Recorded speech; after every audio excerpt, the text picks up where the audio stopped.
The Royal Commission is now in session. Please be seated. Yes. Ms Berry, just take the appearances for the day. Thank you, Commissioner. I appear today in respect of the next witness with Mr Freeburn. Yes. Commissioner, I appear for the Commonwealth with my learned friends Mr Kaplan and Ms Kelly. Thank you. Have you got exhibits you want to tender? Yes, Commissioner. May I please tender the exhibits numbered 7075 to 7123 in today's exhibit list? Those are the exhibits relating to Dr Wurth. Yes. Those items are admitted with the numbers they bear in the schedule. Now, you're calling Dr Wurth. Dr Wurth, I understand you've got a broken foot and you're better off not on your feet. Yes. So just feel free to remain seated all the time, including when you take the oath or affirmation. Which is it that you want to take? Affirmation, please. Mm-hmm. Your response is, I do. Do you solemnly declare and affirm that the evidence you will give will be the truth, the whole truth, and nothing but the truth? I do. Yes, Ms Berry. Thank you, Commissioner. Dr Wurth, can you tell the Commission your full name, please? My full name is Dr. Elea Wurth. Well, doctor is not part of your name. Your full name is Elea Wurth. Elea Wurth, yes. And Dr Wurth, you're currently a partner at Deloitte Risk Advisory.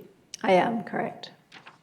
And is it correct you've been engaged by the Commission to provide expert advice on aspects of the design and implementation of the Robodebt scheme? That's correct, yes. And you've prepared a report dated 3 March 2023? Yes, that's correct. And accompanying end-to-end process maps relating to each program under the Robodebt scheme? That's correct, yes. And Dr Wurth, are the facts stated in your report true and correct to the best of your knowledge and belief? To the best of my knowledge, yes, they are. And are the opinions in the report truly held by you? They are, yes. Dr Wurth, I might just start with some of your qualifications. In your report, you outlined that you're an experienced risk analytics professional. That's correct, yes. And what is your specialisation? My specialisation is trustworthy AI and automation. And you also describe in your report advanced analytics for enterprise risk and compliance programs. Are you able to explain a bit about what that involves? Yes, certainly. I have around 20 years' experience in the design, development, implementation and monitoring of advanced analytics programs, which is machine learning, artificial intelligence and other techniques to identify and describe conduct and non-compliance issues. And you hold a PhD from the Australian National University's School of Regulation and Global Governance? I do, yes. And what professional memberships do you hold? I am a member of the Risk Management Institute of Australasia. I am a fellow of the Governance Institute of Australia, and I'm an affiliate member of the Chartered Accountants of Australia and New Zealand. And Dr Wurth, is it correct that you have previously worked for the Australian Taxation Office? That's correct, yes. And did you have any involvement with any of the matters that are the subject of this inquiry? No, I did not. Dr Wurth, if I can turn then to the documents that you've produced for this commission. Is it correct you've provided a series of detailed technical process maps for the way that data was transmitted between Services Australia, previously known as DHS, Department of Human Services, and the Australian Taxation Office? And those maps also include the process by which the data was used at DHS to raise debts. Yes, that's correct. And the maps that you've produced also identify the changes that occurred between each of the programs comprising the Robodebt scheme. That's right. And just to be clear, by each of the programs comprising the Robodebt scheme, you have looked at what was in place prior to Robodebt, Yes, that's correct. and then you have looked at the PAYG manual compliance intervention program. Is that? Yes, that's And then you've also then looked at what we know as the OCI, EIC and QP programs. correct, yes. Are you able to describe the process that you followed in order to develop those maps and your report? Yes, certainly. In the development of the maps and the subsequent report that is based upon those maps, we started from the point of looking to understand the end-to-end program of Robodebt as a data analytics process. We started from the top, which was a provision of statements from the Commission, which included Christopher Breyer, Jeremy Herschel, Tyson Fawcett, Michael Kerr-Brown and Ben Lumley, all of which had described certain elements of the end-to-end program in differing levels of detail. That gave us a good sense, or a skeleton, if you will, of the end-to-end program, right from the initiation right through to the interaction with customers. Once we had that skeleton, each of those statements then referenced or referred to a number of other documents which were used to form or support the contents of those statements. We then sourced those documents from the Commission that had been referenced within those documents. And again, that gave us a greater level of detail and depth of understanding of that end-to-end process over time.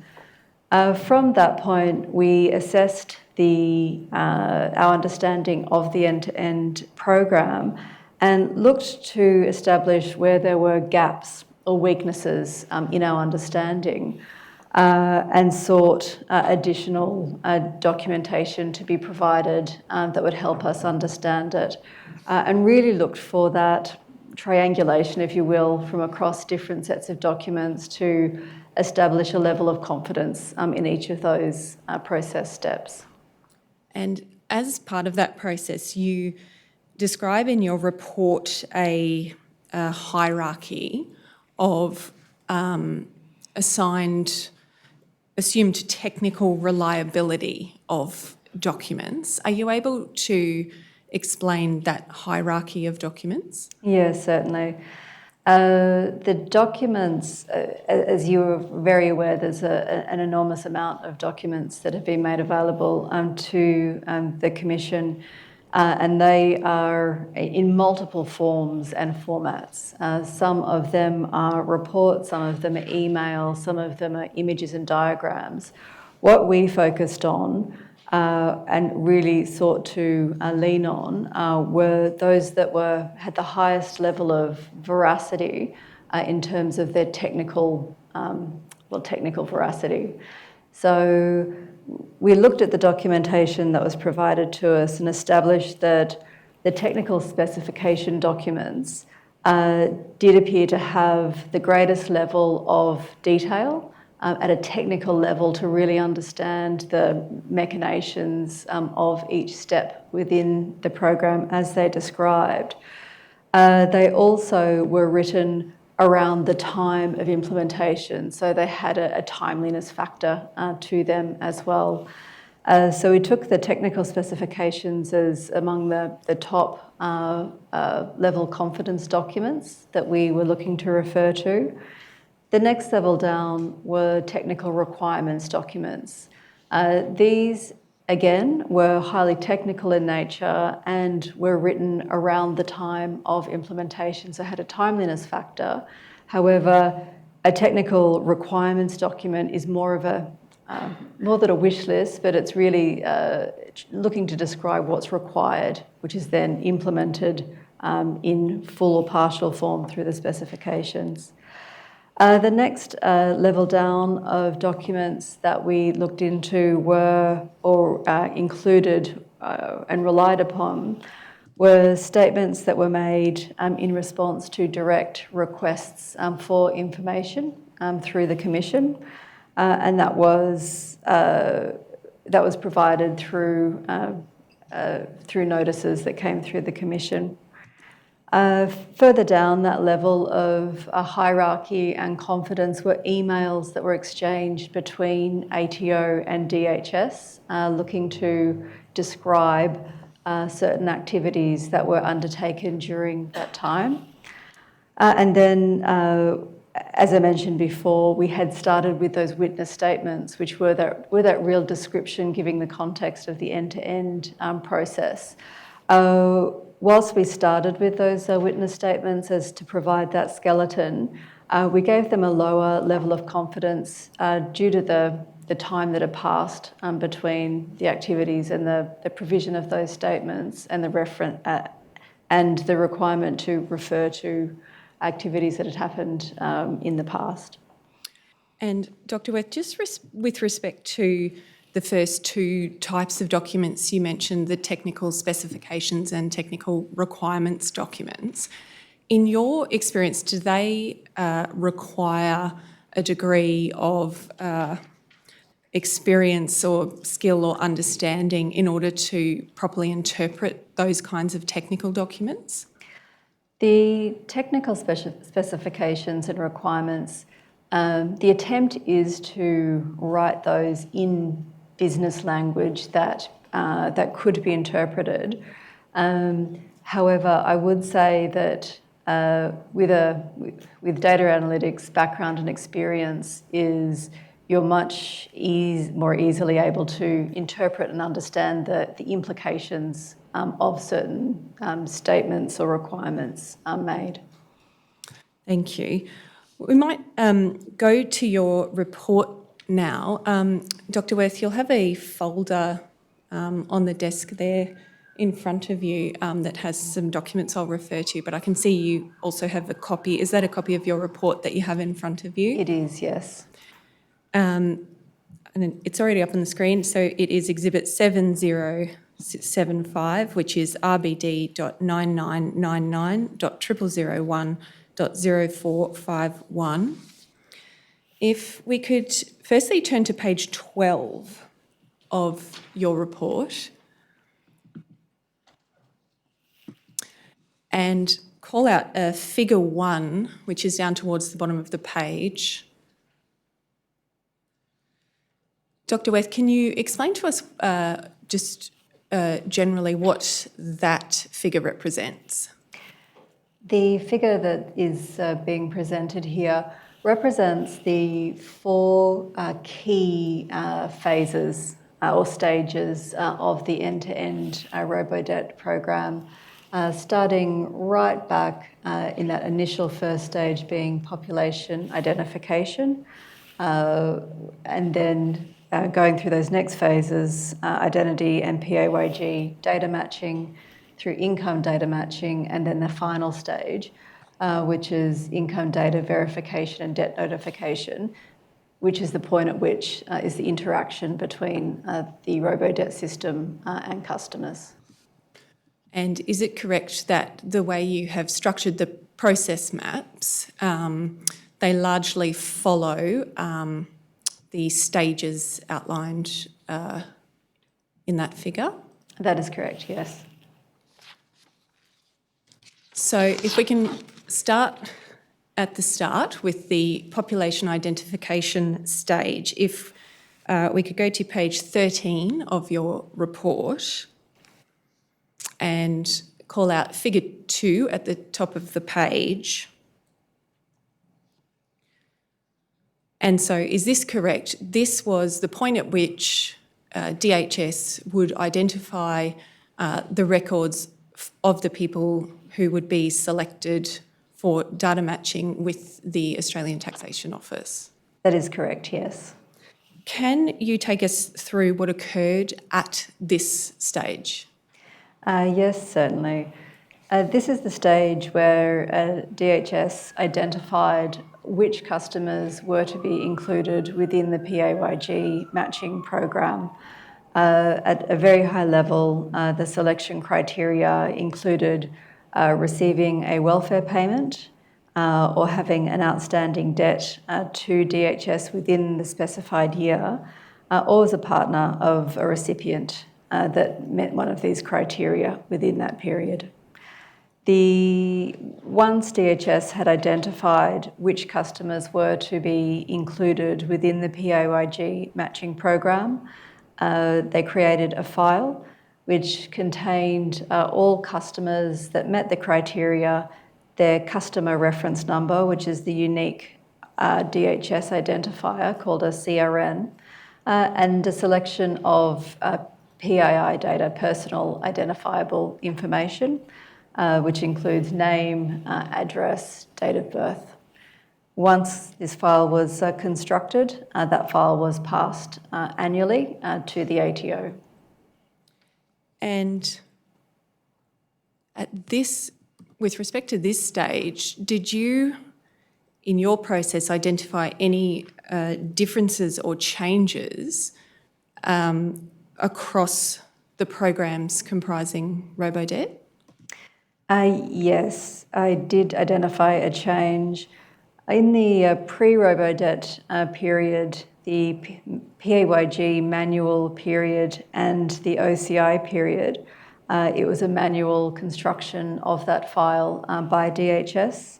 From 2017, that changed to, there was a shift to the SAP system, which allowed the use of stored procedures to conduct that process. And so can you describe what a manual identification would involve for the creation of that file prior to 2017? Yes, certainly. Before 2017, a manual construction of that file was dependent on a data analyst or someone who had access to the DHS systems to take the requirement and manually develop that file. So go in, interpret the requirement, construct that file to make that available for ATO. And as I understand what you've said in your report, is this correct that from 2017, the system that was then used for this extraction allowed that process to be completed in an automated way? I would say semi-automated. I would not consider that to be a fully automated system. It did allow the storing of certain elements of that process, which would allow it to be more streamlined. All right, and so essentially what you end up with are the records that are then sent to the ATO. Correct, yes. All right, if we could then go to page 15 of your report and call out figure 3 on that page. We're now at the second step of that 4-stage process.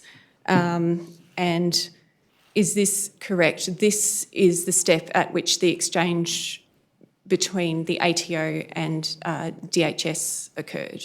That's correct, yes. Are you able to step us through what happens once the ATO receives those extract files from DHS? Yes, certainly.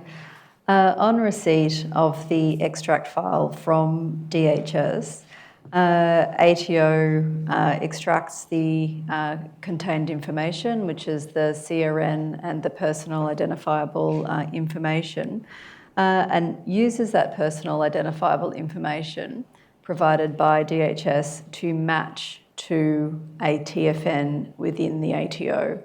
It is using the name, address, date of birth provided by DHS to match to a name, date of birth, address held by ATO.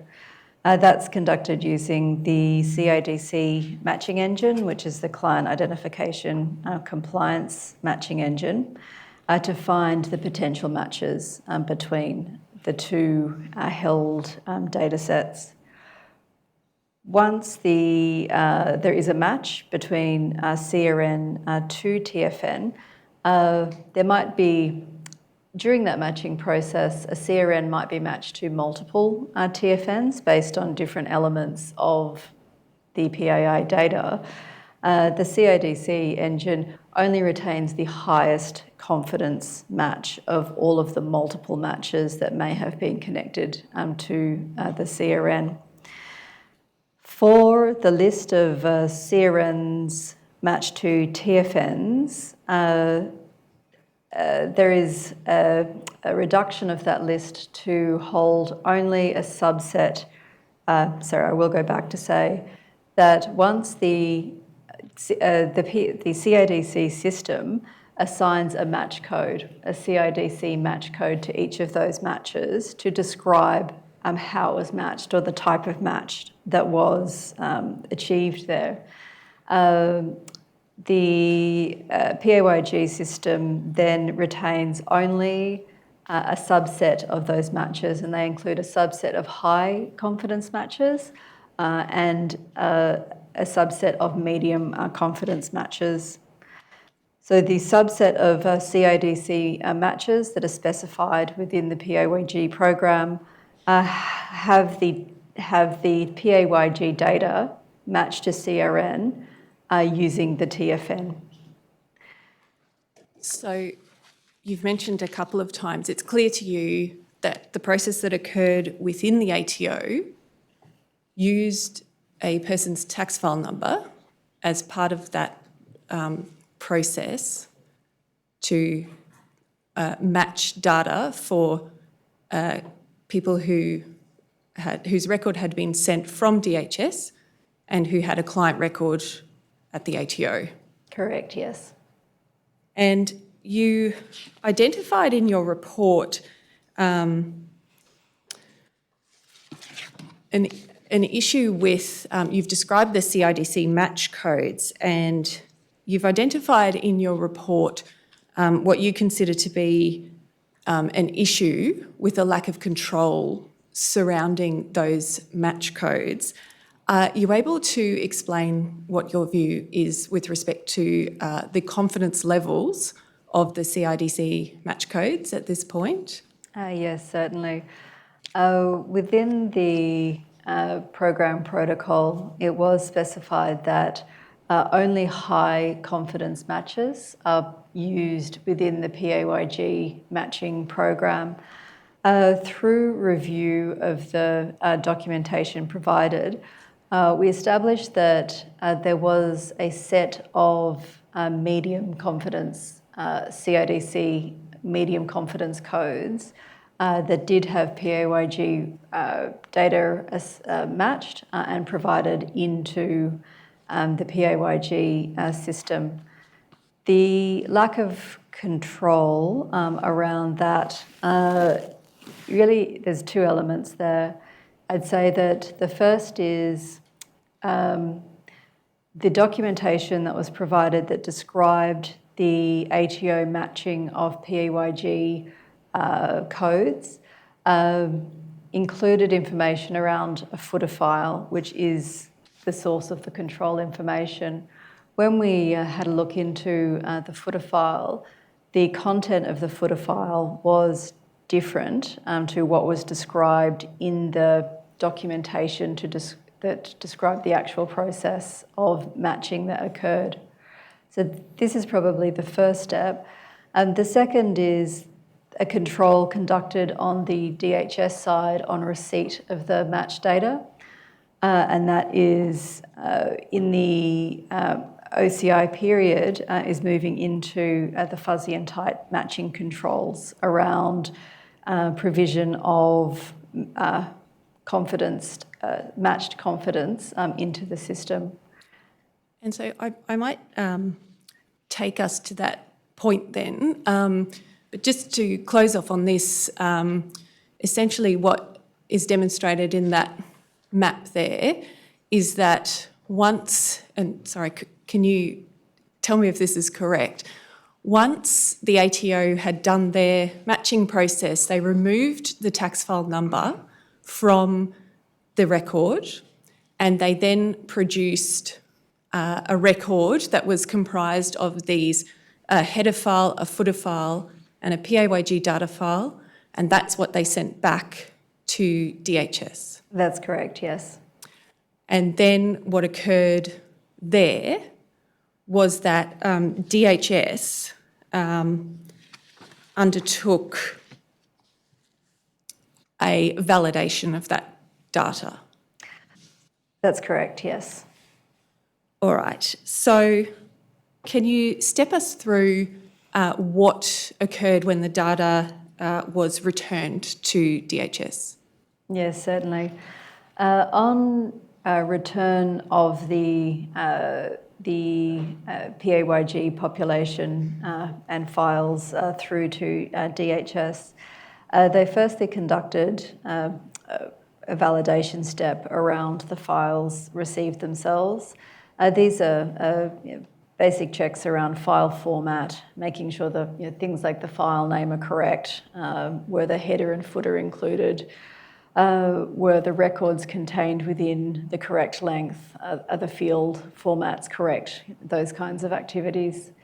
The next step on establishing and validating the files that had been received was a 3-stage identity confirmation process.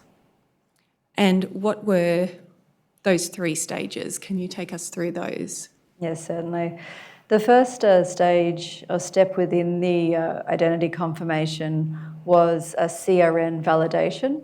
So this was a check to ensure that the CRNs that had been passed back from ATO to DHS were valid according to what was held within the DHS system. So just ensuring that they matched what was held by DHS records there. And Dr. Wurth, I'm sorry to interrupt you, but it might assist, we might bring up another diagram that shows what you're currently stepping through here.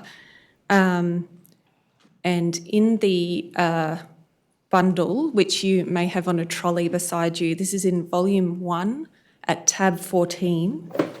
It is exhibit 1121 and it is document ID CTH.300014.3004_R. And if we could go to page 84 of that document, which I believe ends in .3087.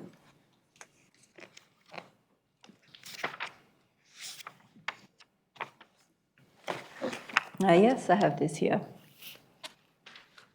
If we could go to the next page, I think that's 83. Yes, and if we could call out that diagram there.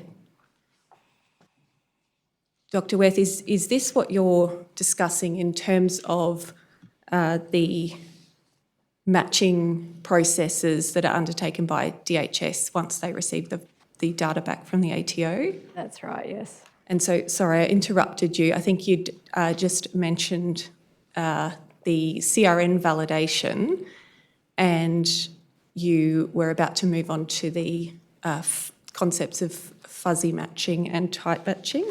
That's right. After CRN validation, any CRNs that were not valid were excluded from the process. For those records where the CRN was validated, they went through a second phase, which is the fuzzy and tight matching process. The fuzzy and tight matching process each contained a set of rules which used the same set of PAI data fields, that's the personal identifiable information fields, that's name, address and date of birth, matching from the ATO provision within the PAYG file to what's held by DHS. And so is this correct? That links back to what you had identified, the issue you'd identified before, which was for a point in time, you found that some of the medium confidence CIDC codes were being returned to DHS. How does that interact then with DHS's use of these matching techniques? When we did an investigation of the construct of the CIDC match codes, which is how those match codes or matching occurs within each of those codes, and then tested that against the rules within the fuzzy and tight ID matching conducted by DHS, what we established is that of the 4 medium confidence level matches that were passed from ATO to DHS, at least 3 of those would pass through the fuzzy matching system. And so ultimately, what outcome does that have for these records in respect of being included in the scheme? The outcome of these records or these medium confidence records being included within the scheme is that PAYG records that do not have the highest level of confidence matching to a DHS customer are then being passed into the OCI system. And in practical terms?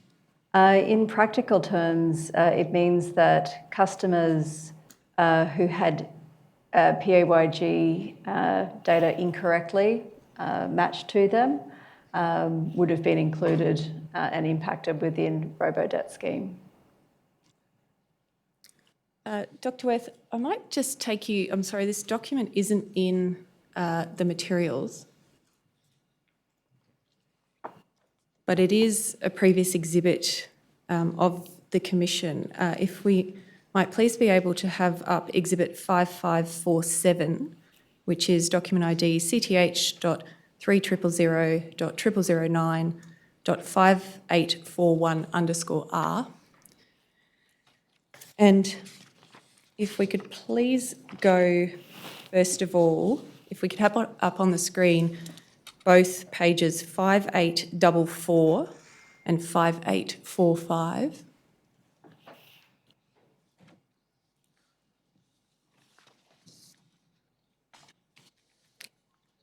And Dr. Wurth, you won't be familiar with this document, but if you could just assume, for the purposes of my questions, that if we look down the bottom of the page on the left-hand side, these are emails between DHS staff, and what had occurred was that a customer had contacted them and she had advised that she thought there had been a mismatch of data. And if you look right down the very bottom of the page, the CUS, which I assume refers to customer, has advised the following. And then it's set out number 1, and it is what is redacted there is an employer name and some amounts. So for 2 employers down there, and over the top of the page, there is then, if we could pull that back in, at the top of the next page, there is then, thank you, another 3rd employer. And you can see there that this person has advised that for those 3 employers, they are definitely matched data information not related to her. And of the 5, for which the 5 employers with which her record was matched, the only 2 that belong to her are then listed underneath. She then said, you can see around halfway down, she stated that the 3 mismatches are employers of her twin sister. And I appreciate it's redacted, and you You can't... don't have an unredacted version you could show, Dr. Wurth? I do, Commissioner. And could I just indicate, my friend, what I understood you were saying it wasn't a document brief to Dr. Wurth. No, it wasn't. Thank you. Jess, can you get the unredacted version? So, Dr. Wurth, I'm going to provide you with an unredacted version. If you could refrain from giving those redacted details out loud in your oral evidence, please. Have you located where we are? Yes, I have. Okay. And so this person then stated that she lived at a different address to her twin sister and they only have the same last name and birthday. And her sister is not on Centrelink payments, so she was confused. And then a little bit further down, under the words annotate by TNX 637, there's a note that the Centrelink records were checked and the sister's address matches that of the payee address, which are the 3 mismatches. So, Dr. Wurth, I just wanted to ask you, first of all, this incident appears to have occurred sometime around late 2015. You'll see the details where that the letter was sent on the 16th of July. And then this email is from October in 2015. Can you say what that tells you about the matching rules that were in place at this point in time? For this period of time, this would have been matched using the CODC matching engine, and the fuzzy and tight matching confirmation would not have been in place within DHS at this point. So is it correct that all that would have been occurring is that first step of the CRN validation? That's correct, in 2015, yes. Are you able to give a view on whether or not the fuzzy and tight matching processes that were introduced after this point in time would have prevented this from occurring? Yes, within this I can see the recipient's name. Do we have the twins' name? We only have that. It's redacted, but if you could tell us in general terms what would need to be matched. Certainly. In the unredacted version, does it appear? Yes, it does. Just tell Dr. Wurth where it appears. She doesn't need to say it out loud, but she can see what the name is. So the initial person's name, Dr. Wurth, is on the very first page. There is some italicised text about halfway down, and it refers to customer brackets, Ms. And I understand that her first name appears there. Is that correct? Yes, yes. And the twin sister, where does she And appear? yes, the twin sister's name is back on the page ending in 5845, under the text.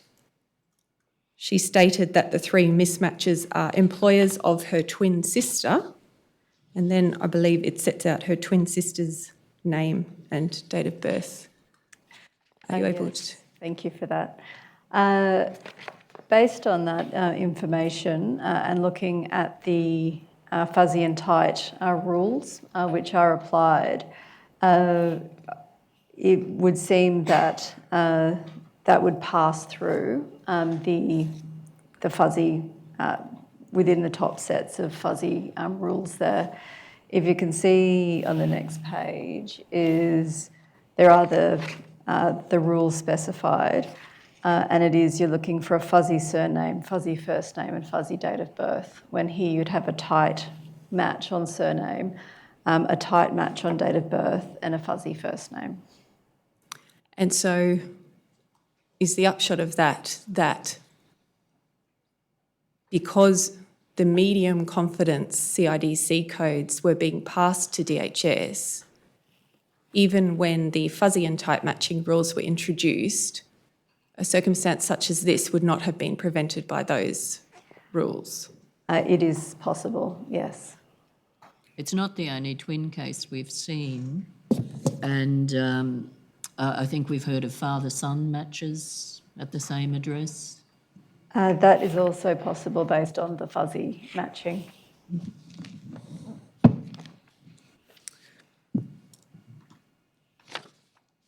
So you do, in your report, describe the addition of the fuzzy and tight matching rules as an uplift in the process. Can you explain what you mean by that? Certainly. Prior to OCI, there was only the CRN validation. There was no checking or confirmation against the matches that had been provided by ATO beyond CRN. So in terms of what was in place prior and implementation of the fuzzy and tight rules, this would be an improvement on that. And you also observed one other difference in terms of this part of the process with respect to those CIDC match codes. Can you explain what that was? Do you mean difference over time? Or? Yes, I'm just referring at page 16 of your report. You describe at 6.3.3.1 the differences that you observed, and we just went through the first one about the introduction of the fuzzy and tight matching rules. But the second one there, you also observed that in 2019 there was an update to the CIDC match codes. Can you explain what you found there? Yes, certainly. In 2019, there was a change to the ATO CIDC matching process by which the 4 medium confidence codes which had previously been provided to DHS were dropped. They were no longer provided from 2019. And so from that point, it was only high confidence matches that were being passed through to DHS, is that correct? Yes. This is as late as 2019? Yes, that's when we identified that within the documentation. Okay. If we could turn then to the third stage in our 4-stage process, and that was income data matching. If we could please go to page 17 of Dr. Wurth's report and call out figure 4 in the middle of the page. Dr. Wurth, is this correct? This is the point at which DHS internally matched the PAYG information it had received from the ATO with a person's income information on the system that DHS held itself. That's correct, yes. Can you take us through this part of the process? Yes, certainly. On passing the validation phase in the previous map there for identity matching, the records came into the third phase of the PAYG program, which was the income data matching. And as you've mentioned, that is the matching of the ATO PAYG data to the DHS held employment income information. As the records entered into this phase, there was a mass fraud detection strategy initiated. And Dr. Wurth, can I just ask you, is that where all of the customer records went? If they had passed through the identity validation steps, yes, that is where they came. That's correct. They came through the income data matching and through the mass fraud detection strategy. Where did the name mass fraud detection strategy come from? Do you know? Is that what it was actually called in the DHS systems? Yes, that's correct. That changed from the BI integrity process before the OCI period to the mass fraud detection strategy under OCI. Even though this was just about identifying discrepancies which might be entirely explicable between PAYG information and reported income? That's correct. It was the name of the process where all of the records came through for potential identification of discrepancy. Okay. Did you see anything that explained the name change? And no explanation on name change, only a difference in the naming convention between the two periods. Thank you. Thank you, Commissioner. And Dr. Wurth, can I just, on page 18 of your report, you're going through at this point bullet points with respect to people who were excluded from the OCI process. And the point you make in the second bullet point at the top of that page is that a person's record would be excluded if their DHS payment period did not overlap with the specified PAYG payment summary period. And then you say that that specified period was dependent on the type of employment income. Can I ask you, first of all, if the employment dates that were specified on the PAYG payment summary were incorrect, as in they went for a particular period of time that overlapped with a DHS payment period? For example, the entire financial year, as many employers would use. Was there anything in the system that was able to recognise that, or was it simply a comparison of the DHS payment period that DHS held with the PAYG payment summary period of employment? There was a set of rules that were laid out for the identification and comparison of those payment periods.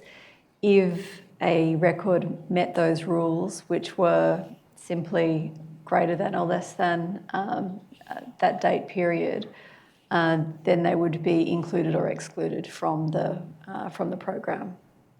And so do I understand correctly that if an employment period on a PAYG summary was incorrect in that, for example, it spanned an entire financial year when that wasn't in fact the period that a person had worked, that the way the system operated was that those records could be passed into the system where they were actually intended to be excluded had the correct employment period been included and not overlapped with the payment period?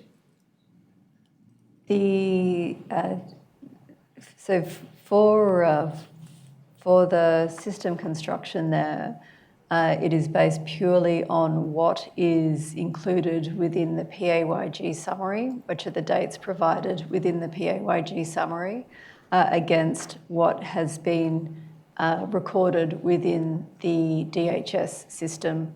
So if those figures on dates are incorrect, those are the dates that are used. So if your employer just gave the entire financial year as the relevant period and you received benefit in that year, you were in, right or wrong? Based on the dates that had been provided, I would say my assumption here would be yes, in lieu of any additional information provided. All they had was the PAYG All they summary, had was the wasn't it? PAYG statement. All they had was the DHS income information. So that is what the code line was based upon. When you say the specified period was dependent on the type of employment income, what do you mean? I might refer to, if you don't mind, table.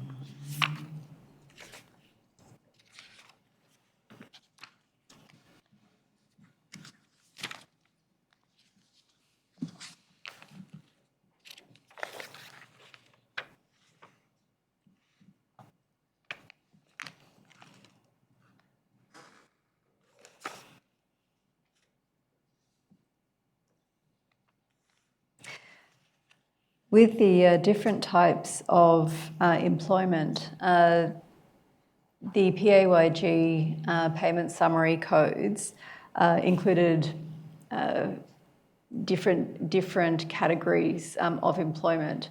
Some that were direct employment. There was a pretty hard cutoff between the dates of crossover there. But those where it was aligned with self-employment, there was a wider cutoff around those dates. Okay, what do you mean by a wider cut-off? I'm not following. So a buffer around those dates. Perhaps I can have a look for the dates within the documentation that's provided. Well, no, just give me an example of how that would work. Perhaps. Certainly. So it might be that for self-employment income or a type of self-employment income, there might be a 3-month buffer post that would allow crossover between those different sources of income. But somebody self-employed is not going to get PAYG reporting, are they?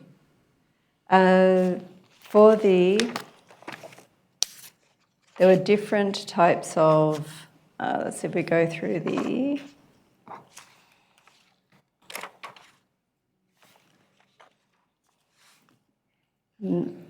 just thinking which of these documents, if we can find the PAYG extract information.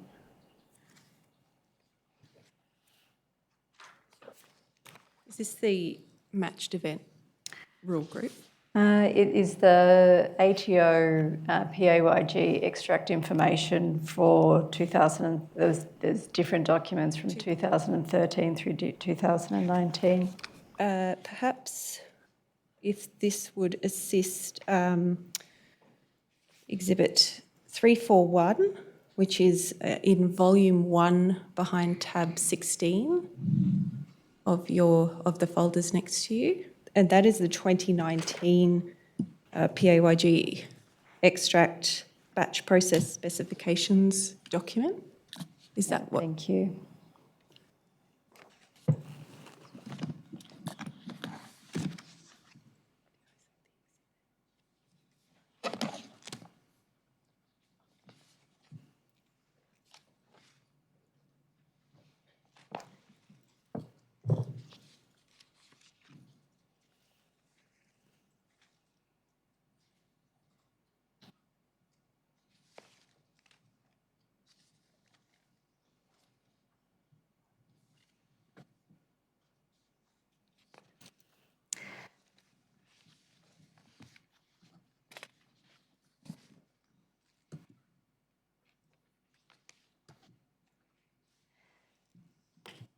Yes, I'm looking at document ATO.002.2664.0092.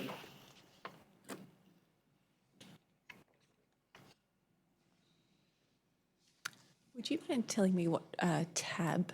Oh, sorry. Yes, so this is folder 1. It's the one you just tab referred 9. Dr. Wurth to, I think, isn't it? Tab 9. No, Commissioner, it is one different.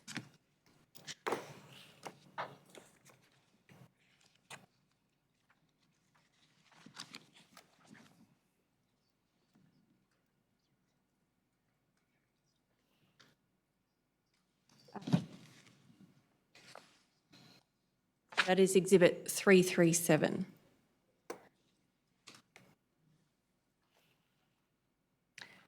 And sorry, Dr. Wurth, what page were you That's referring page to? 19. page 19. So I think one back. Ending 0092. Dr. Yes, Wurth, that's correct. that's the correct page that you're looking at? Yeah, that's correct. This is referring to a 2014 year, how these fields do not change up to and including 2018. What I'm referring to here is the type of payment summary record, and the overlap rule differs between the INB, LAB and VOL compared to PSA and PSI. Okay, can you convert that into English? Yes, certainly.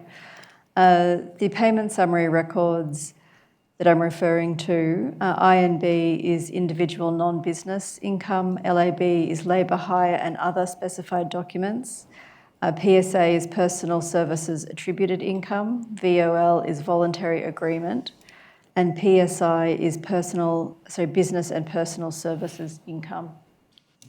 Right. But these must all involve payment from an employer, presumably, to be in this system? I cannot answer that. Okay. Dr. Wurth, is what you are intending to convey by the sentence, the specified period was dependent on the type of employment income, is that the way in which it would be determined whether there was an overlap would have different degrees of buffering across a period depending on the type of payment involved? That's correct, yes. Dr. Wurth, we've been speaking about where records are excluded entirely from the income data matching process. If I could take you back to page 17 of your report, you've identified there some exclusion factors with respect to the OCI process.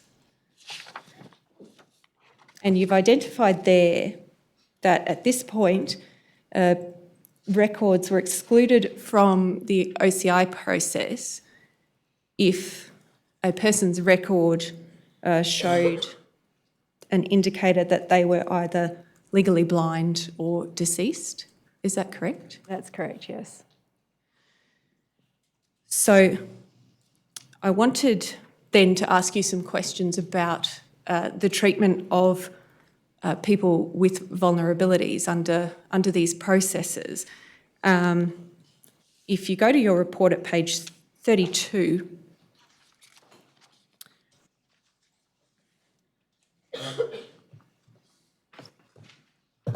you've outlined there, or you've identified two main groups of people with vulnerabilities who were identified as requiring a particular pathway under the OCI process. Are you able to tell us what those two groups were that you identified? Yes. According to DHS reporting to the Ombudsman in 2017, there was a statement that there were two types or two groups of vulnerable customers that required different treatment under OCI. The first of these groups were those that were to be excluded from OCI completely, altogether. And these included those who are legally blind, deceased, in a bereavement period, affected by natural disaster, or have had an update to their circumstances. There is a second group of vulnerable people who still fall under OCI, but are to receive an assisted intervention. And we can see there that you've identified that on your review on the documents with which you've been provided, you couldn't identify a control or a mechanism by which customers in a bereavement period or who were affected by a natural disaster would have in fact been excluded from the process. That's correct. We identified that the point of exclusion occurred at the income matching phase, and that as part of that phase, it was only those groups that were previously discussed, being legally blind, deceased, or received less than the assigned minimum, that were excluded at that point. And Dr. Wurth, can I take you to a document that's in your small supplementary folder there at tab 3, and that is document CTH.1000008.9221, and that is Exhibit 7119. Yes, I can see that. And Dr. Wurth, you can see there that that is an email from the Ombudsman Liaison mailbox, and you can take it from me that that is from within the department at DHS, and it is to an email address at the Ombudsman's office. So essentially this is an email in which DHS staff are providing information to the Ombudsman's office, and you can see there in the body of the email, what is attached to that email is DHS's response to questions relating to recommendation 6. And if you could just take it from me for the purposes of my next question, that recommendation 6 was a recommendation relating to the cohort of customers who would be offered a staff-assisted intervention. And if I could then take you to the document behind tab 7, and so that is document number CTH.1000008.9227, Exhibit 7123. That is one of the attachments to that email. And if we could go to page 4 of that document.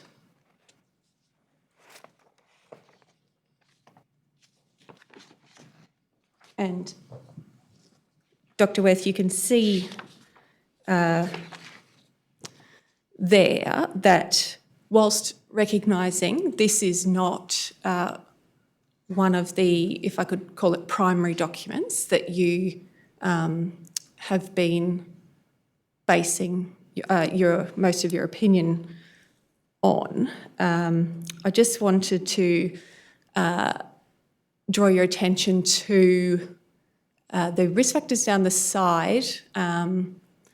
There is there is the filter for where people are deceased or blind up the top Yes. of the page. And then about halfway down the page, there's a reference to bereavement, and it seems to suggest some kind of filter for recipients in a bereavement period. And if you look under the third column, it refers to a recipient note on record or some kind of SIMS status, which lasts for 12 weeks. And then just under that is a declared disaster zone filter. And in the second column, the description says that certain postcodes would be excluded based on disaster status.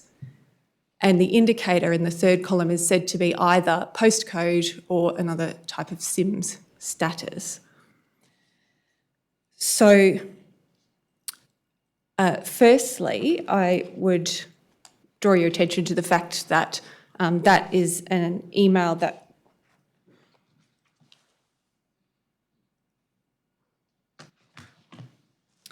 this email with this attachment was sent in November 2017. So it's during the EIC period, whereas we have been talking about OCI.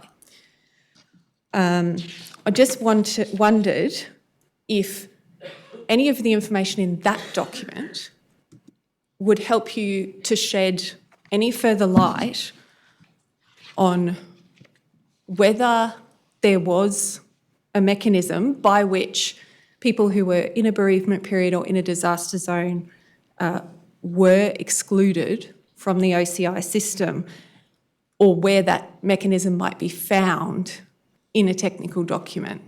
Does it help with any of those things? It does, Council, and I'd just like to note that I'm seeing this document for the first time this morning. Yes, I should make that clear. This is not a document that you were provided with for the purposes of your report. Thank you. And on the basis of this document, it does indicate that there is a mechanism or a filter at some point to defer inclusion of those with a bereavement or a disaster zone indicator there. At least at the EIC stage anyway. That's correct, yes. And the fact, though, that this couldn't be located in a number of technical documents that you've gone through for OCI, where would you expect to see something like that? With this, I would expect to see this within the technical documentation. I would expect to see this in the documentation. And I'll just confirm, you didn't locate those references in the OCI technical documentation? It doesn't come to mind. However, with this pointer, I would like to review and have a look to see whether that was present or not present within that documentation. And are you able to say, if you assume for the purposes of my next question that something to that effect can be found in the technical documents for OCI, are you able to say how that would change the part of your opinion that you express on page 32 under the heading Vulnerable Customers? If at all? Yes, certainly. If we found evidence of that's the first group, which is the bereavement and the natural disaster, and not being included or being filtered out of the OCI process, that would change the opinion stated here with regards to the treatment of vulnerable customers. And you've obviously, with respect to the overall opinion you've expressed with respect to the issues you've identified with the PAYG program, I note in your report that the vulnerable customers example is one of three examples you've given of what you say are insufficient controls and or risk management. You've given your opinion in this report. Are you able to say that if your opinion with respect to vulnerable customers change, whether or not that would affect your overall opinion identified with respect to the sufficiency of controls and risk management instruments with respect to the PAYG program?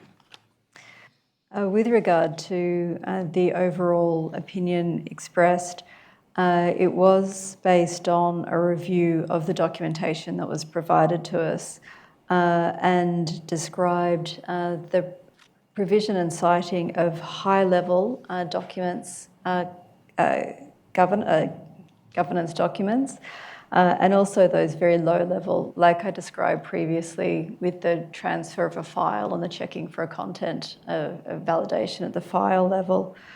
The opinion expressed here was based on a lack of citing of governance documentation that was specific to the operation and management and safety and risk management of the PAYG program explicitly. The removal of the vulnerable customers item would not necessarily change that opinion. Can I just stop you there? Are you saying the whole of what you've said about vulnerable customers would go? I thought you were just saying that there are those classes, legally blind and deceased, and you can see where they are, bereavement period, natural disaster, or had an update to their circumstances, whatever that means. Did we ever see anything about update to circumstances? I did not see indication of update to circumstances. Okay, so we think bereavement period and affected by a natural disaster at some stage they may have found a filter for. This is what the documents provided today seem to indicate. Right. But other vulnerable people, the homeless, the mentally ill, and so on, do we see any change in relation to them? Is there suddenly a filter for them? From the documents that we saw, we understand that the wider group of vulnerable customers, which includes homeless and homeless indicators and a wider set, were included within OCI and invited to contact DHS for an assisted intervention. Okay, if there was a vulnerability indicator on their file, they would have the opportunity of an assisted intervention if there wasn't too bad, effectively. Well, that's what you said there. That doesn't change, presumably, or does it? No, that does not. Okay, so it's part of the vulnerability aspect in relation to natural disasters and bereavement periods. Specifically, yes. Which may have eventually been filtered out at some point, we don't know. Yes, that's correct. It may have had the filter lifted and then passing into OCI. Okay. And Dr. Wurth, to clarify that, essentially what you're referring to in that part of your report are the people in that first category of vulnerable customers who may or may not have been excluded entirely from the income matching process, as opposed to a second group which you described, and as you've said to the Commissioner, that group of people were the people who were included in the process but who were given a particular pathway, for example, a staff-assisted pathway, which I might take you to next. Is that correct? That's correct, yes. Just as a matter of interest, how do you have a filter for a bereavement period? Because that's so highly individual. You wouldn't be able to use it across a class. I did not identify the bereavement indicator. I'm not able to comment on that. Well, can you tell me in the abstract, is it feasible to somehow apply a filter which will kick in for an individual who suffers a bereavement? Because these seem to, all the other things, I can understand the classes, and even with a disaster, you'll have a large group of people. How do you do it for one person who's had a death? From a data analytics perspective, you would need hard criteria that could be coded into a system. I'm not able to comment on what those indicators might be. Within the document that was provided today, it does state that there's a note on the record. It doesn't refer to what that criteria might be to define bereavement. All right. Well, you see, I'm just a bit wary of departmental documents, so I don't necessarily take everything in them literally. But anyway, you can't shed any more light on how that might have been achieved. You haven't seen anything that would tell you this system had enough sophistication to cull out individuals like that? Not from what I've seen, Commissioner, no. All right, thank you. Thank you, Commissioner. And Dr. Wurth, just to cover off on that, can we take it that in terms of your opinion on this point, given the nature of that document, as in it's not one of the technical specifications or technical requirements that are further towards the top of your document hierarchy, is it correct to say that you wouldn't change your opinion on the basis of that, the information contained in that document alone? That is correct. Looking at the document governance, it's hard to establish what the providence might be there. This would be an indicator for further digging into that particular topic. And perhaps to assist in identification of further technical documents Specification. on which you could form a solid opinion. That's correct, yes. Thank you, Dr. Wurth. If we could return then to where we were at the process of the income data matching stage.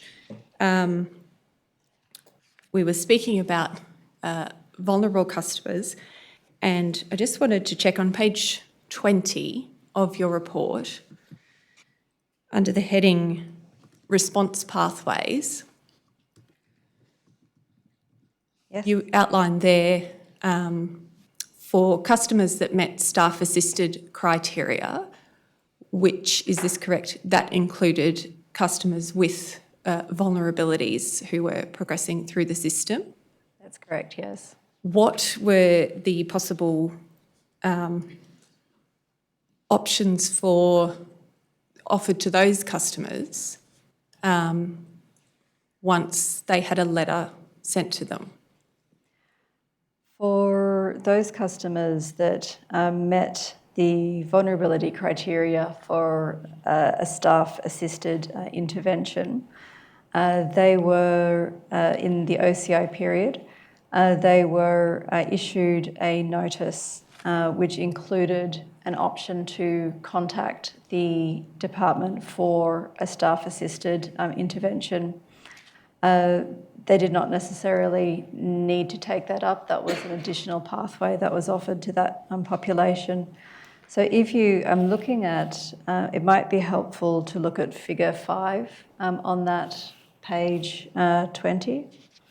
Yes, if we could please have up page 20 and draw out figure 5 on that page.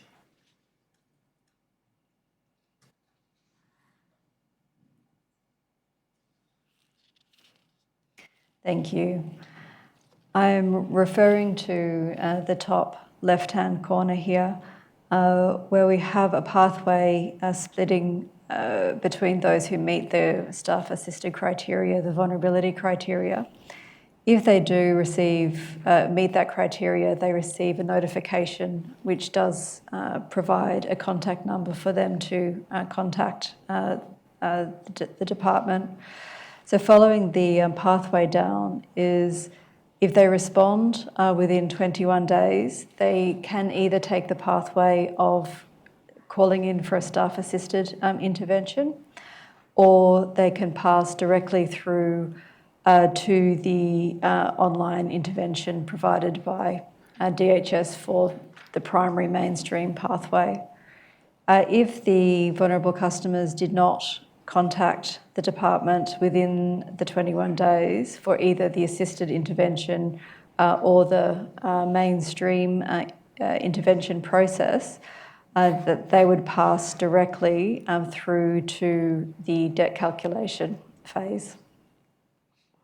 So, as I understand what you've said, Dr. Wurth, this map demonstrates that if a vulnerable person was sent a letter with an offer of a staff-assisted intervention, if they didn't respond and call the department, this is under OCI, they would just continue along the normal pathway. That's correct, yes. In other words, straight to averaging.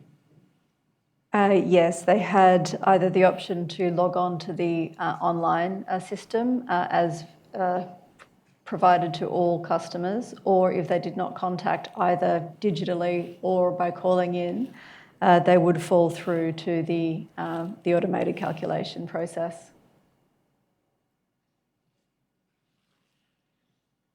Dr. Wurth, I just wanted to take you to the part of your report where you deal with governance.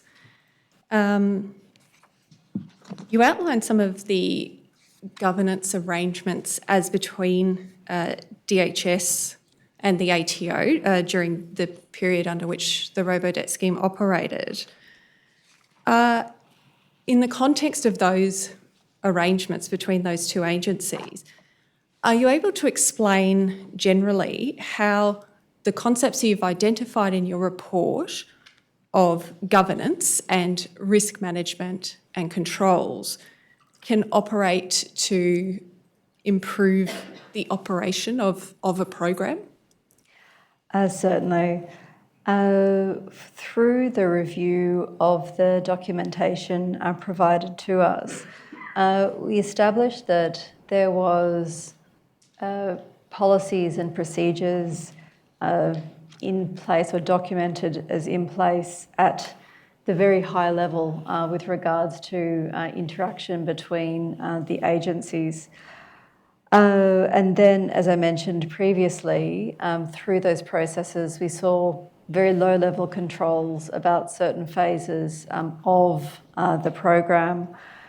What we didn't see was specific governance documentation for the program itself, so for the PAYG program itself.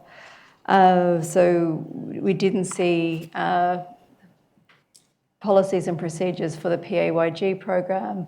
We didn't see a risk management framework or controls framework for the operation of the PAYG program. Having reviewed these documents and considered the operation of the actual program over the years that was in review, I do recommend that there is an investment in strengthening the operational governance of data matching programs specifically. So really bringing it down to having the tight policies and procedures in place for an end-to-end data matching program specifically, for example, in this case being the PAYG program. And that would include the structure and the discipline to ensure the quality of that data matching and manage the risks associated and that are unique to different programs, data matching programs. And in respect of a practical example that you've identified of the governance issues that occurred here, on page 34 of your report, you note that you have gone through some of the minutes of the Data Management Forum and then the Consultative Forum.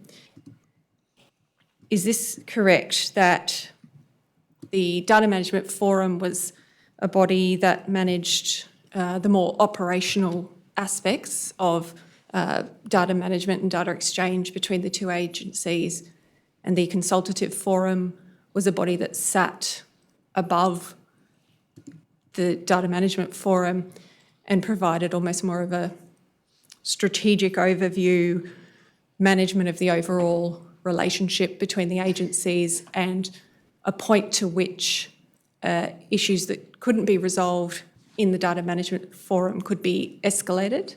That's correct, yes. And you've identified in your report that one example of these governance issues that you've identified is that the issue of the potential misuse of the records under OCI was raised in the Data Management Forum, and this was in December 2016. Is that correct? That's correct, yes. And what did you find occurred with respect to that issue? Sorry. And in terms of the governance body's actions when that What was did raised? you find recorded, at any rate? Yes. So the governance forums that were held within December of 2016 were the Data Management Forum was held on 14th of December. And within that meeting that was held, the issue of DHS's use of ATO data was discussed and raised. Specifically, what was discussed was the use of the ATO data had triggered a spike in inquiries. This was taken from the Data Management Forum and reported into the Consultative Forum. So let me just step back. So the triggering the spike of inquiries here is related to the use of DHS of ATO data. And it also will be related to their having gone fully into operation with the OCI in September 2016, presumably. That's right. Yes, that's right. That's the triggering of the spike there. That's correct. This issue was raised at the Consultative Forum, which was the next day, the 15th of December. The meeting minutes of the Consultative Forum mentioned that this was raised. And the instruction that was provided was that ATO and DHS should work on preventing such issues as a priority. From that, there were no action items taken, and there was no follow-up of that instruction either through the Data Management Forum or the Consultative Forum subsequently. And from your experience in dealing with issues of governance, what would you have expected to see had the governance bodies been operating in a way that would have effectively resolved this issue? I would have expected initially that the issue was clearly enunciated as an issue, that there was a specific process and a process to raise issues within the governance the Consultative Forum. So that would be the first point there, is making sure that there is a very clear avenue and procedure for issues raising from the DMF to the Consultative Forum. The next is, from the wording that's being provided, such as ATO and DHS should work on preventing issues as a priority, it does indicate a level of priority given to, or attention given to, resolution of this issue. I would have expected that this would have been taken as an action item for follow-up in subsequent consultative forums, and also reported back and managed through the Data Management Forum, which it was not mentioned in the subsequent Data Management Forum. So in essence, a clear path from issue identification, issue raising and communication through to issue resolution. Dr. Wurth, in terms of recommendations that you've made in this report, you refer to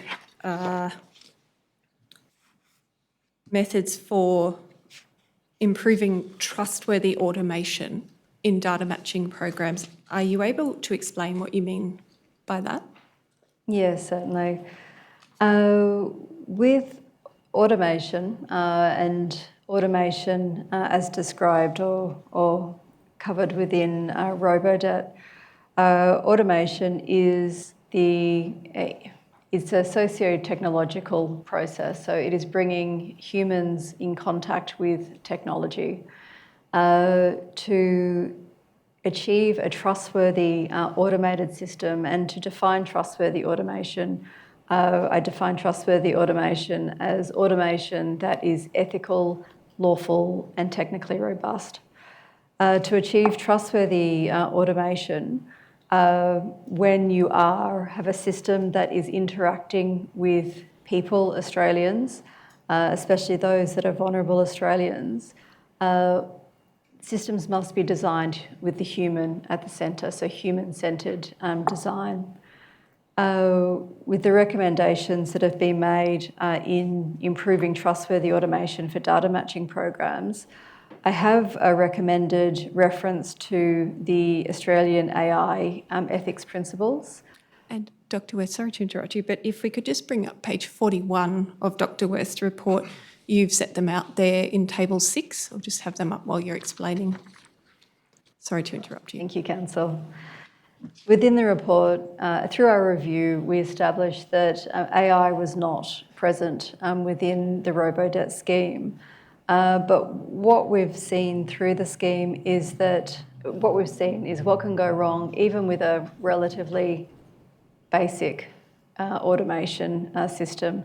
And when I say basic, I don't mean simple. It was a very complex system run across time, across multiple agencies, with multiple moving parts. But in terms of a sophistication of automation, it's relatively basic. So what we've seen in the past few years with the rise of AI and exposure of AI into the public is there's been a debate triggered about ethical AI, trustworthy AI. Now, you're going to have to explain that, I think. When you say AI and you say it was not present within the Robodebt scheme, that'll come as a surprise to some people. Explain what you're talking about. Yes, certainly.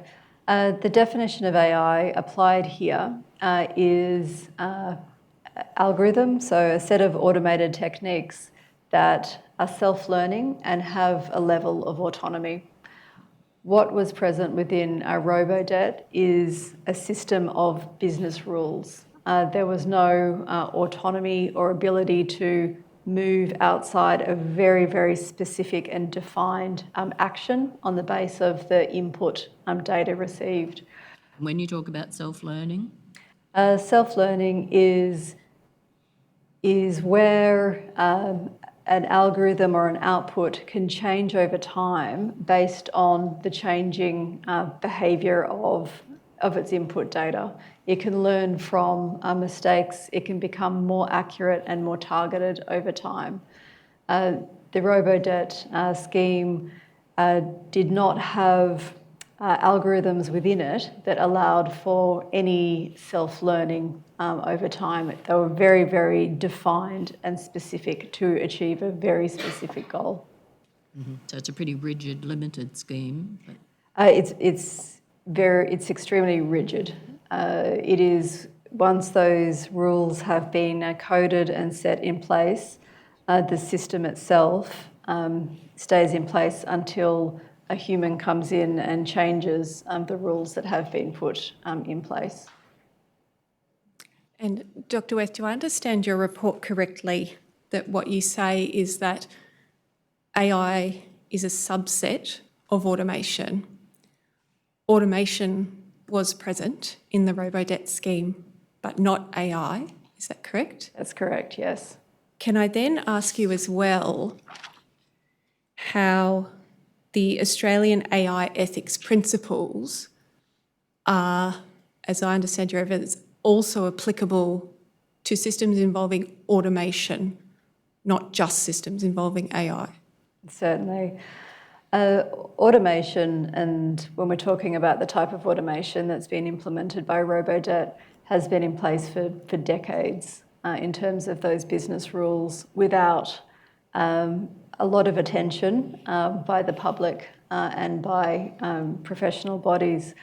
What we've seen over the last few years with the rise of AI is that based on the principles of automation and self-learning, it has triggered a public debate on the need for best practice regulation, which we are seeing globally, to govern the development, implementation and monitoring of AI systems.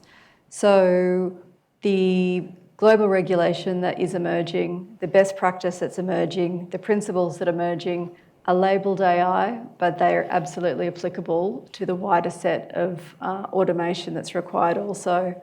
The recommendation here is for a data matching program that has the potential to impact Australians should look to those emerging ethical principles to govern automated systems, including AI. The set of the principles that we've recommended here are the Australian AI ethics principles, which, if we look through those principles there in terms of contestability, accountability, reliability and safety, transparency and explainability, have direct application into the Robodebt scheme.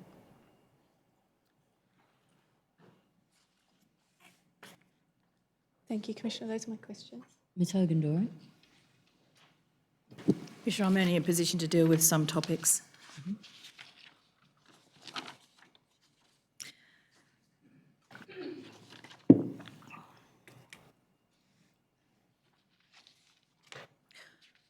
Dr. Wurth, I just want to deal with three quick topics, if I may. The first is just going back to the beginning of your evidence to the Commission by way of assistance. You spoke about having worked previously at the Australian Taxation Office. That's correct, yes. And that was for over a decade? Yes, that's correct. And that was most recently February 2020? Yes, that's right. All right. And you were there from about 2010? Prior to that, or early 2000s. And prior to that, an additional period, an earlier period? Yes. Right, thank you.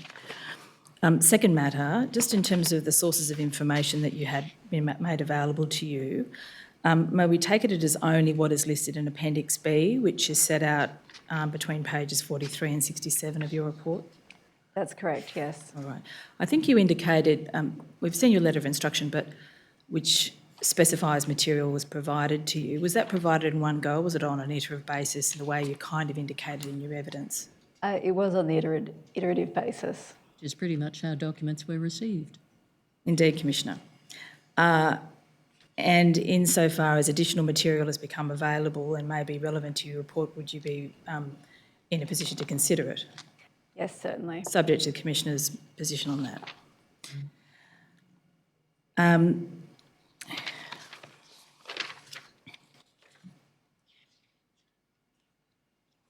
Just another aspect just on the sources of information that you've taken into consideration. On page 7 of your report at paragraph 3.3, you explain that you appreciate that you were given an enormous amount of material and sought an enormous amount of material.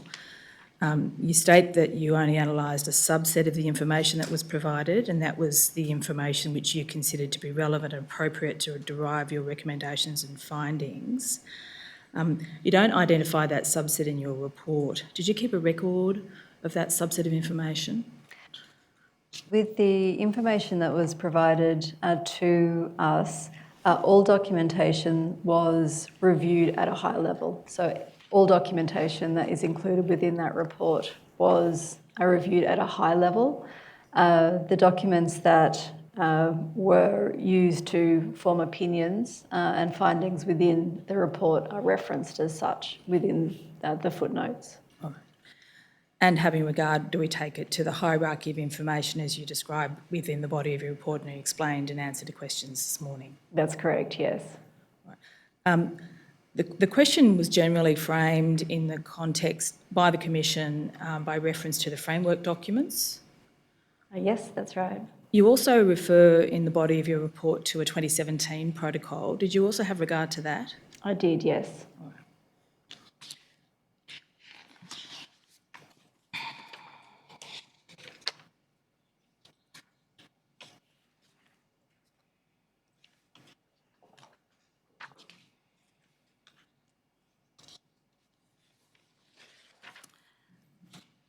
And just finally, in terms of section 10, where you deal with future data matching programs, your recommendation is to strengthen the operational governance practices as applied to data matching. I think at one point in your evidence you phased into dealing with current circumstances, but as I understood your evidence, you were focused only on the review period, which was under the OCI program in the prior period. Is that right?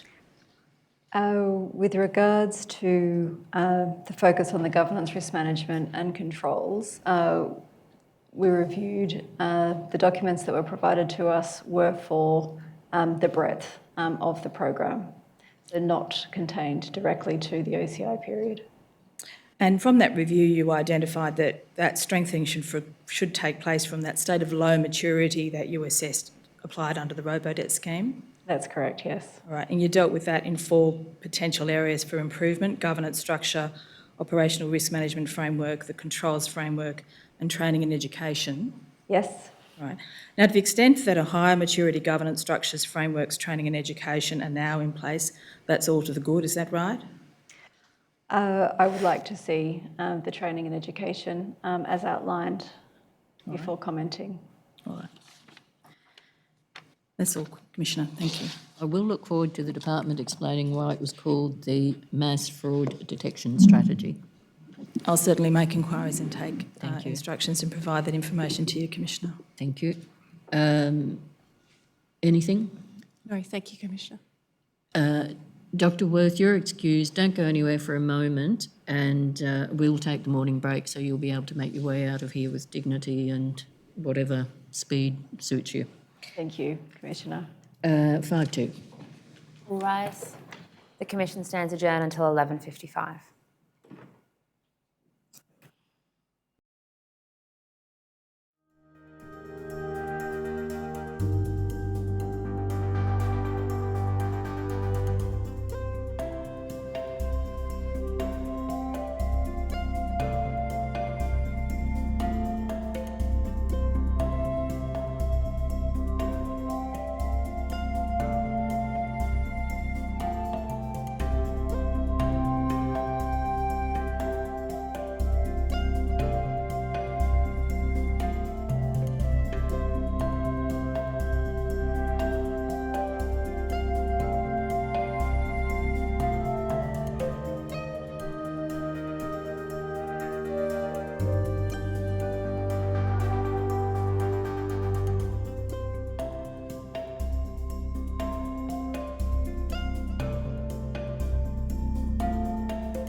Royal Commission is now in session. Please be seated. Yes, Mr Scott. Commissioner, can I at the outset attend to some housekeeping? Solicitors assisting instruct me that on day 41 of the Commission's hearings on the 3rd of November 2023, there was by an oversight an omission to tender Exhibit 6478 to 6608. And can I ask that those exhibits be exhibited? Well, I remember them well. What were they again? 6478? Yes, to To 6608. 6 what? 6608. 6608. Yes. Got a vague idea what they were about?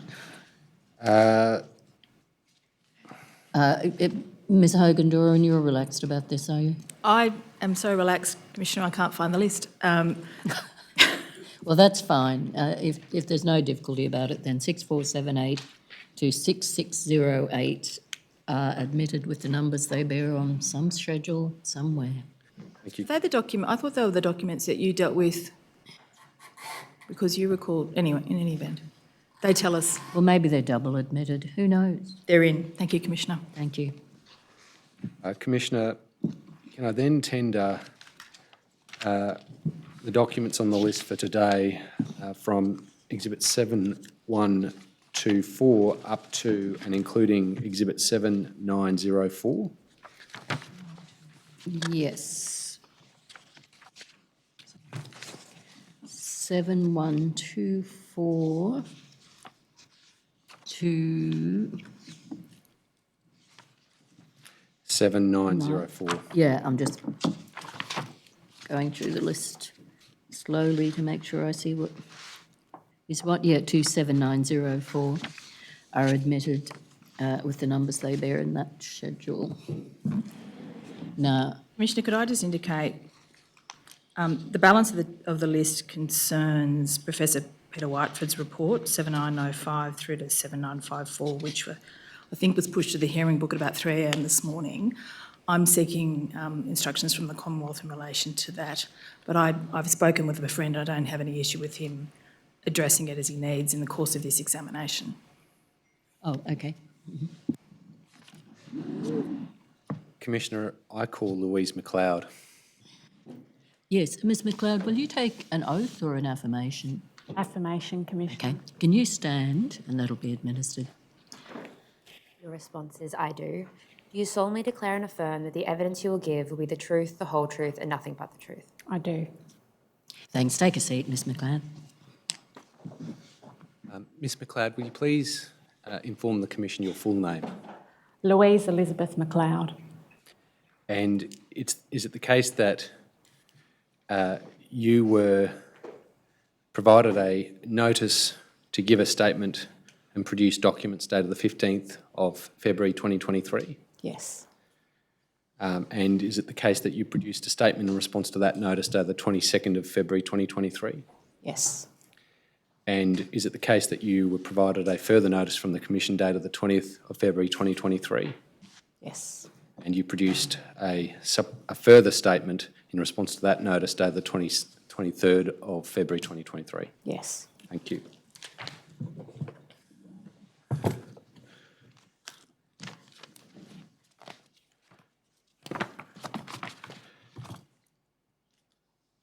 And it's the case, isn't it, that the current Commonwealth Ombudsman, Mr Anderson, has delegated you authority under Section 34 of the Ombudsman Act to disclose information to the Royal Commission to assist its inquiries?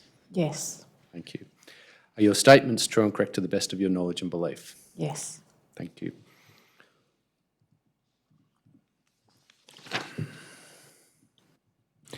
You currently hold the position of Assistant Secretary, Policy, Regulation and Legal Branch at the Office of the National Data Commissioner? Yes. Thank you. You worked at the Office of the Commonwealth Ombudsman from the 11th of July 2016 to the 31st of July 2022? Yes.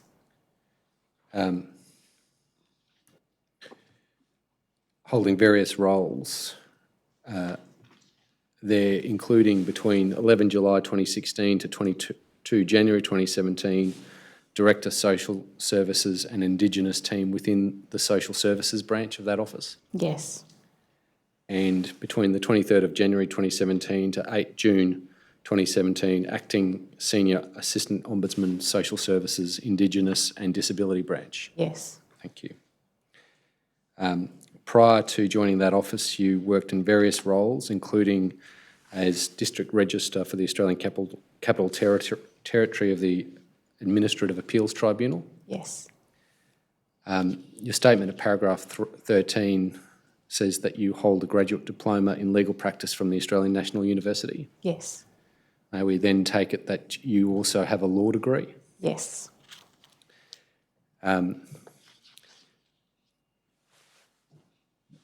Have you any experience in the practice of law? No. Okay. Have you any expertise in the principles of administrative law relating to the lawfulness of administrative decision-making? I wouldn't say I have expertise, but I am familiar Okay, by familiar. virtue of my roles. Okay, all right. But you certainly have never been involved in, for example, judicial review litigation? No. Okay.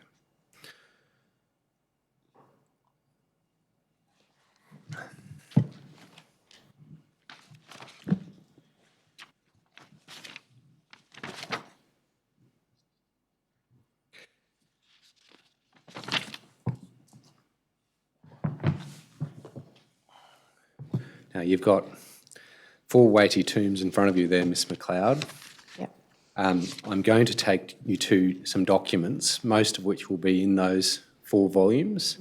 And when they are, I'll identify the tab and volume number to assist you, and they'll also be put up on the screen. There are a few additional documents that have occurred to me overnight that I'll also take you to, and they'll be up on the screen. The first document I want to take you to is in volume 3 of those weighty tombs, tab 146, doc ID LMA.1000.0001.2504, exhibit 7254. Do you have that? Which folder? Sorry. Volume 3. So Volume 3. Helps if I get the right folder.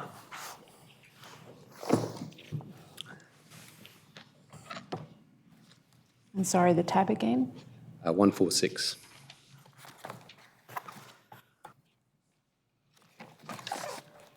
Okay.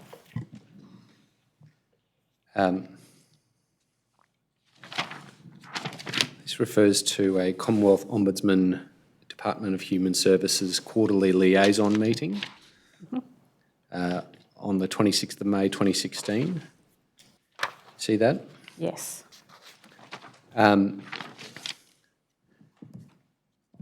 Is it the case that you weren't at that meeting?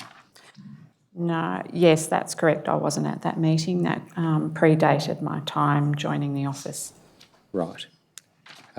Did you, when you started at the office, become aware of what was said at that meeting?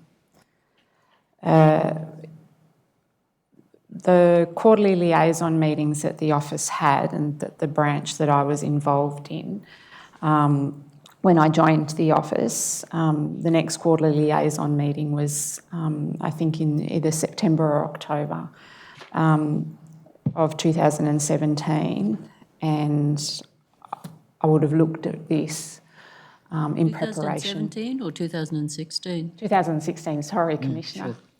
I would have looked at these documents in preparation for that meeting to understand what was going on. Okay. Would you have looked at it before then? I can't recall. Okay. Well, can I just draw your attention to page 3, agenda item 5, customer compliance briefing towards the bottom of that page. Can you see that? Yes? I'm happy for you to review it briefly for the purpose of my next question. If you read it, don't read it aloud, please. But on reviewing it, does it appear that that record would appear to be a presentation advising of the then forthcoming launch of the online compliance platform? Yes. In other words, Robodebt? Yes. Okay. I just want to ask you about part of that passage which continues over to page 4, and in particular the second paragraph at the top of page 4, which reads, "The Ombudsman's Office queried the application of the debt recovery fee and its amount, having noted the reference in the online platform. The department undertook to confirm that information about the fee was included in the frequently asked questions that the department had prepared about the online platform." Do you see that? Yep.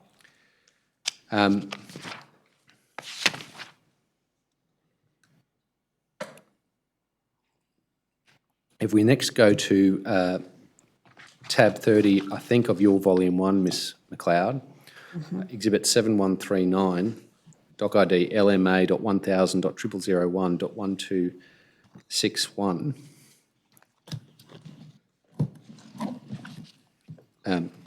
Now, the documents that are I'm taking you to, where they have a doc ID that commence with the letters LMA, that indicates they're documents that have been referred to you in your statement. Yes. That document that I've identified, do you agree, is an email from Nikki Quirk to Ombudsman Liaison on the 8th of June 2016? Yes. And Ombudsman Liaison being an email address of the Department of Human Services? Yes.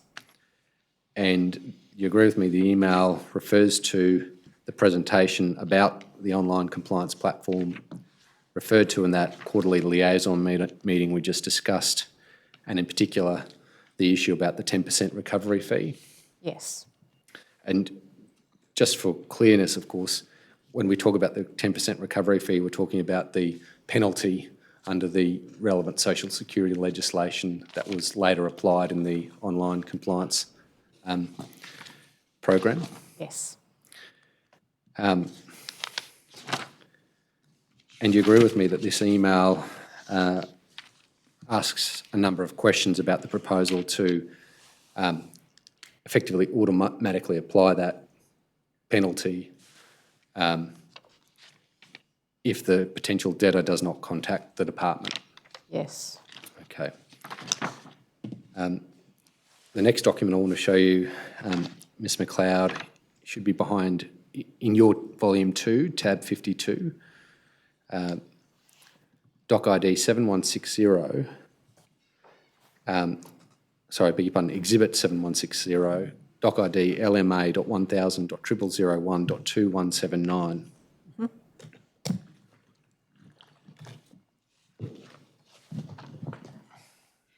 And to assist you, Ms Macleod, this document is actually referred to as a footnote in connection with paragraph 69 of your first statement. I believe your first statement is behind tab 2 of volume 1. Yes.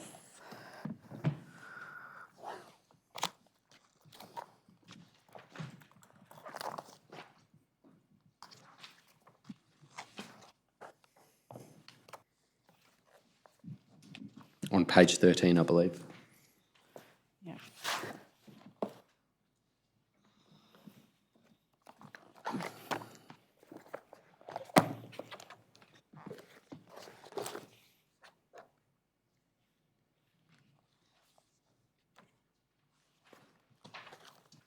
I'm sorry, paragraph 69. 9.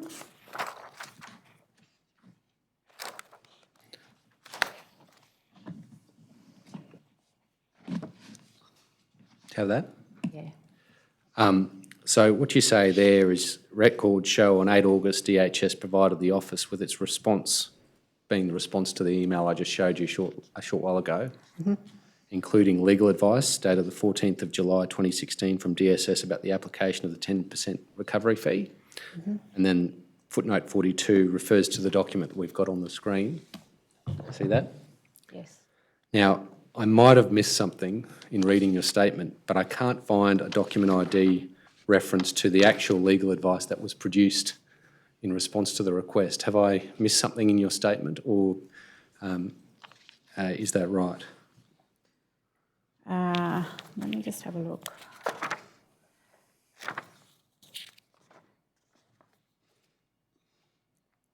My recollection is that the legal advice was an attachment to the response that we got from DHS. And in fact, it was also embedded within an email from DHS. Were you able to identify that legal advice for the preparation of your statement? Yes. Okay. Yes. All right. Perhaps over the lunch break, I can confer with your legal representatives with a Yep. view to identifying the document. Yep. But just for immediate purposes, the document that we have on the screen on the right-hand side is what seems to be an action report. Is that right?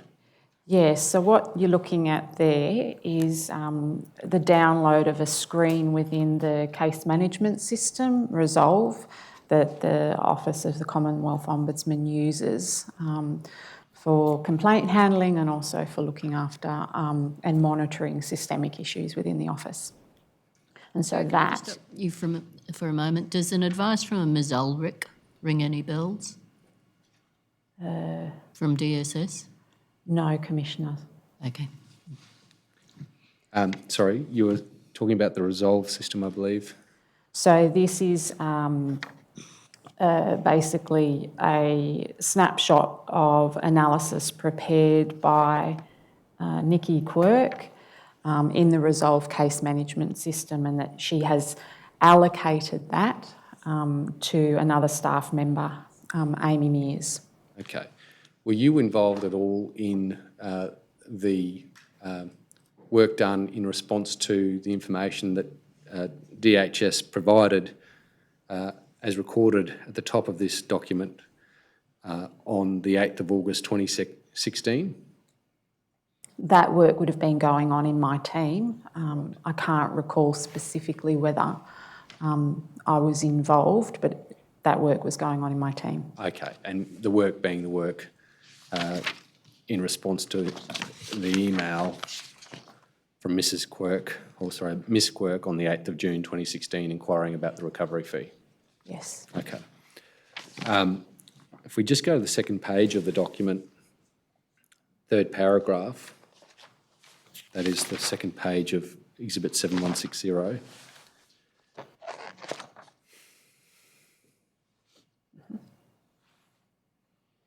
It says, clear that DHS has consulted with DSS re the REC, which would seem to be a reference to the recovery fee. Yes, that's our abbreviation. And does appear open to DHS to do it this way, given the wording of the legislation. Do you see that? Yes. And it would appear that's a reference to the advice from the Department of Social Services that you indicated at paragraph 69 of your statement had been produced. Yes. Do you have any knowledge at all of what scrutiny of that advice was undertaken by the Ombudsman's office? So my recollection from looking at the documents in preparing my statement, that response that we got from DHS at the time, which included this legal advice, that was analysed by members of the team, so Amy Mears and Nikki Quirk, and they would have been, my recollection is they would have been looking at that against what the legislation required, as well as the operational blueprint and the guide to social security law. Okay. I've got some fairly general questions that arise out of that. Is it the case that, perhaps I'll rephrase the question and put it this way, to what extent does the Ombudsman Office have regard to the question of legality when undertaking investigations of the conduct of agencies? It's one of many issues the Ombudsman's Office would look at. in conducting an investigation. It really does depend on what the issues are that are being complained about in either an individual investigation or when you look collectively at a systemic issue, what the systemic issues are that are arising. It's not always the case that a complaint might raise issues about legality or lawfulness, but in this particular case, it did. Okay. And in this particular case, the department under investigation responded to that investigation by producing legal advice, Yes, internal DSS legal advice by the looks of it. yes. And is it the case that no external advice was sought by the Ombudsman to scrutinise the correctness of that internal DSS advice? That's correct. Okay. Is it the case that, sorry, I'll rephrase it. To what extent, in your experience working at the Ombudsman, was external legal advice sought by that office to consider questions of legality for its investigations? In my experience, on occasion, advice would be sought externally through the Australian Government Solicitor or from the office legal team. It just depended on the particular investigation and the issues. So when you say the office legal team, you mean the Ombudsman's office? Internal legal team, yeah. Right. Apart from the Australian Government Solicitor, was it a practice to get external legal advice from any other legal service provider? No. Okay. It would be odd Okay. to go beyond AGS. All right. Of course, one of the fundamental features of the Office of the Ombudsman is that under the statute that creates the Ombudsman is required to be independent. Yes, And that, of course, means independent from the executive branch of government. yes, The Australian Government Solicitor is part of the executive branch of government. Is that correct? yes. How did the Ombudsman's office ensure that there wasn't any undermining of the independence of the office by obtaining advice from the Australian Government Solicitor when that was required? Well, there have been occasions where I know, but it's not to do with the investigation. So in an employment context, for example, we have gone to private legal services for advice, but ultimately, if it's in the course of an investigation, the Ombudsman's office would use AGS. The office needs to get legal advice from somewhere if it needs it, and notwithstanding the fact that they are part of the executive, I think it's appropriate that they do obtain it from the AGS. And why is that? They're familiar with and they provide advice across the Commonwealth for Commonwealth government agencies in administering their legislation and applying it. And they have a level of subject matter expertise. And as with all advice, we would take it and you'd consider it. You might, check their understanding and have discussions with them about it. But as the Ombudsman, often the way it works is that you would also consider internally and discuss internally whether or not you think AGS and the advice that they have provided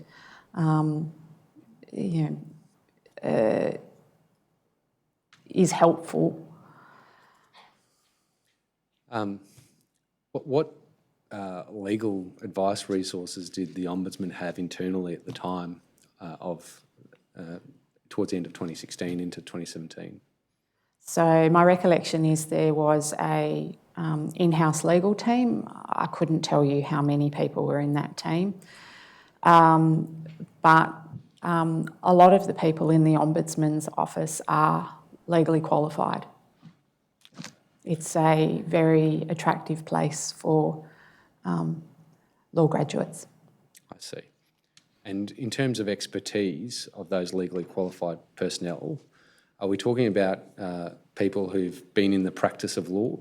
Yes, some people are. Okay. Involved in judicial review litigation? Some people might be, yes. You don't have a specific memory of that at the time? Not at the time. I have memory of someone in particular during my time, those 6 years at the Ombudsman's office, who did have that experience. Okay, but not at the time that we're talking about 2016 to 2017? No, I don't think so. Okay.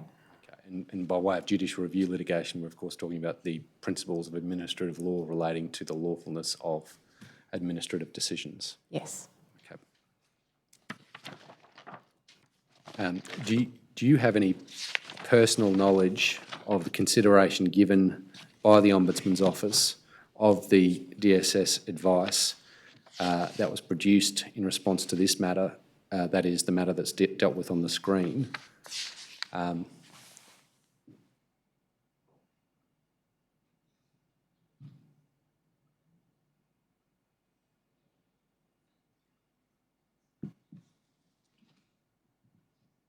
That is that matter, that is the advice that's referred to, and you refer to in paragraph 69 of your statement. Do you have any personal knowledge of the consideration that was given by personnel within the Ombudsman's office of that DSS advice?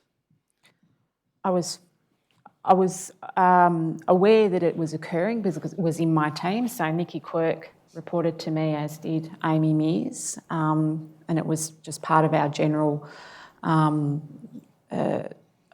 strategic engagement with DHS and DSS, because that's what our team was responsible for. I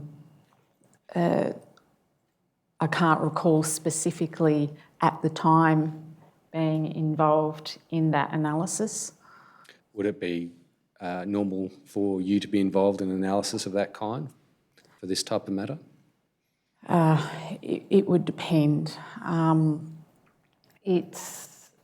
The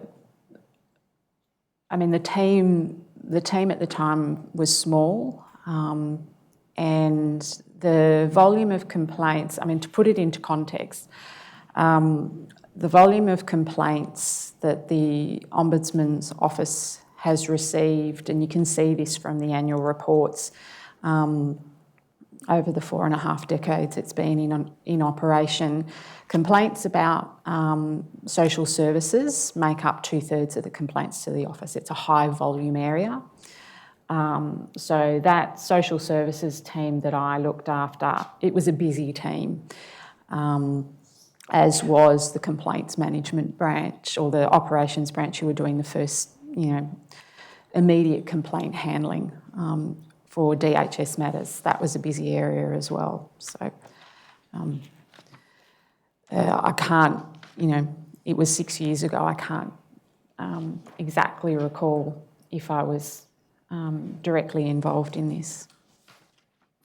All right. That document can be taken down.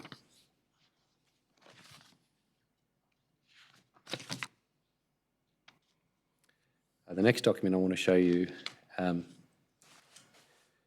Ms Macleod, is, I think, in your volume 2, tab 60. Doc ID LMA.1000.0001.2267, exhibit 7168.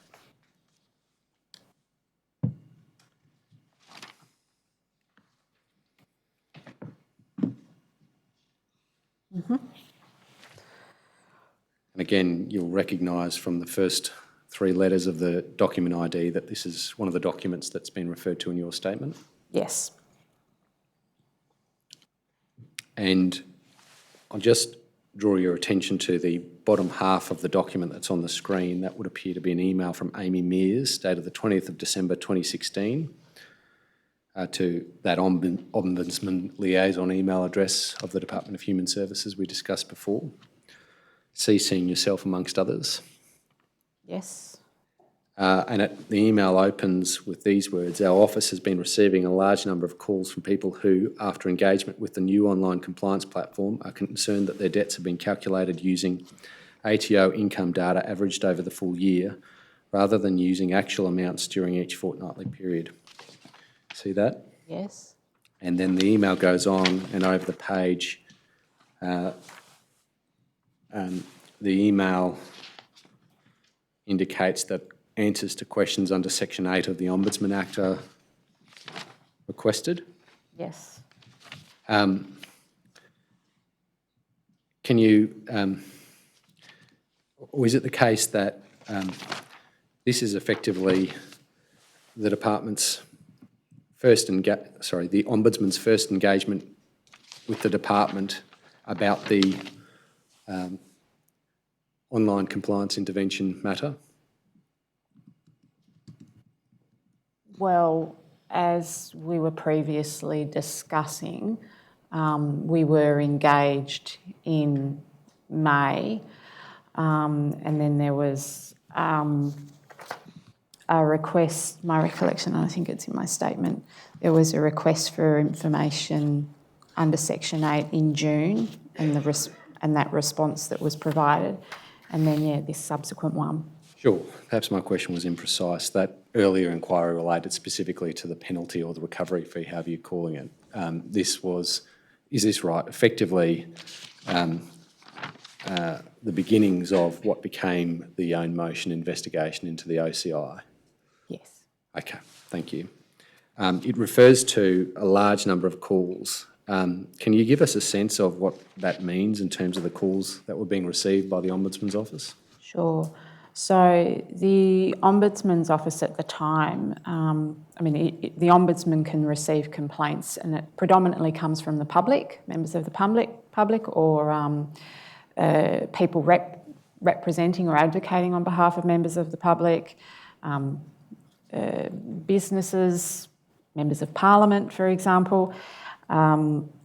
And the way the complaints would be received by the office at that point in time was by telephone. You could contact the office, you could send an email. I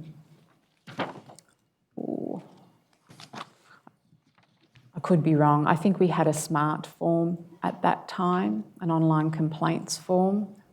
You could also send a complaint in by mail, by post, and you could also attend the office and make a complaint in person. So at that particular point in time, and when I say, so that email's dated in December, from October of 2016, the office was seeing an increase in complaints about people who had Centrelink debts. Did you have any sense from your recollection of the scale of that increase in complaints?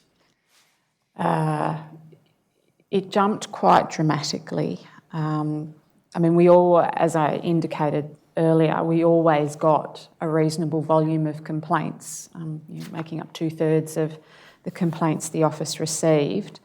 But yes, we noticed an increase. And I think it almost doubled from October through to December. Do you recall having any concerns? Yes. Yeah, complaints, sorry. Go on, I didn't mean to. Increases in complaints are always a red flag for the Ombudsman's office. And we will often speak with agencies as part of our ongoing engagement with them and say, if you are going to be making changes to programs, that is likely to generate complaints because change does. If your customer base do not understand or do not know how to engage, or their rights or entitlements, payments are going to be affected by a change in program that flows from a change in government policy, expect to receive complaints. And we've been, I suppose, proven time and time again that's what happens.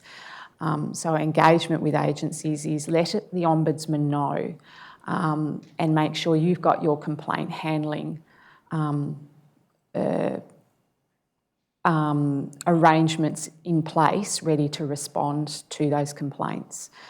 So when we got that increase, yes, it was a concern for the office. Okay. The next document I want to show you is behind tab 57 of your volume 2, Ms Macleod. Exhibit 7165, doc ID LMA.1000.0001.0380.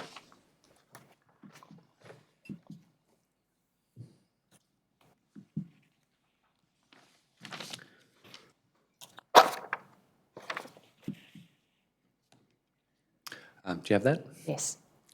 Do you agree with me that is a minute prepared by you, or at least, was it prepared by you? I think so. Okay, thank you. It has my name on it, yes. Okay, prepared by you to the then Ombudsman, Mr Neve, through, amongst others, the then Deputy Ombudsman, Mr Glenn, dated the 5th of November 2017, proposing to conduct an own motion investigation under the Ombudsman Act. Yes. For those of us who are not familiar with the Ombudsman Act, can you tell us what an own motion investigation is? So an own motion investigation is basically an investigation that is initiated of the, is it a tautology, of the Ombudsman's own initiative. And sorry to interrupt, but in contradistinction to an investigation initiated by a complaint. Yes, yes, that's right.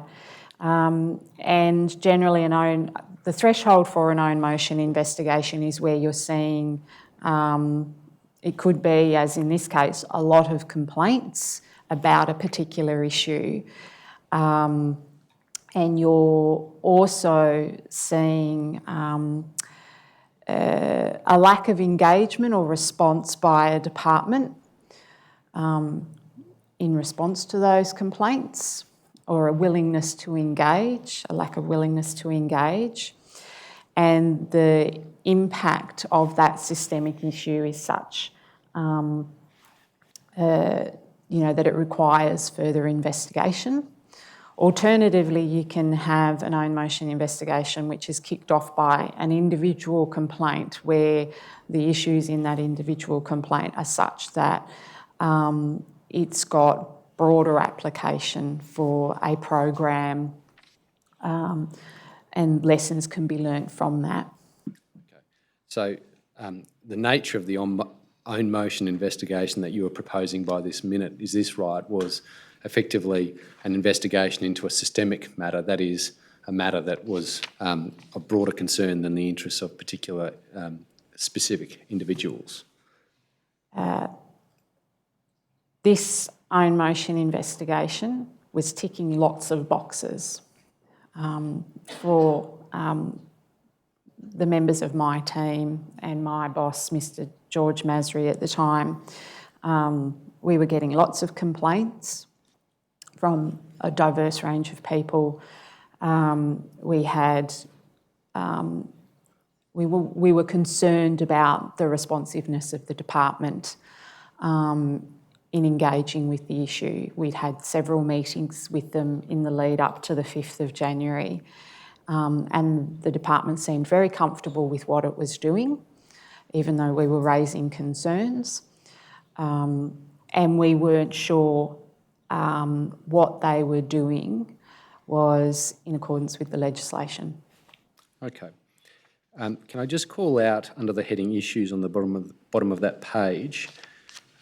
Yes, thank you. You identify two key concerns there.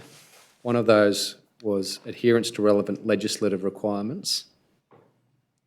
And secondly, the accuracy of debts being raised via the platform, particularly the impact of averaging data and shifting the onus. Do you see that? Yes. And were those two concerns concerns that you held about the program based on the information you had? Yes, at that point, definitely. Okay. If we go to the next page and call out paragraphs 2 and 3.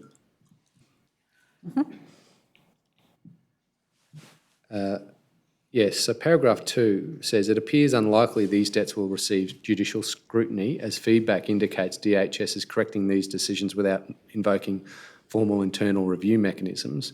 What was that a reference to? So DHS were making administrative decisions when it came to whether or not somebody had a debt.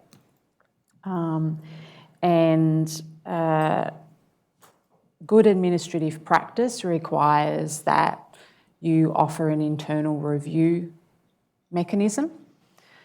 The Ombudsman's Office offers that to complainants. When we finalise a complaint, we allow people to come back and provide new information to us.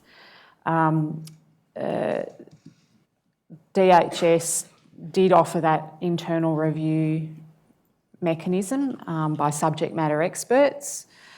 And what we were hearing and what we could see from the information we had was that the compliance officers, when someone contacted the potential debtor contacted the department and asked questions about, how did this how has this debt come about and so forth, the compliance officers were just going into the OCI and making changes and updating accordingly. So it was never actually triggering the internal review option. And our concern was that in some respects, the department was therefore circumventing, I suppose, proper administrative process. If I could summarise it this way, following an internal review, if the social security recipient was dissatisfied with that outcome, they could then appeal to the Administrative Appeals Tribunal? No, because the decision wasn't actually being made under internal review. The compliance officer was just going in there and tweaking it. I see. And so by doing that, is this what you were saying in this document, that the recipient who raised an issue with the process would have their outcome dealt with, and they wouldn't then consider taking it further by way of judicial scrutiny? Is that the point you're making? Well, what it meant was they weren't getting a proper administrative decision that would then afford them an opportunity to go to the AAT. Yes. And then beyond that. And you're also talking about a cohort of people, by they're accessing the welfare system. They don't have the means, to take it to the AAT, to take it to the federal court. So, we were concerned about that. And referring to that circumstance that you've just described, or explained, I should say, in this in your evidence today, are you meaning to say that there was a need for the Ombudsman to investigate the matter because of the likelihood of lack of judicial scrutiny? Yes. Okay. And you make that point, or a related point perhaps, at paragraph 3 that's on the screen there, that is, people who are less able to identify that their debt was incorrectly raised are unlikely to seek review or complain to your office. Yeah. Okay.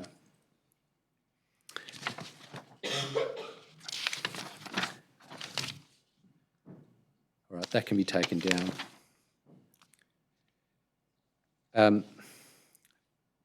And if we could then go to your volume 3, Ms. Macleod, tab 184,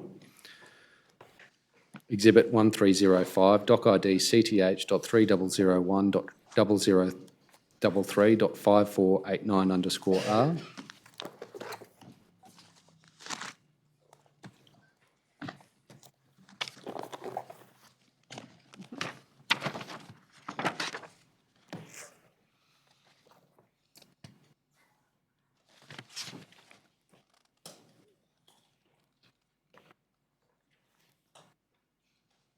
Have you got that? Yes. Okay. And you agree with me that is a letter dated 10 January 2017 to the then Secretary of the Department of Human Services from the then Commonwealth Ombudsman, Mr. Neve, notifying her of the own motion investigation. Yes. And do you have a recollection that a similar notice was also sent to the then Secretary of the Department of Social Services notifying him of the investigation? Yes. Okay. And this notice indicated that without limiting the scope of the investigation, consideration would be given to, amongst other things, adherence to relevant legislative requirements Yes. and adherence to the accuracy of debts being raised under the platform. Yes. Okay. Can I then ask you, Ms Macleod, to go to your Volume 1, tab 35, Exhibit 7143, Doc ID LMA.1000.0001.1240. Sorry, that was tab 35, was it? Yes, I believe so.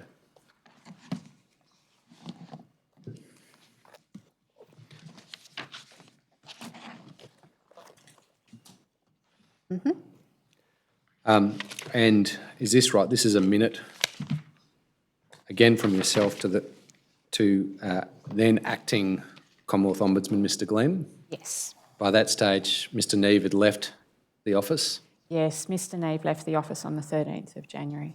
Okay, and Mr Glenn, who'd previously been Deputy Ombudsman, was then acting in the position. Yes. Okay. And is this right? This document was to provide Mr Glenn with speaking points for a meeting with DHS on the 18th of January 2017? Yes. Okay. Can we just go to the second page of the document? What I want to ask you about, Ms Macleod, is see the black bullet points on the page, as distinct from the hollow bullet points? Yes. I want to ask you about the fourth black bullet point, commences with the words "we have sought access to," Yes. and we call that out. Refers to the office having sought access to budget papers and other things, including legal advice. What budget papers had the office sought access to by that stage? Do you recall? We wanted to see the new policy proposal that supported the government's policy strengthening welfare. Sorry, Strengthening the integrity of welfare that's payments? the one. Yes. Okay. All right. That is the NPP that went to Cabinet? Yes. Did you end up seeing it? I think we did. Okay. All right. Remember anything of it?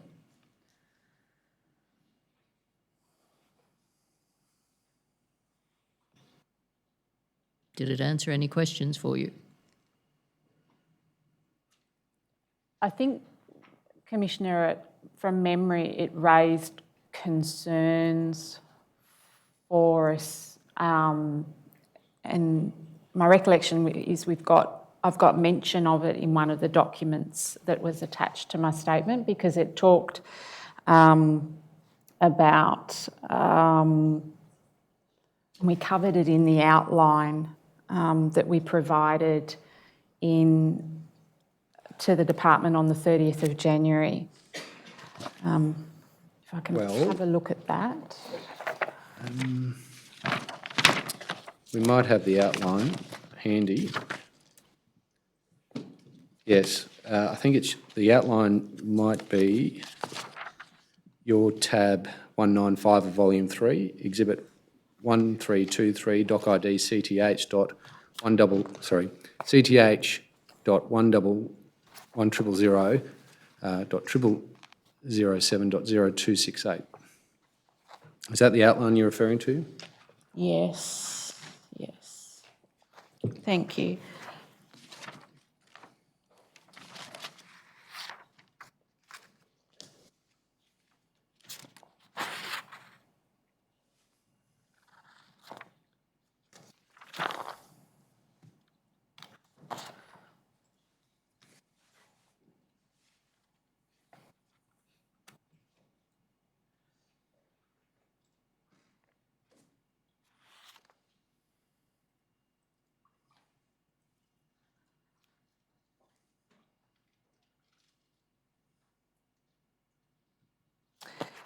It was something around this was going to create savings because automation of the process meant that there would be a reduction, particularly also around the information gathering, there would be a reduction on the regulatory burden for third parties, being banks and employers, yes. Okay, do you recall that it also conspicuously omitted all mention of averaging?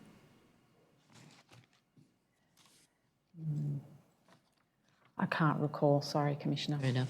I don't know if you want to go to it or whether it perhaps... We can, Commissioner. Doc ID PMC.001. In fact, before I go to it, I might go to the earlier draft.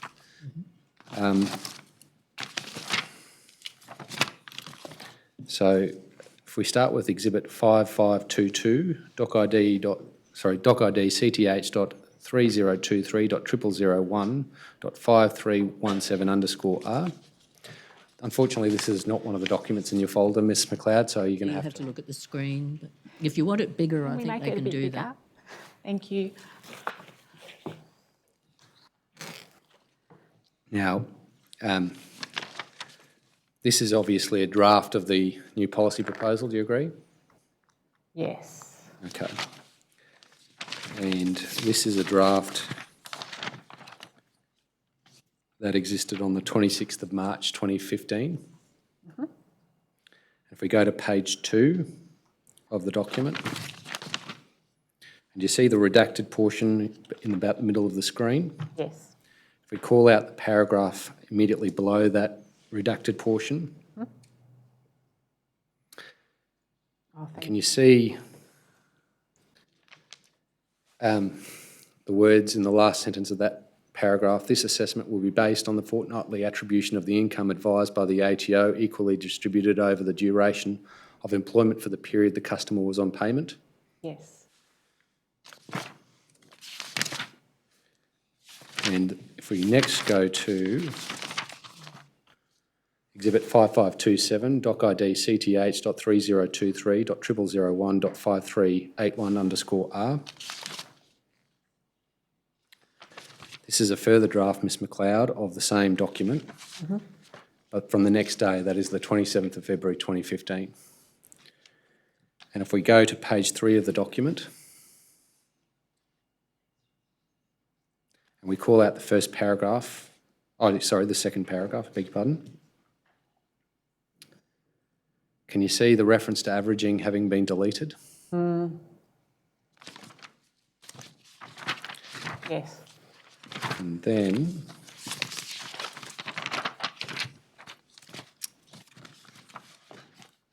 we go to Exhibit 2022, Doc ID PMC.001.0002.017. This is, I'm going to show you the NPP that went to Cabinet, Ms Macleod. And what's redacted, if you're worried about it, is everything about every other proposal, so that it's just the strengthening the integrity of the welfare system one. Should be page 22 of the document.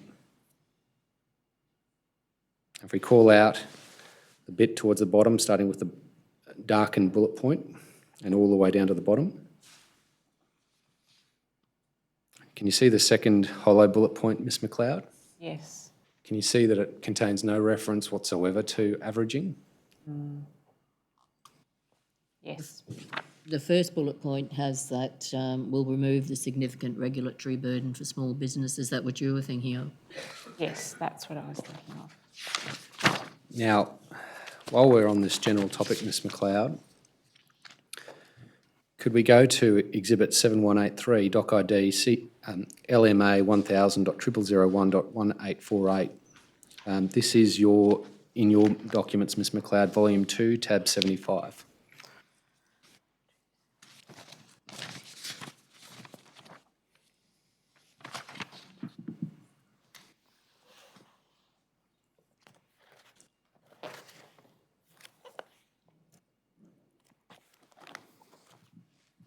Yes.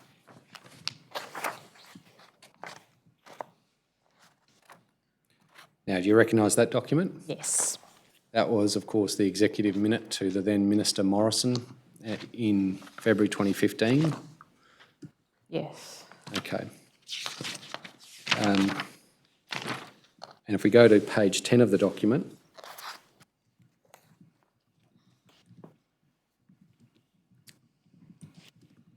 and call out the last bullet point on the page. Yes. Now, do you recall your office noticing this passage in this document? Yes. And do you recall subsequently discovering that there had been legal advice in 2014 from the Department of Social Services dealing with the lawfulness of averaging, Yes. and that the effect of that advice was consistent with what's in that bullet point there? Yes.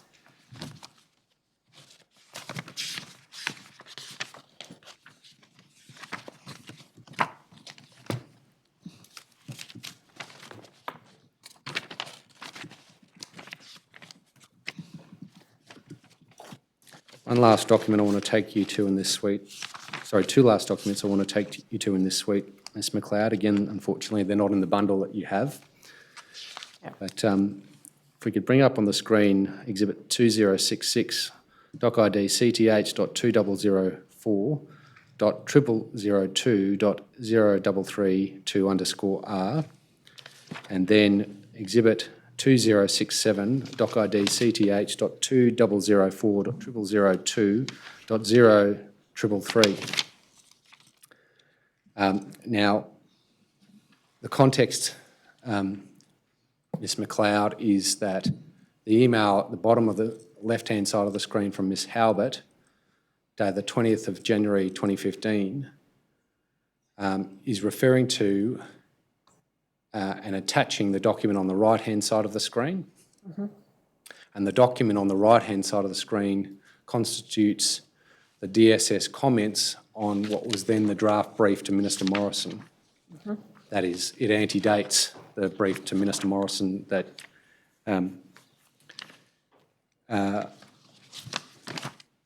we discussed a short while ago. Mm-hmm. And then if we go to page 2 of the document, on the right-hand side of the screen, that is, can you see on the right-hand side of the screen a description of what became the Robodebt scheme? That is under the heading PAYG cleanup. Yes. And then if we call out the box that's at the bottom of that page and goes over to the next page, and perhaps if we take down the document on the left-hand side of the screen so we can see fully what we're dealing with.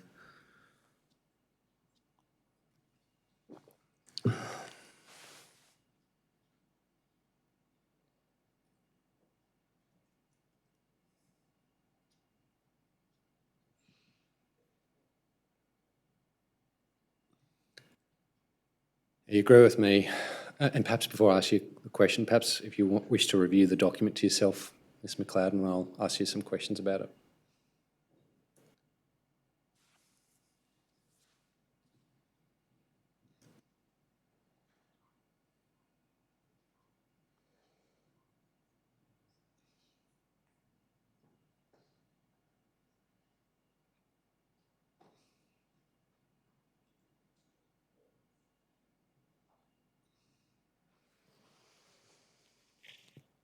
Yes. Now, do you agree with me that, so first of all, I'll just explain the words in this box with the bullet points are words that constituted the DSS feedback to DHS that's referred to in that email from Ms Halbert that we were just discussing a short while ago. Yes. And you agree with me that those comments are quite critical of the proposal for what became the Robodebt scheme? Yes. And those criticisms include that which is in the second dot point, that is, DSS Public Law Branch confirms that the suggested calculation method does not accord with social security legislation, which specifies that employment income is assessed fortnightly. Yes. Okay. Now, did you in the course, sorry, I'll rephrase that. Was the Ombudsman's Office provided this document or any of the draft new policy proposals that I showed you a short while ago? This is the first time I've seen this document. And I can't recall exactly today about the NPP. I know we got some documents, and I thought it was attached to the executive brief. Do you have a recollection whether the NPP was a draft or? No, it was final. It had signatures on it. Okay. So you don't recall receiving any draft? No. Oh, no, we got a final. Okay. And do you have a recollection of to what agency and by what means any requests were made for budget papers? That is, can you assist the Commission by referring to the particular letter or email that was sent by the Ombudsman's Office requesting budget papers? And if you need the time over the break to consider that question, I'm happy to wait until over the break. Ms Macleod. Thank you. That might be a good idea because I actually don't think we did in writing request, but I need to check the Section 8s. I think it was something that we asked for when we met with them, but I'd need to check. Okay. Had you seen these documents in the course of your investigation, would they have had any impact on it, do you think? I'd like to think so. And in what respect?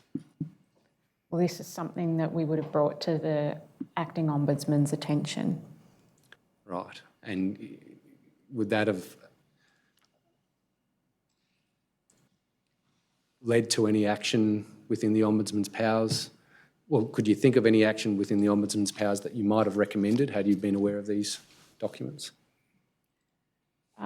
We would have definitely been asking questions of the departments, basically a please explain what this is about, and calling out, I would hope, calling out that this was enough to say it was unlawful. Okay. And when you say calling out, Publicly? right, in a report. In a report. Is that a convenient time, Mr Scott? Yes, Commissioner. How are you feeling about the afternoon? 2:30 okay or not? Yeah, I think so. All right. Thank you. 2:30. All rise. The Commission stands adjourned until 2:30 p.m.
Royal Commission is now in. Yes, Mr Scott? Ms Macleod, before we broke, we were discussing, I think, some talking points you'd prepared for Mr Glenn for a meeting that was to occur with the department on the 18th of January 2017. Yep.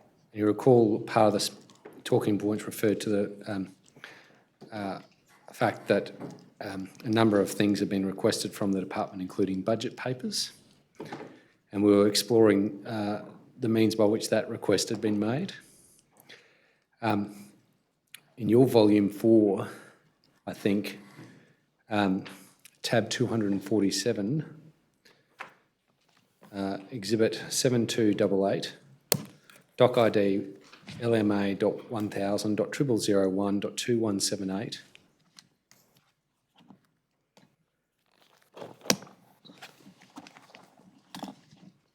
Now, do you agree with me that would appear to be a email from Mr Masri to Mr Glenn, CCing yourself, dated the 13th of January 2017? Yes. And can you see that it commences with the words, just a brief note to let you know we had a very constructive meeting with DHS around the approach we'll be taking? Yes. And then if you have a look at, see how there's solid bullet points and hollow bullet points? Yes. When I ask you about the second set of hollow bullet points, that is the third of that second set, commencing DHS will provide us, information DHS will provide us will include. Yes. And that may be understood by the words in the solid, above those hollow bullet points, that is, DHS seemed to very comfortable, supportive with the approach we're proposing and agree to the following. Yes. And in that third hollow bullet point, one of the things that the DHS was to provide the Ombudsman was budget papers. Yes. Does that assist your recollection? Yes, they were provided, and if I can take you to my statement, I did take the benefit over the break of having a look. So if I can take you to my statement, paragraph 62, my footnote 38, on the 19th and 20th of January, when we had the investigation team had the on-site meeting, we were provided in hard copy a bundle of documents, and in those documents were the NPP and the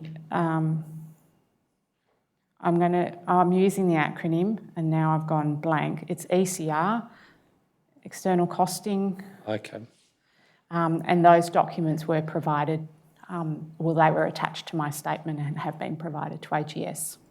Okay. So the NPP, the way I read paragraph 62 of your statement, would seem to indicate that the NPP was responsive to a Section 8 notice.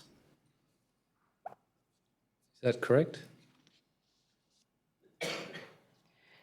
Yes, so that second sentence, the investigation team was given some of the information that was requested in the Section 8 notices, yes, and we also asked for some information using the power of Section 8, Right. but we did so verbally. I see. So the power of Section 8 being the power proposed in the Ombudsman to request information for the purpose of for the purpose of an investigation. Yes. And am I understanding your evidence? I haven't reviewed the section closely enough, but am I understanding your evidence to be that you understand that section empowers such requests to be made verbally? Oh, I can't recall. I'd need to have a look at the provision. Okay. Yeah. Right. But in any event, sorry? Oh, sorry, I was going to say, in terms of the way the Ombudsman conducts investigations, whether it's an own motion investigation or an individual investigation. So say, for example, when we're using Section 8 and an individual investigation officer is having a telephone conversation with a contact officer at the department, they will be asking for information at that point through the course of the conversation, based on whatever the discussion is about, using the power of Section 8. They may follow it up in writing, they may not. I see. And so when a request is made using the power of Section 8, including verbally, there's a legal requirement for that request to be complied with? We would hope so, yes, that they participate in good faith and produce the information.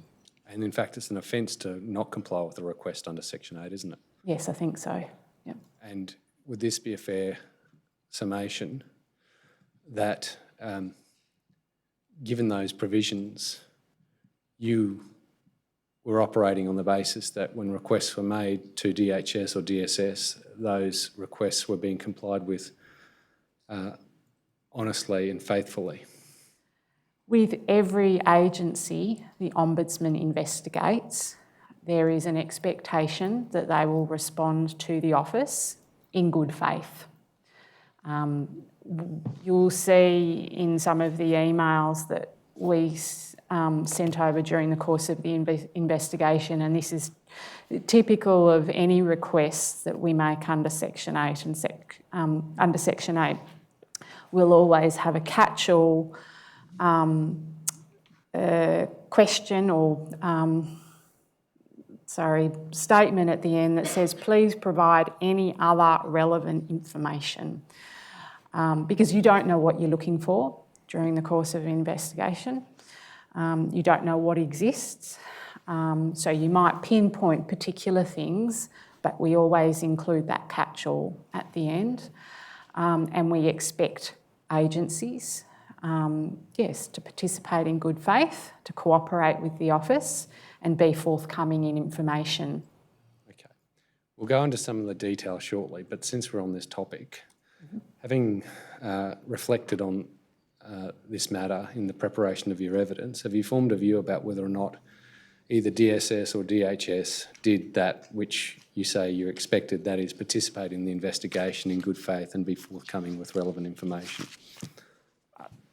Look, before we broke, I was shown documents that we had never seen before. That suggests to me that they didn't participate in good faith, and they weren't forthcoming with all relevant information.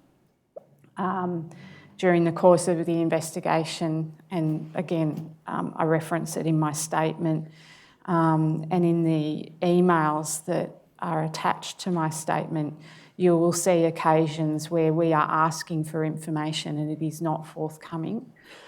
And that was quite evident in the course of that investigation. You touch on that topic, I think, in your statement.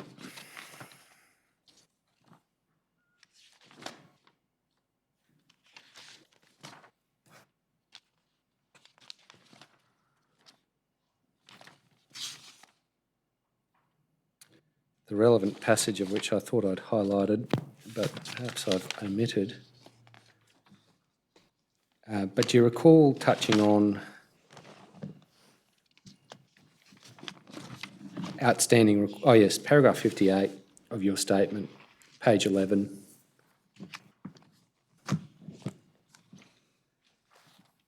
You say, during the investigation, the DHS did not produce all the information and documents requested by the office under Section 8 notices even after repeated requests. Yes. That's true? Yes. Ultimately, Mr Glenn and the investigation team decided it was necessary to complete the investigation based on the information the office was provided. They formed the view that there was sufficient evidence to make reasonable conclusions that could be supported by the evidence. Yes.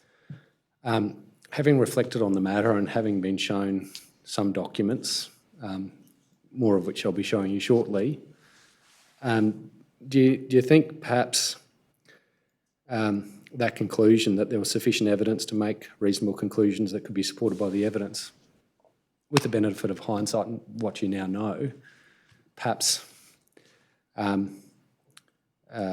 is not a conclusion you would hold now? Yes, it's not a conclusion I would hold now, but at the time, based on all the material that we did have available to us, the conclusions we reached were supported by that material. Okay. Did you feel at the time, that is up to the end of the investigation, that DHS and DSS were participating in the investigation in good faith? It's an interesting question, that one, because my experience of dealing with DHS and to a lesser extent DSS during my time at the office, as I indicated earlier, the bulk of the complaints to the Ombudsman's office, 2/3 of those are about social services programs. And so the relationship with the department, it required daily contact, whether it was in the course of individual complaint investigations, the strategic engagement that the branch I was part of was involved in, or own motion investigations. And I think it would be fair to say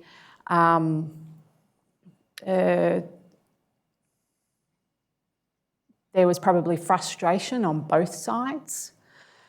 Frustration by DHS, oh, here's the Ombudsman again, if they would only just go away, and frustration from the Ombudsman's office, from me and my team and others. Here we are, we're having to investigate DHS again, they would always try to limit the questions we asked, and in some respects manage the Ombudsman's office. But to give further context to that, you saw that across a lot of the agencies and the departments that the Ombudsman investigates. The Ombudsman's office is not seen as a friend of agencies and departments in performing its oversight role. I've often heard the Ombudsman's office described as a mosquito in the ear. We are annoying. What do you mean by the phrase "try to manage the Ombudsman's office"? I think it's fair to say that manage in terms of,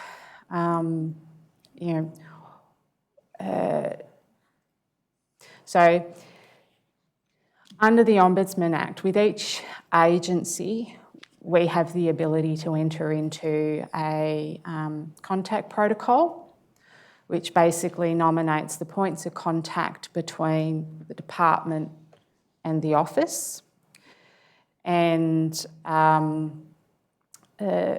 DHS, for example, and as I said, this is true of other agencies as well, but DHS, for example, in that protocol would, and this is what I mean by management, they would be quite explicit. You are only allowed to contact this person. You are only allowed to contact. We would prefer that contact to be in writing.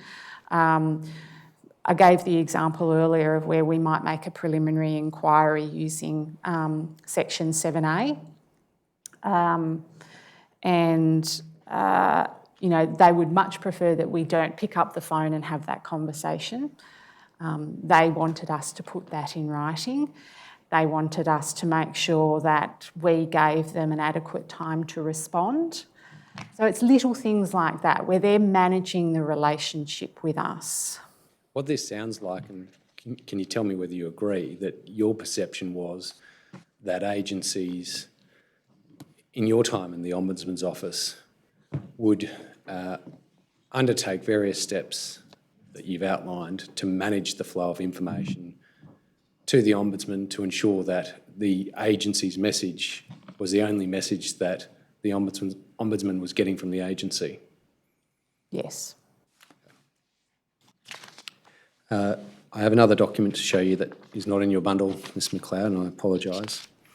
It is, I believe, Exhibit 1315, Doc ID CTH.1000.0006.9906_R.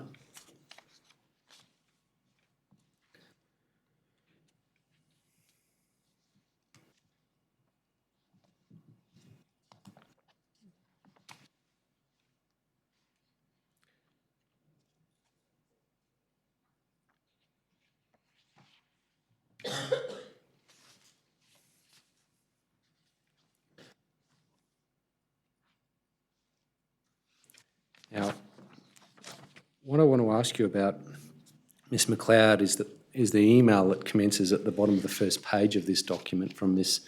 And my apologies, how do you pronounce her last name? Cecilia Devasala. Devasala, thank you. On the 23rd of January 2017, which goes over the page, and it's addressed to Mr Ryman of DHS, and you're CC'd.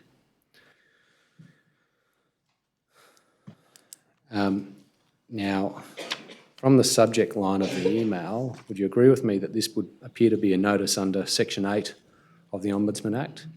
Yes. All right.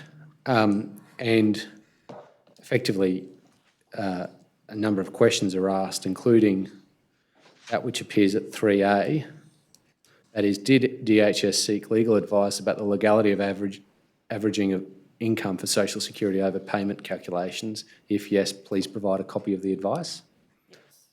And the effect is of Section 8, isn't it, that DHS was then bound by law to provide the documents requested? Yes. And then the next document I want to show you is Exhibit 5593, Doc ID CTH.3502.0001.0608_R. I think it's in your volume 3, tab 189, Ms Macleod.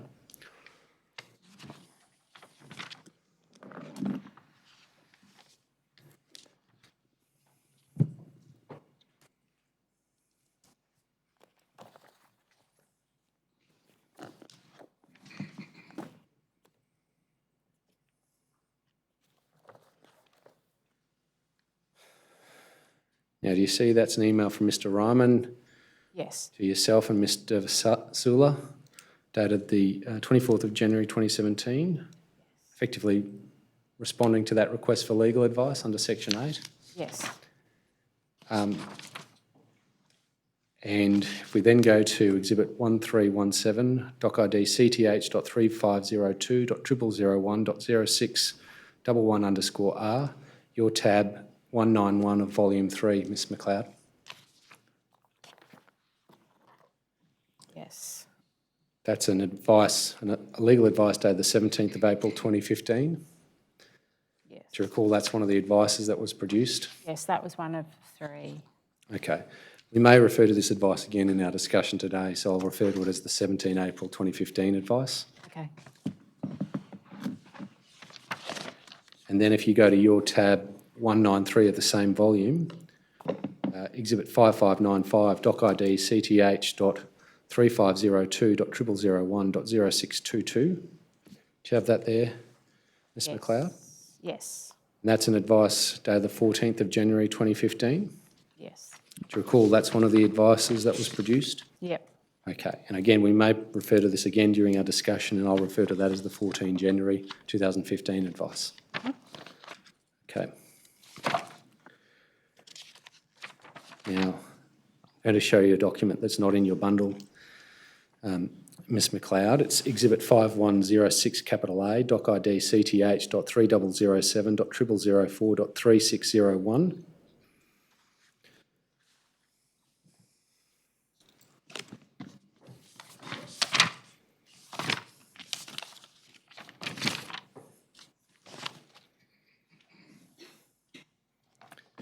And it's Exhibit 5106 capital A. All right. For reference, Ms Macleod, the email from Mr Ryman that I showed you a short while ago was dated the 24th of January 2017. Mm-hmm. So that, and if you have a look at the bottom of the page, you can see an email from Ms Mussolino to various people dated the 23rd of January 2017, the day prior to Mr Ryman's email. Yes. It says, and you recall who Ms Mussolino was? Yes. Did you have some contact with her during the investigation? Lots of contact. Okay, she says, or can you please check in your branches and identify and provide to me any legal advices, internal or external, provided by legal to the business regarding debt recovery of Centrelink overpayments, and specifically about the online compliance system. Did you see that? Yes. And then do you see an email in response from someone called Glenn Fivash, a general counsel within the department? Yes. Same date, It says, "Hi Annette, I wrote an information piece for the strategic analysis section a couple of weeks ago, attached." I'll show you the attachment. Exhibit 5107, doc ID CTH.3007.0004.3602. Again, it'll be on the screen, it won't be in your bundle.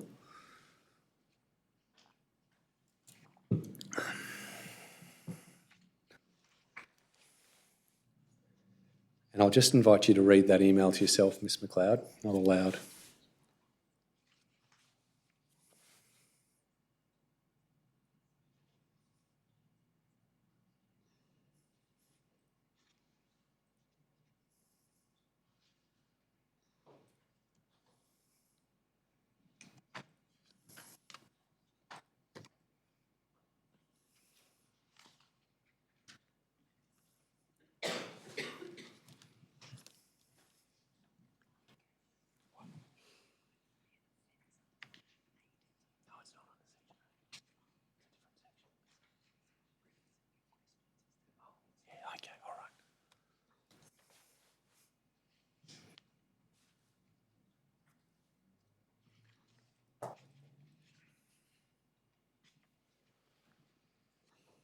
Yes.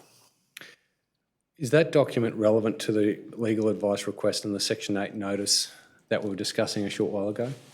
Yes. Should it have been provided in response to that notice? Yes. Do you feel misled by it not having been provided?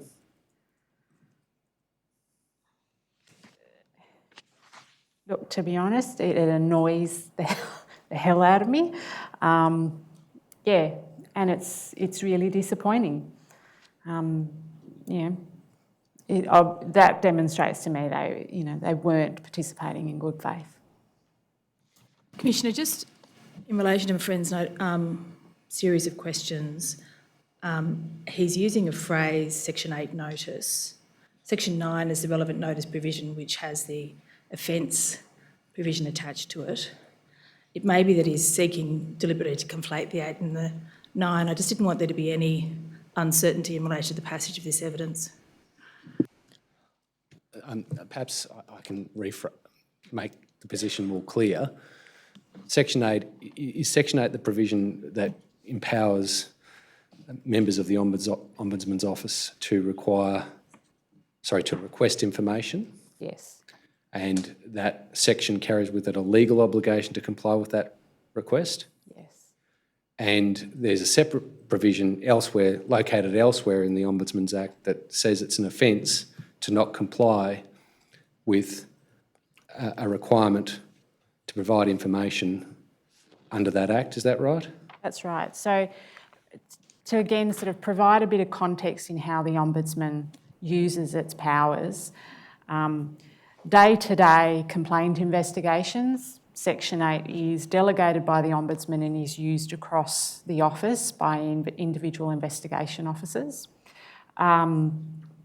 Use of Section 9 is only delegated to a certain number of people in the office. My recollection is that it was at executive level 2 and above. And Section 9 is used sparingly because it's the equivalent of Royal Commission powers. So the use is quite judicious. Often it's used at a request of an agency because they want the protections of it when they are providing information to the office. I'll just read out a section of the Ombudsman Act and ask whether you're familiar with it, Ms Macleod. Section 36 of that Act says, "A person shall not refuse or fail to do various things, one of which is to furnish information when so required in pursuance of this Act." You familiar with that section? I'm familiar with that section. To your understanding, is Section 8 one of the requirements to produce information by that Act? Yes. Okay. Thank you.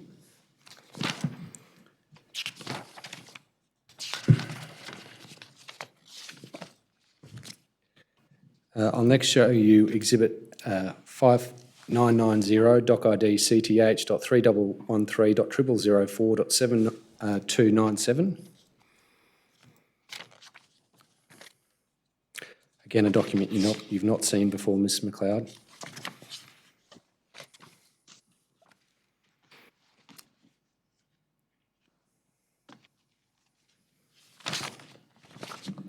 This is, in fairness, Ms Macleod, as you can see from the watermark, a draft legal advice, but the evidence before the Commission that it was in existence by the 11th of January 2017. Okay.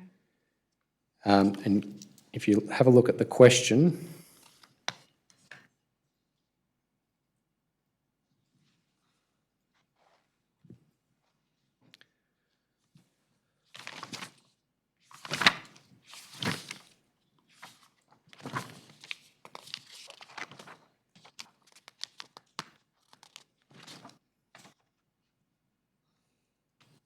have you had a look at that? Yes. And the summary of the conclusions reached in the document is in paragraph 3.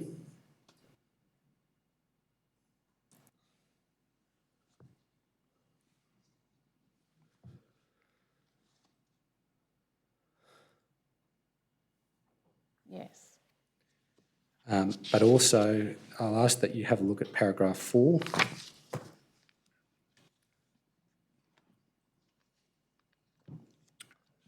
Yes.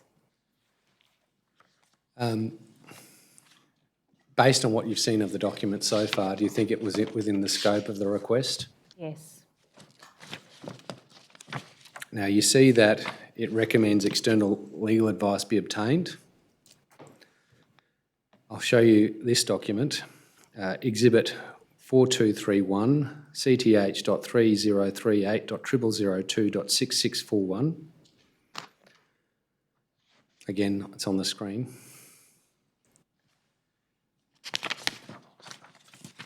And you can see, although the spelling, there's an error in the spelling, it purports to be instructions to the Australian Government Solicitor. And if we go to the last page of the document,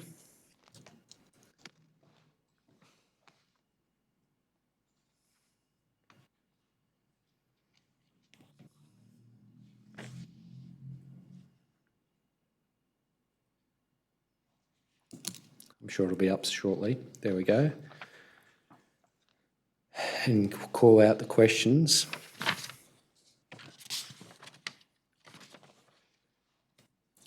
The evidence before the Commission is that these instructions, in draft form at least, were in existence by the 10th of January 2017, although they weren't ultimately progressed. Did any of the requests for information from the Ombudsman extend so wide as to require instructions of this nature, even if they were in draft form? Our requests under Section 8 were for any legal advices. I would have thought that those should have been provided. All right. I don't recall that we narrowed our request.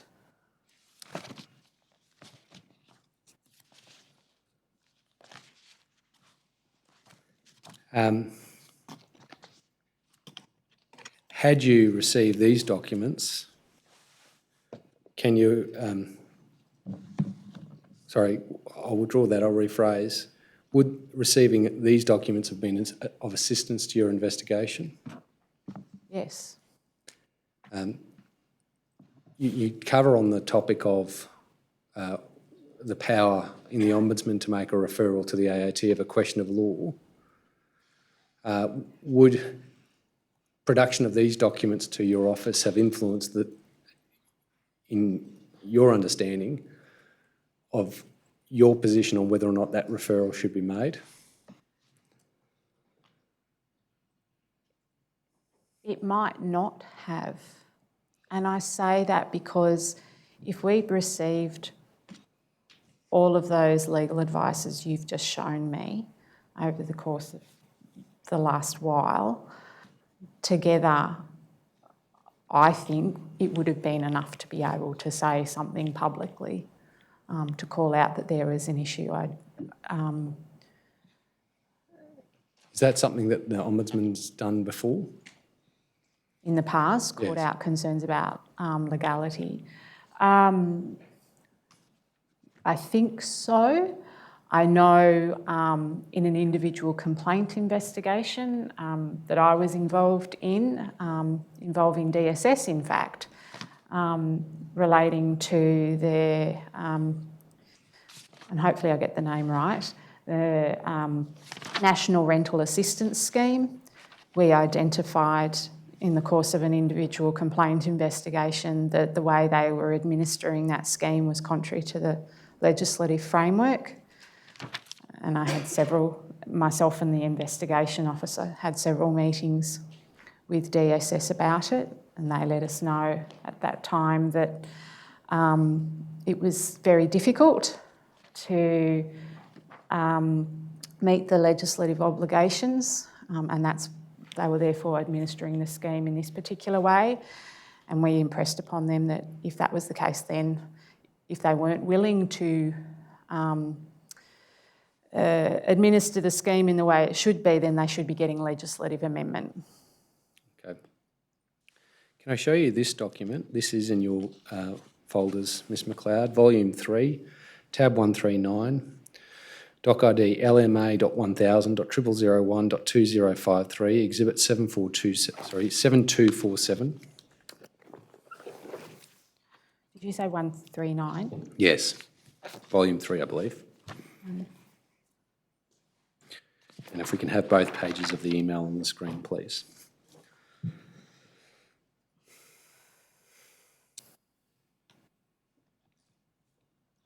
Have you got that, Ms Macleod?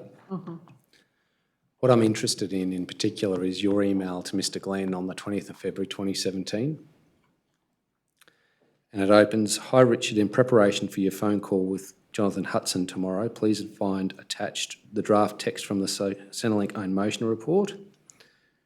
The averaging analysis is covered in paragraphs 1.19 to 1.46.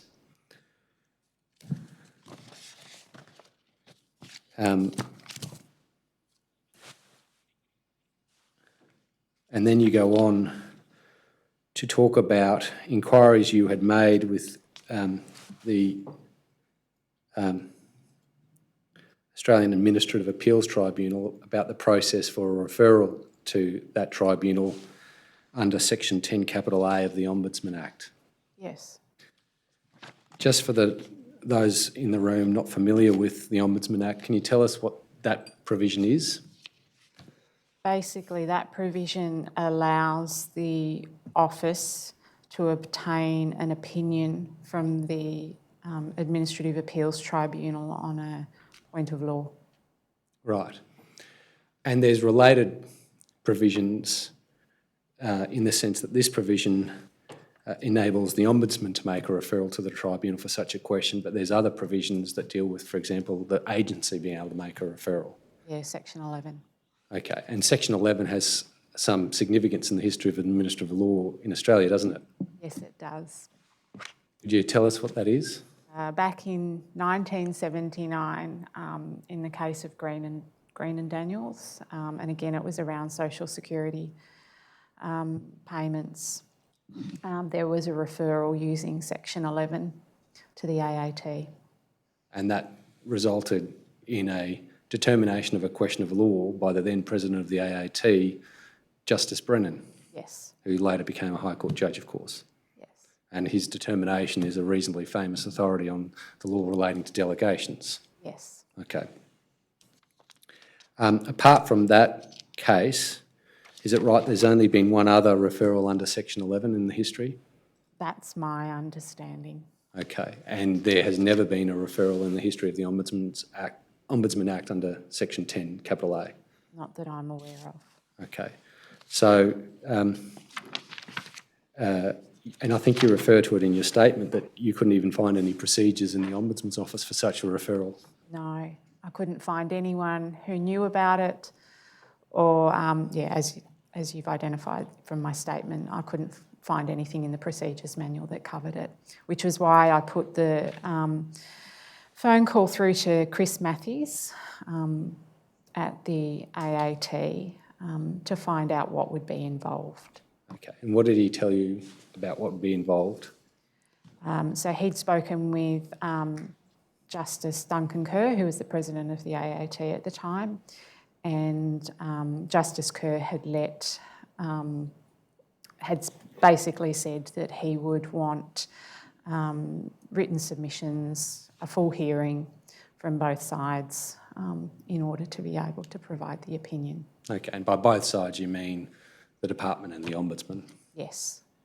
Can you understand why he would require that? Yes. Yes. And again, for the benefit of the non-lawyers watching, can you explain why that would be something that he would want, based on your expertise as a lawyer?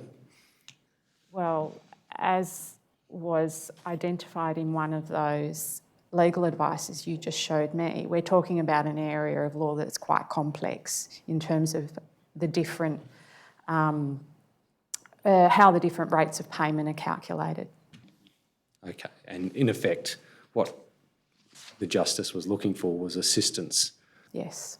And the benefit of having submissions from both sides effectively allows the competing arguments to be properly tested, Yes. with the object of getting the best and most correct determination of the relevant question. Yes. Okay. The email, as I mentioned, opens with the words "in preparation for your phone call with Jonathan Hudson tomorrow." What was that, the context of that?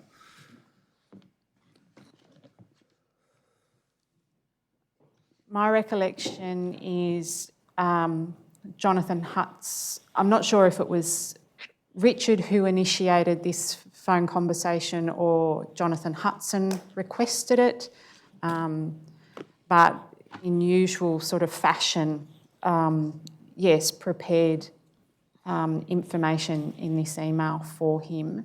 And it came about because we were concerned about legality. And it was something that, the team was obviously turning its mind to and had concerns about. I'd let the acting ombudsman know, and this was an opportunity to discuss that with the department. Is it the case that the Ombudsman has used effectively as a strategy to get better engagement from agencies, raising the prospect with those agencies of a referral under this section in order to encourage them to reflect more critically on their position on the legal questioning in issue in the particular investigation? Given I couldn't find any examples of this power being used before, in my mind, and I know in the team's mind, we thought that this would be useful. Useful for? For doing as you had suggested, which is, influencing the department. Right. So am I to understand your evidence that the purpose of including reference to this provision to Mr Glenn in this email was for the purpose of that process of attempting to influence Mr Hudson in the call that was foreshadowed in this email? Yes. Okay. But in any event, had you and your team formed the view that perhaps this might be an occasion when such a referral ought to be made? Yes. And to contextualise this, as is identified in the final report in April 2017, we're talking about a shift from 20,000 interventions per year to about 20,000 per week, correct? Yes, a huge scale that was automated with little to no human intervention. And so if there was unlawfulness, it was unlawfulness on a massive scale against very vulnerable people. Yes. Right. And one might ask the question, if the referral power wasn't to be used in a case like this, when will it ever be used? Yeah. I don't know. Have you reflected on that? Yes, I think it should have been used. Okay. But I was also conscious of the time pressure that the office was under. Okay.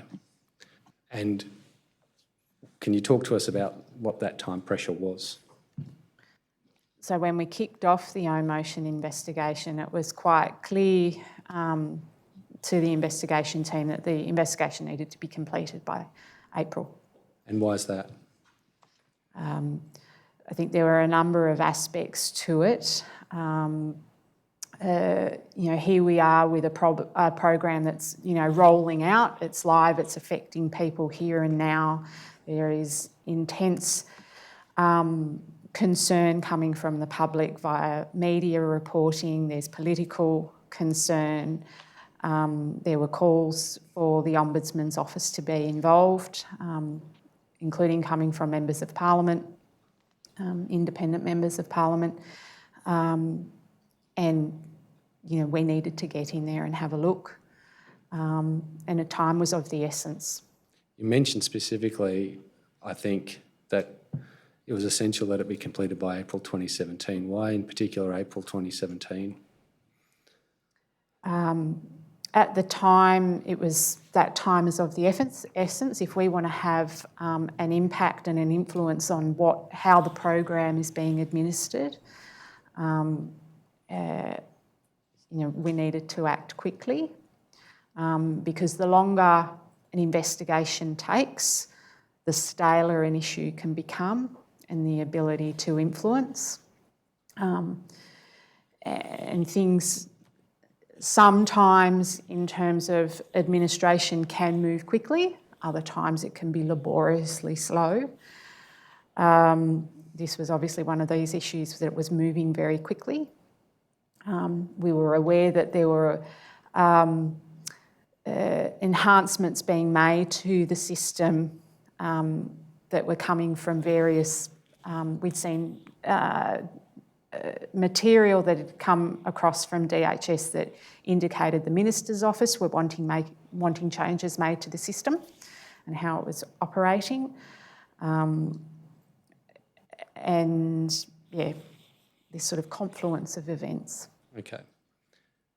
You talk about the ability to influence as a concept. Yes. And would I be right in saying that's a concept that's used in the Ombudsman's office? Yes, and it comes down to the fact that the Ombudsman is not able to make binding decisions on agencies. We cannot force an agency to take action.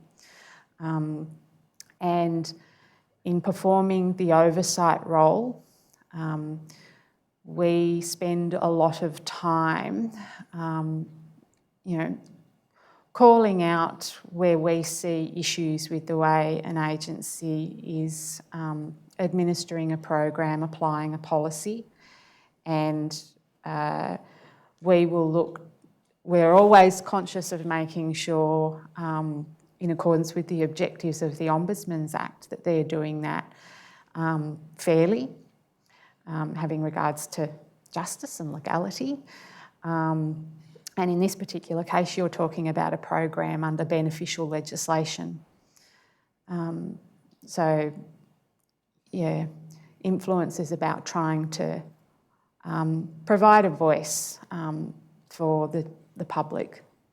But in practical terms, a body that can't make binding decisions but can only make recommendations effectively is in a position where it's got to engage in effectively a level of persuasion. Yes. To get the agency to agree to the recommendations that are being made. Yes, yes. And am I right in understanding your evidence to be that the staler an issue becomes through the passage of time, that capacity to persuade the agency diminishes? Yes. Right. But against that, the Ombudsman has enormous power if they do actually point out the wrongness or illegality, as the case may be, of something a government department is doing. That's right, Commissioner.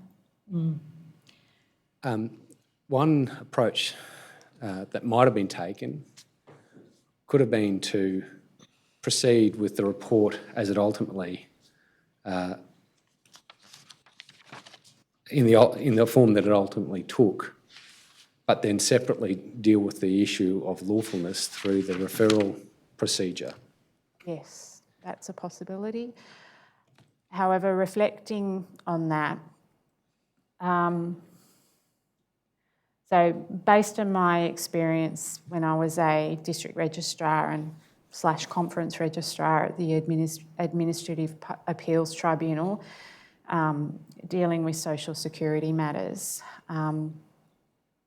it was often, I'd often heard comments coming from DHS about, well, the AAT it's merits review, it doesn't hold the same power, its decisions by way of case law don't hold the same weight as matters that come through decisions that are made by the federal court or the full federal court. But if it were a decision made by the President, it would be a decision made by a federal court judge, and that's what had happened in the Daniels case. Yes, that's right, Commissioner. But this was the view that, these were the comments that I often heard. Sure, I'm just talking about a Section 10 review of the legality issue. If it were determined by the President, you can hardly make those comments. I'm not sure if they would have. Maybe I'm too cynical, but I do wonder if they would have treated it with some level of contempt. Well, given the legal advice, if you can call it that they had, if they were up against a decision by a federal court judge, they wouldn't have been in much position to argue, would they? I'd hope so. Well, I'd hope not. All right. Another option that might have been availed of was the option provided in Section 11 capital A of the Ombudsman Act that refers to referrals to the federal court. Was consideration given to that? No. And can you offer any explanation as to why that wasn't considered? If at the time of the investigation it was felt that there wasn't enough time to do that, after the fact, the office may have turned its mind to it. I don't know. Okay. So,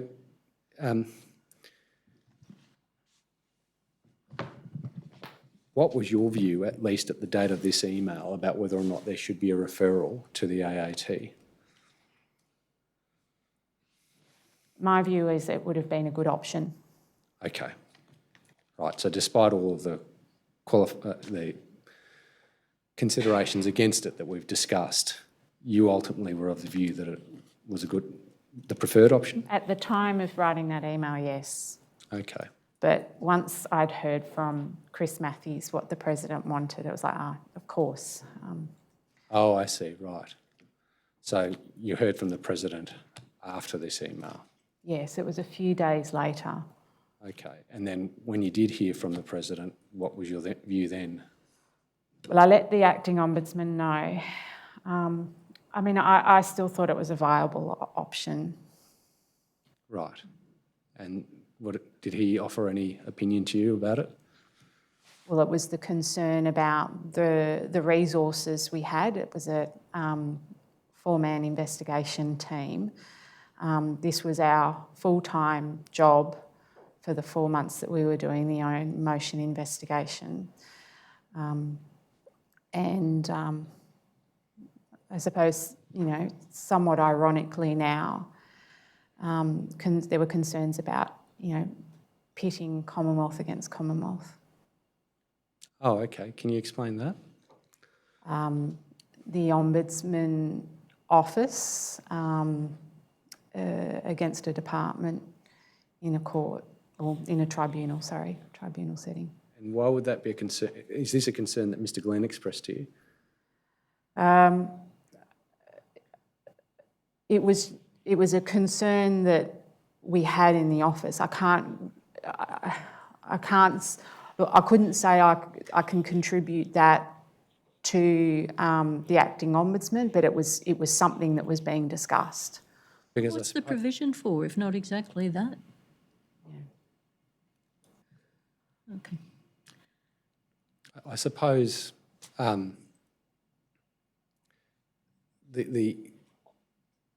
issue about pitting the Commonwealth against the Commonwealth sort of raises that issue we discussed earlier about the need for the Ombudsman to be independent. Why should that concern about pitting the Commonwealth against the Commonwealth be relevant? I'm not sure, but it was something that was being discussed at the time. Okay. All right. So what was the upshot in terms of the Mr. Glenn's view? Well, we didn't proceed to use 10A. I'd just ask you about the culture there. I mean, you had this steady liaison with the department, I suppose. Ombudsman's officers saw a lot of DHS officers. Was there some sort of camaraderie that produced a reluctance to go head-to-head with them? No, Commissioner, there wasn't camaraderie. I'm just struggling to understand why the Ombudsman's office would have any reluctance to take them on in court over a purely legal issue. What do you think's at the root of that? Have you got a view, or? I think it unfortunately came down to the time consideration. Yeah, well, but it didn't sound like... You said this business of Commonwealth versus Commonwealth. What's behind that, do you think? That's obviously not just a time consideration, that's a hesitation about taking on a department. Yes, and also the level of expertise, I think, within the office. Bit scared of doing something so novel, or? Perhaps, given we hadn't done this, in a very long time. Okay. The next document I want to show you, Ms Macleod, is in your volume 2, tab 74, exhibit 7182, LMA.1000.0001.2087. Sorry, what was the tab again? 74. Put my glasses on so I can see.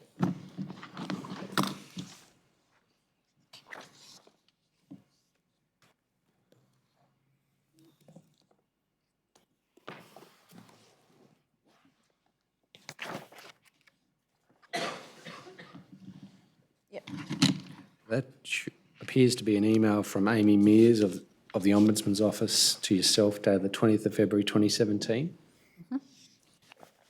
And commenting on 14 January 2015 advice and the 17 April 2015 advice that we discussed earlier.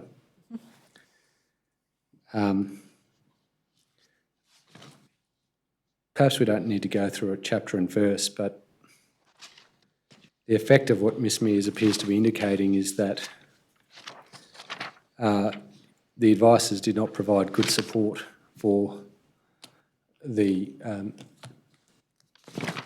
use of averaging. Yes. Okay. And would... This is purely DHS advisors at this stage. Yes. And did this reflect effectively the team's view about the strength of the legal advice that DHS had at that time? Yes. That is, that they did not have legal advice supporting the use of averaging? Yeah, we had doubts. Okay. Well, in summary, the couple of advices they had were so hedged about with, well, if you've got enough information, and were so hesitant to say, and averaging will be sufficient, that you would think it was not much to bolster the program on. Now, the next document I want to show you is also in your volume 2, Ms Macleod, tab 76, exhibit 7184, doc ID LMA.1000.0001.1909. And if we could have on the screen with that document, exhibit 1380, DSS.5005.0001.0532. Now, the first document I identified, is this right?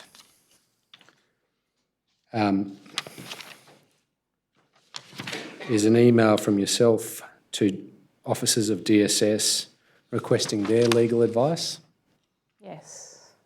And is this right? That request was made after members of your team had formed a dim view of the legal advice that DHS had provided? Yes, that's right. And then the response was from Verity Hughes, dated the 23rd of February 2017. Yes. And, sorry, the document on, I should say that the second document should be Exhibit 1380, DSS.5005.0001.0532.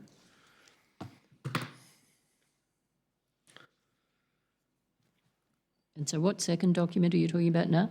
This is the document that's attached to, well, I'm going to confirm if this is the document that was attached to Ms Hughes's response. It's not on there. Yes, that's right. Okay. And do you know that to be the advice obtained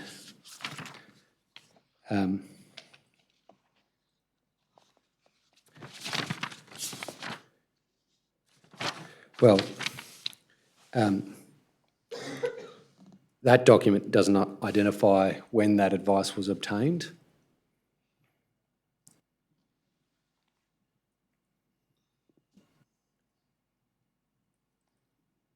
By DSS. Yeah, not on the document, no. Did you have an understanding at the time of when it was obtained? The covering email does say legal advice from earlier this year. Yeah. Oh, okay. Beg your pardon. All right. And this advice, do you agree, answers the question whether or not averaging could be used as a last resort?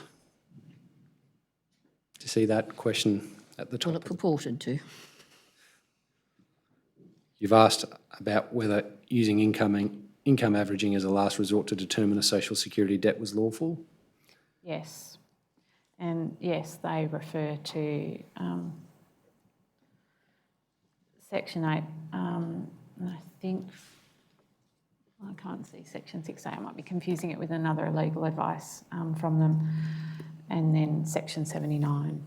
Okay. All right. So Section 79 is dealt with in the second paragraph under the heading discussion. Is the reference to Section 79 something that was subject of particular attention by members of your team? Yes, because it caused, I suppose it gave us some doubts. Section 79 places a positive obligation on the Secretary to It says if the Secretary is satisfied that the rate of payment has been too high, the Secretary must recalculate the rate of payment. But there were no secretarial determinations or findings in this process at all. So I don't understand why anybody would have thought Section 79 had anything to do with OCI. I mean, nothing was done by the Secretary in the course of this. The director of the compliance section would send the letters and then tell somebody they had a debt. There was never any new rate of payment specified or anything that Section 79 provides for. We read Section 79 as soon as the Secretary or a delegate became aware of a discrepancy, then that... Well, they had to reach a state of satisfaction that there had been an overpayment. A discrepancy could not tell you that, a discrepancy between PAYG and what had been declared.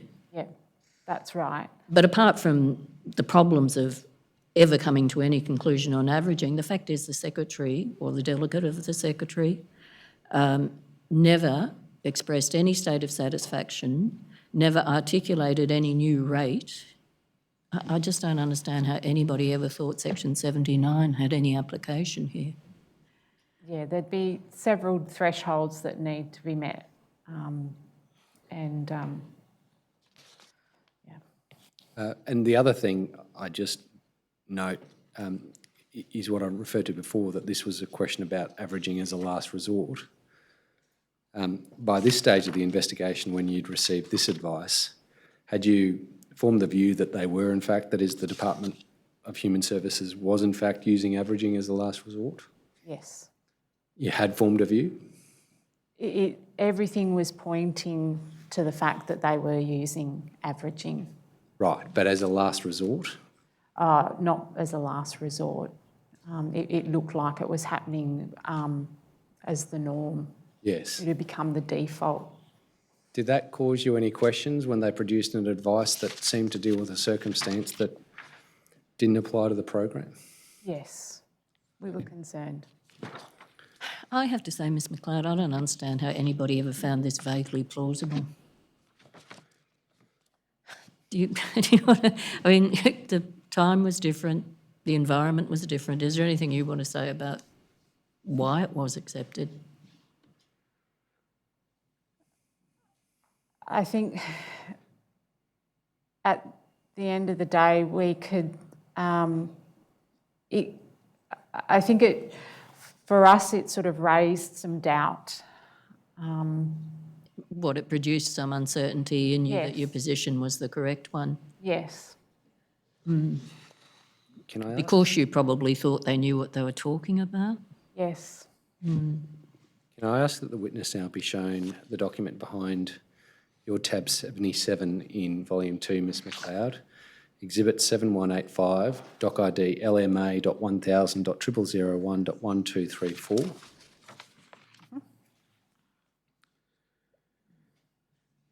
Have you got that there? Yes. Okay, and that's another email from Ms Mears, Yes. dated the 24th of February 2017, Yes. which, is this referring to the legal advice we've just been discussing? Yes. And it opens with the words, "I could drive a truck through the holes in this advice." Yes. A very sound sentiment, can I say?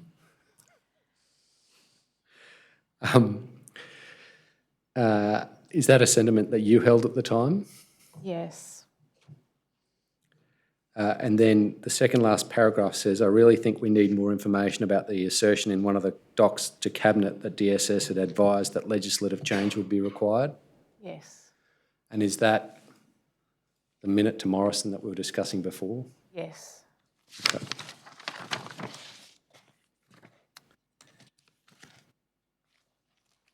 And did that then lead to this email, which is behind your tab 101 in volume 2, exhibit 7209, doc ID LMA.1000.0001.0151?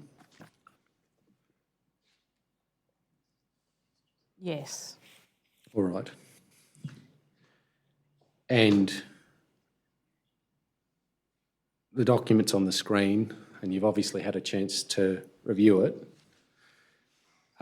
But the upshot of it was that DSS was requested to please provide a copy of the following by 1 March 2017, the advice from DSS about the legislative change that would be needed and any other notes, documents or emails that relate to this advice.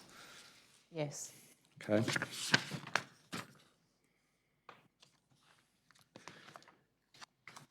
And then if we go to document behind tab 65, which is your volume 2, exhibit 7173, LMA.1000.0001.0081.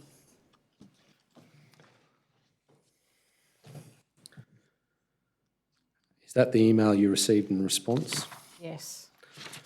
Okay, and that's from an email, well, the signature block indicates it's from Verity Hughes on the 1st of March 2017 Yes. of DSS. Now, have you had an opportunity to review this email in preparation for your evidence today? Yes. Do you agree with me that it refers to 2 legal advices, one in 2014 and one in 2017? Yes. And the one in 2014 said that, in effect, averaging was unlawful, or words to that effect, I should say. Yes. Of course, and then there was the further advice in 2017, which is the advice that we've just been discussing, that Miss Mears thought a truck could be driven through the holes of. Yes. Now, I just call out the third paragraph in that email, commencing with the words "following this."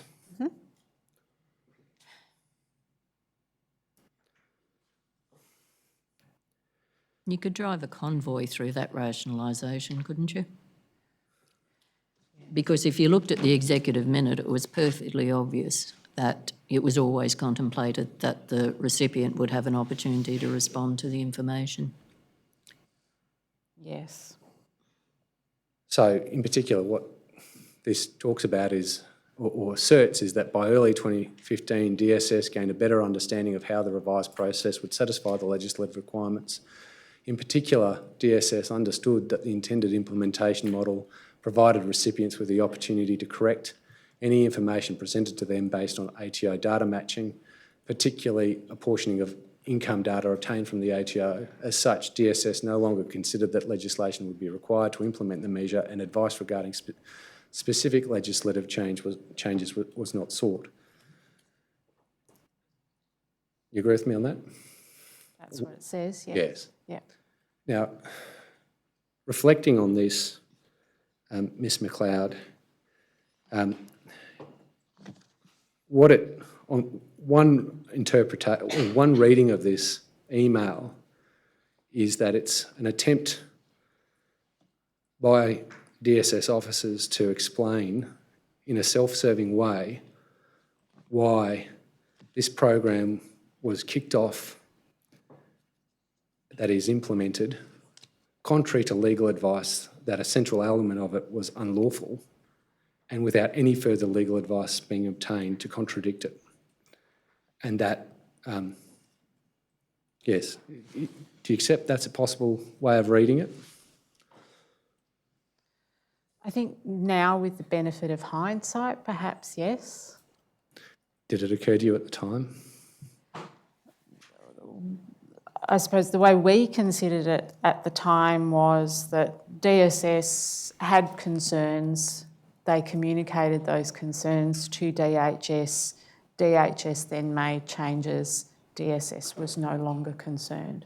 Okay. The other part of this that I didn't specifically read out, but is also relevant context to the question, is the fact of the further advice being obtained in 2017.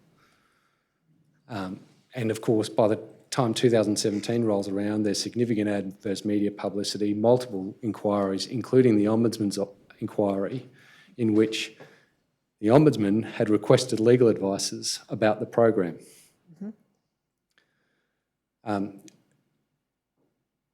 Did that not, the fact that it appears that further advice was not sought until 2017 in those circumstances, did that not raise any alarm bells with you about the explanation that was being offered in this email? As I've said in my statement, the team, we had concerns. Ultimately, though, it was a decision for the acting Ombudsman as to what was put in the report. Did you form a view about whether or not what the explanation that's given in this email contained anything that was untrue? Well, we didn't know at the time. We only knew what we knew, what we were given. Yes, I understand. But you said DSS said DHS had expressed concerns, DHS had made changes. What did you think the changes were? To the process that was being followed in the OCI. But how? Because the only thing they articulate is, gosh, we didn't think they'd have a chance to respond, and what do you know they do? Sorry, you've lost me there. Well, the only change that's articulated here about their concerns being taken into account and adjustments made, the only thing that's expressed is that oh, well, sorry, there are two things expressed. One is that recipients would have the opportunity to correct information. But if you went back to the executive minute, you would see that that just can't be true because they always knew that, you know, they had access to the executive minute. It was their minister's executive minute. The other thing is that this is averaged income is only used for the purposes of calculating entitlement where no other information is available and attempts have been made to seek information from the individual. Well, that actually also is apparent from the executive minute, but it could make no difference to the lawfulness of anything, whether it was used after attempts to get information or not. It couldn't affect whether it fell within the requirements of the Social Security Act. So you clearly didn't, well, maybe you did, but you don't seem to have been very cynical about this explanation, which really doesn't hold water.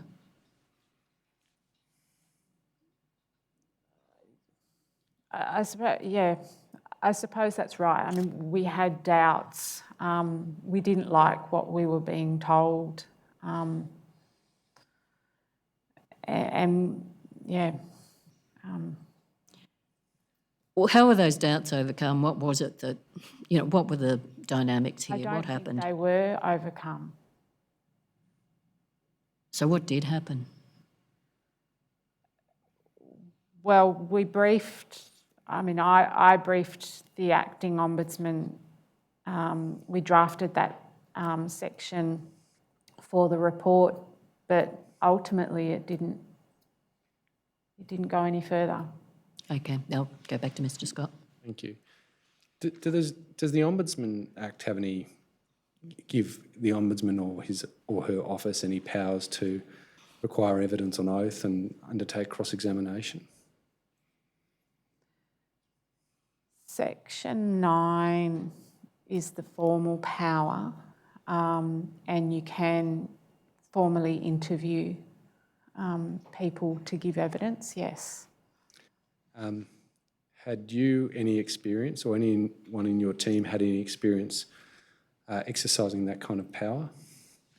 I can't speak for at the time, but in subsequent matters in the office, actually it's not under the Ombudsman's Act. We've formally interviewed under the Public Interest Disclosure Act. Okay. And in those types of interviews, can witnesses be compelled to attend and answer questions? We put them on notice, yes. We record the interview. Okay. Provide a transcript at the end. Is such a power available for own motion investigations? You could use that. You could do that under Section 9, yes. Okay. Did you have any training on those types of formal interviews at the time? Not at the time, no. Had you any training or experience in investigations where there's questions as to the honesty of the information that's being provided to you? No. Okay. You've never been involved, for example, in a corruption investigation? Okay. Not at the time, but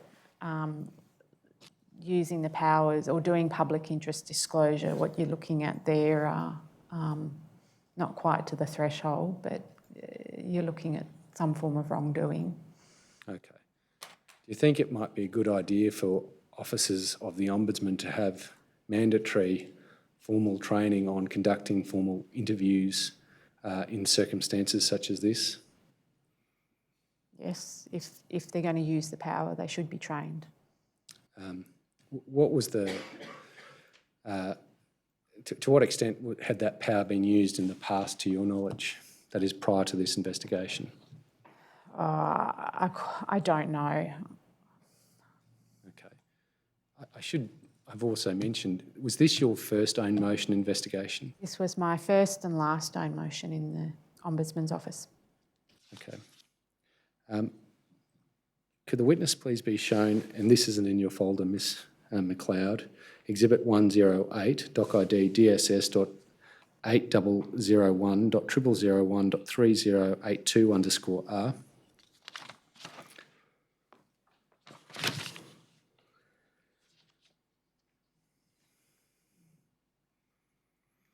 Now, I should, before I've done that,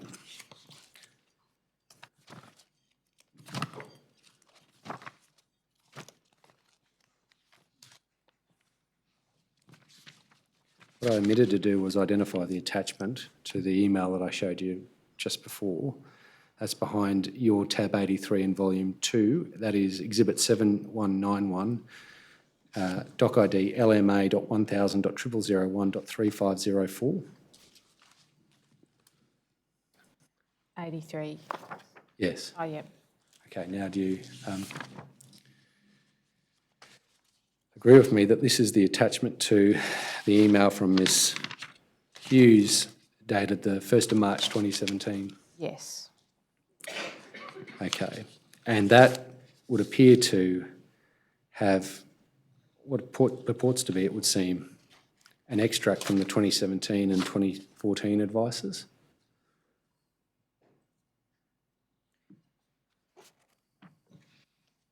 Yes, so it provides, yes, the 2017 advice and then 2014 advice. But it's not the actual original documents themselves, is it? I don't know, Did you know? sorry. You don't know that? Well, this was what we were provided on the 1st of March. Did you believe that they were the actual advices themselves? I mean, look, they look like they had been lifted and put into a document, but without being given, if there were other original documents in existence, without seeing those, it's hard to tell at the time. In other words, it looked to you as if the text of the advices had been cut and pasted and put into this document. Yeah, and not, I mean, it's not clear if it's, we wouldn't know whether it's the cut and paste, to use what you've said, in its entirety. Yeah. Okay. Well, I'm going to show you the actual 2014 advice. It's Exhibit 108, Doc ID DSS.8001.0001.3082_R.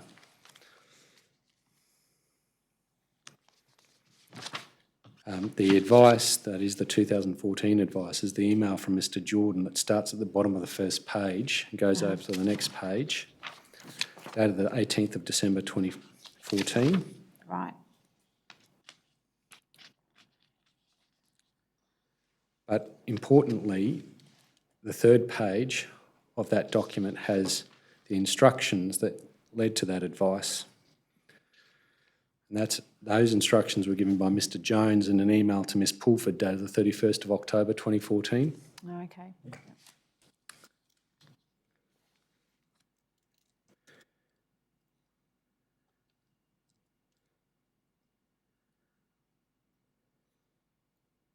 Can I just ask you to read those instructions to yourself?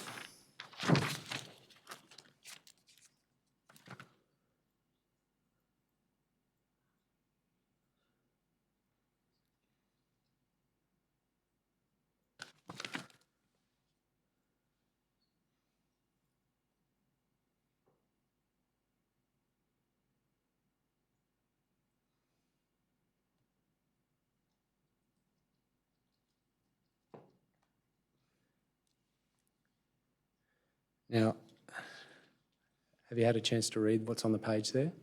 Yeah. What I'm interested in is the passage under the words "to improve the process," Yep. particularly point 2,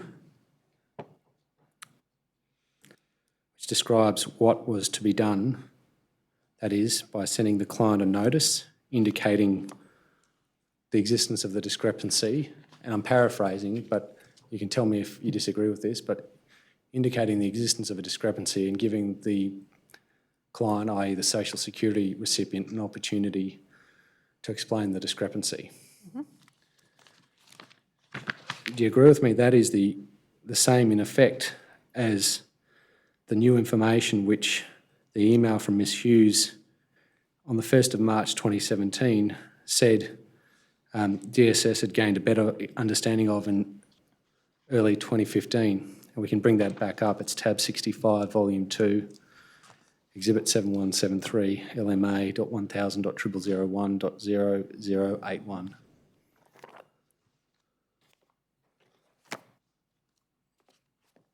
Yes, the third paragraph, starting with following this.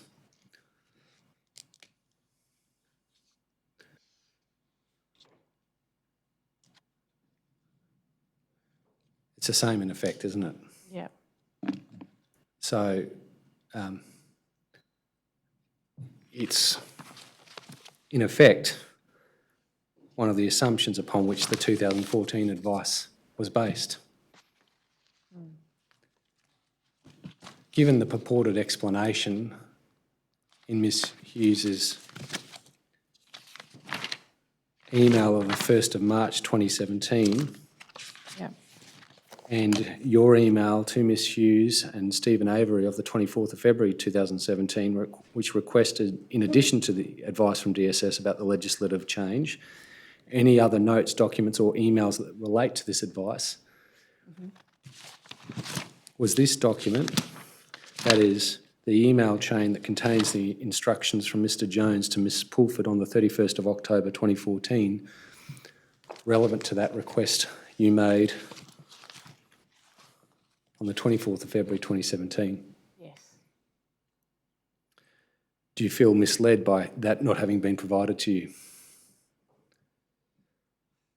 It would have been good to see it at the time, yes. Yeah. Or do you feel misled though? Yeah, I suppose I do. Yep. Would that have impacted your investigation at all? Yes. How so? Again, it's another piece of evidence we could have put to the acting ombudsman and said, you know, here again is another piece of evidence of them not doing the right thing. Okay.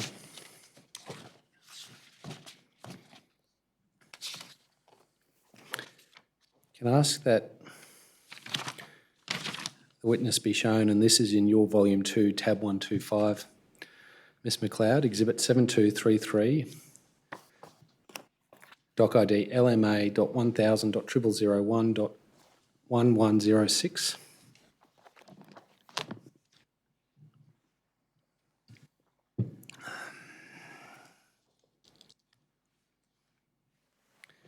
Can we call out the section under the words general observations?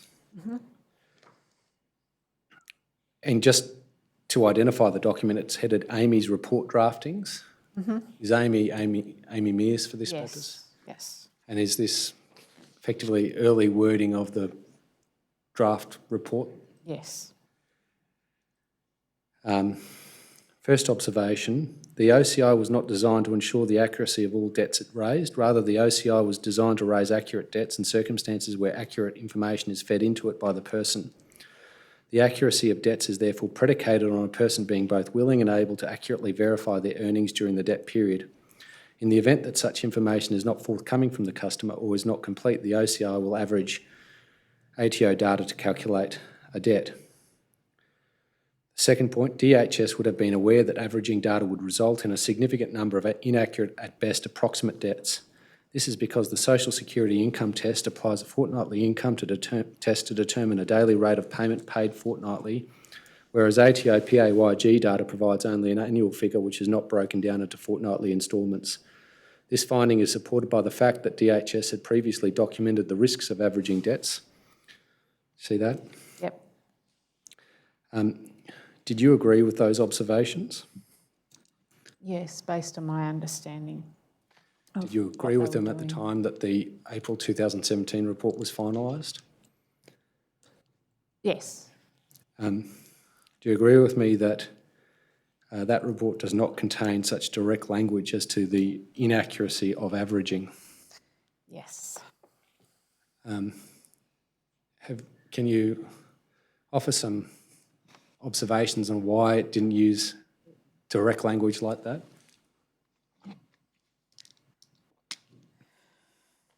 Because I couldn't convince myself and the team, we could not convince the acting ombudsman To use that sort of language? that there was an issue. Yeah. So when you say you couldn't convince him that there was an issue, are you referring to some attempts to convince him?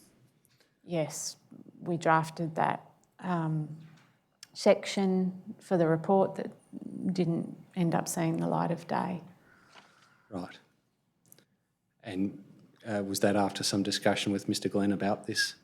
Yeah, we'd flagged concerns with what they were doing, basically from the outset, and he was involved in those discussions. But yeah, ultimately, it didn't make it to the report. And may we take it that he disagreed with the inclusion of words in those terms in the report? The language here in this is a lot more direct than probably what we would have put in the report. Okay. Right. Sure, but did you want it in more direct language than ultimately found its way into the report? Sorry. Did you want more direct language than ultimately found its way into the report? It would have been nice to have that section in the report.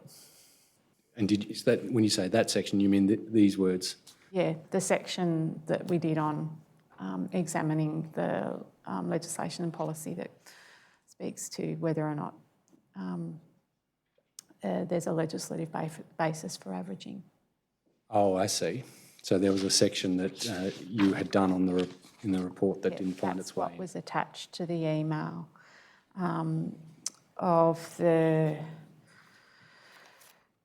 my email to the acting ombudsman on the 20th of February.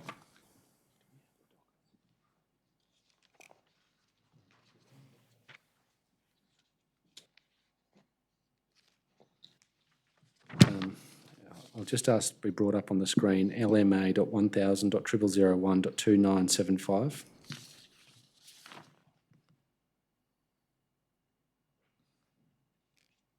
Exhibit 7229.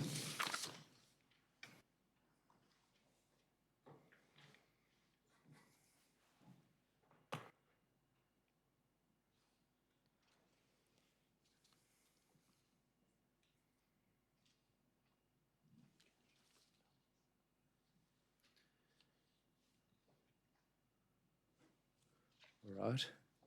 And is there a particular page or paragraph that you have in mind, Ms Macleod? Yeah, just sorry, bear with me.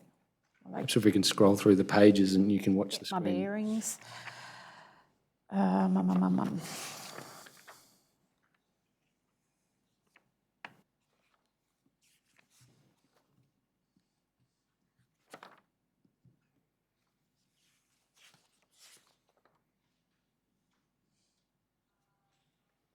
I think it was from page 12, but I could be wrong. Page 12 of the document. Yeah.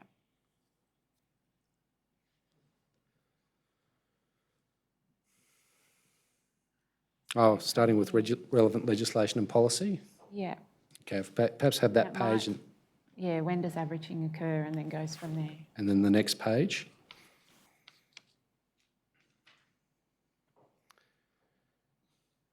And it talks about, there's a heading, when does the Social Security authorise averaging? Yes. All right. And section 235 says it is also uncertain, if we call out section 235, it is also uncertain whether DHS can properly determine the rate provided for by Social Security law as required by the second step in section 79, using only averaged information because the circumstances in which averaging is authorised by the Social Security Act are narrow. Mm-hmm. What was meant by those words? The circumstances in which averaging is authorised by the Social Security Act are narrow. You're testing my memory here. It's depending on the different types of income. Oh, Yeah, so for some income like pensions, you determine it according to annual income. You also made a good point I spotted earlier, which was that you can hardly do this in bulk. You'd probably need to do it on a case-by-case basis if the secretary were going to make these determinations. Yeah, that's right. all right. Are there any other passages in this document, particular reference? Should we keep scrolling through? Yes, you can keep scrolling through because the Perhaps next section, when does the Social Security Act authorise Below this looks interesting. Yes, if we could keep scrolling through, please.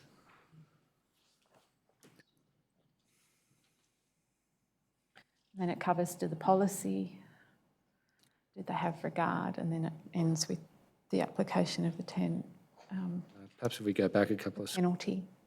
back a screen. Back a screen. Stop.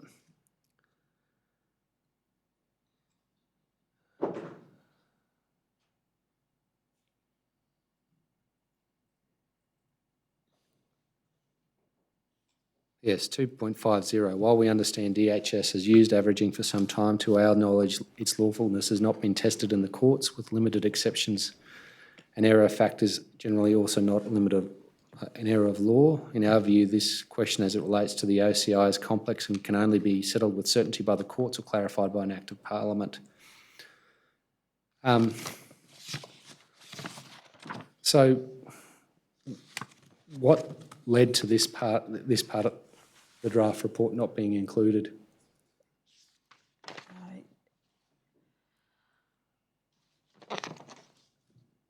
As I said before, couldn't convince the acting ombudsman. Did he give reasons? I can't recall what those reasons were. Didn't express any observations at all to you about why he didn't want it included? I can't remember. The Amy's report draftings also had a very sensible bit, which is to a similar effect, saying that the lawfulness of averaging income was unclear. Inferences about its lawfulness should not be drawn from the fact that it hasn't been previously challenged, particularly that it's only been used sparingly as a last resort. What I'm looking at is folio 125 at the third page, and it is LMA 100000011106. The actual page ends 1108. Despite the fact that averaging has been used for some time, its lawfulness hasn't been tested and is questionable. That's the section that I'm talking about. And that was all perfectly sensible and correct. Did you attempt to get that in the draft, or what happened to that? If you can call up the despite the fact that averaging has been used for some time passage. Yeah, I think that, it was in that draft to go into the report, but it didn't, my recollection is it didn't ultimately end up in the final report, although I'd have to have a look. Okay, it's the same sentiment, I guess, as what we were just looking at. You may have just rephrased it a bit. Yeah. And there had been some commentary about the quality of the advice, but the point was made that that was subject to legal professional privilege. Yeah.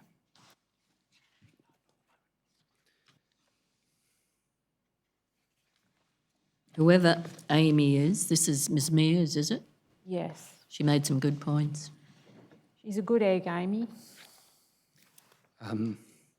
Perhaps if we go to the final report, Ms Macleod. I think your tab 39, volume 1, exhibit 7197, doc ID LMA.1000.0001.2996. Sorry, can you? Sorry. You give me the folder and the tab again? Folder 1, tab Yep. 39. Folder 1, tab 39.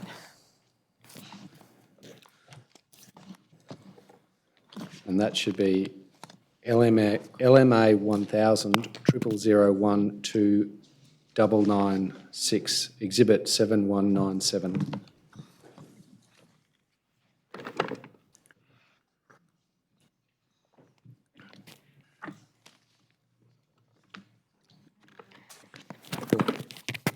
just strangled myself with the microphone and I've unplugged it.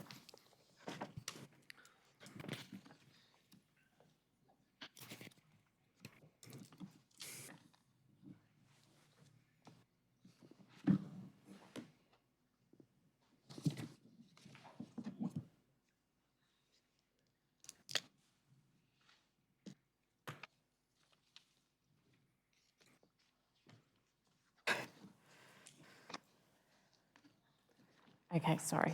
That's okay. Now, this is the final report. If we could go to the executive summary on page 1 of the numbered pages. That is page Yep. 1 of 110. Yep. Last foot. Yes, thank you. Now, this is on this page, the executive summary for the report. And I just want to call out the second and third paragraphs under the heading accuracy.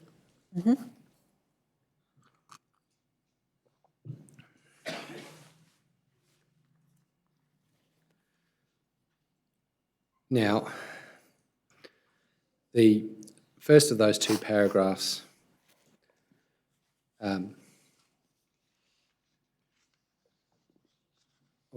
those two paragraphs, is this right? That what they're really saying is that provided that the customer firstly responds to the department when it makes its attempts to contact them, and provided that the customer can collect their income information and enter it properly into the system or provide it to DHS to enter, the OCI can accurately calculate the debt. Yes. And am I right in saying that it's not meaning to indicate that absent those qualifications, it does accurately calculate debts? Yes, that's right. You have to have the customer, in effect, playing their part. But it's not only that they engage and then they actually provide the right information. Right. Notwithstanding these words, your view was that if those qualifications were not met, the OCI system was likely to produce inaccurate debts. Yes. See, on one reading of the language that's used here, it emphasises the accuracy of the system subject to those qualifications without specifically acknowledging the consequences if those qualifications were not met.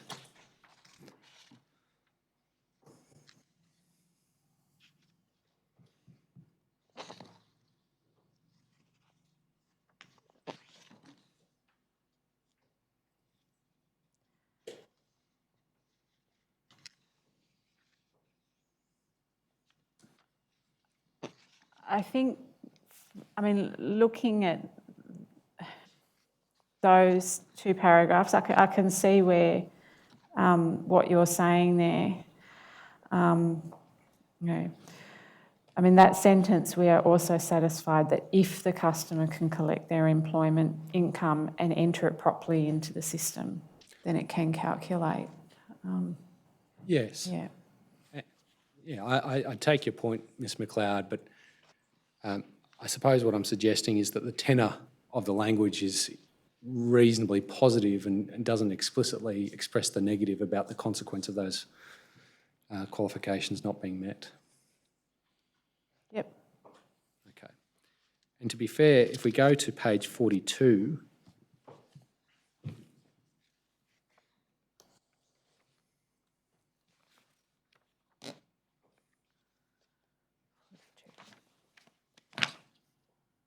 Yep.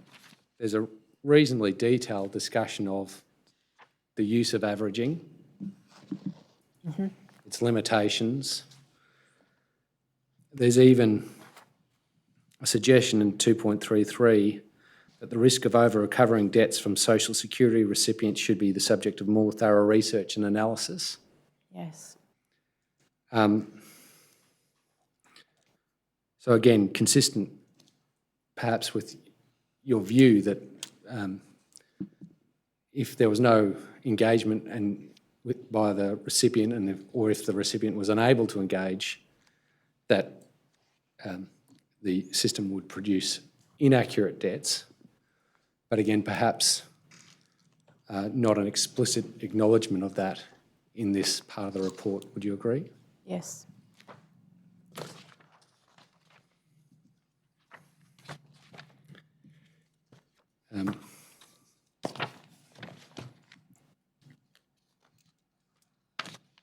We go to your volume 4, tab 209, exhibit 7306, doc ID CTH.3098.0011.5024_R.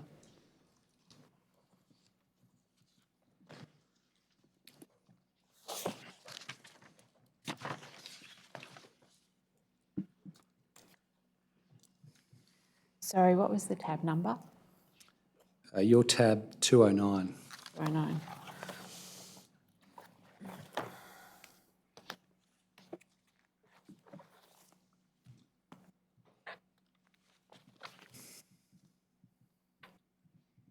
Oh, yeah.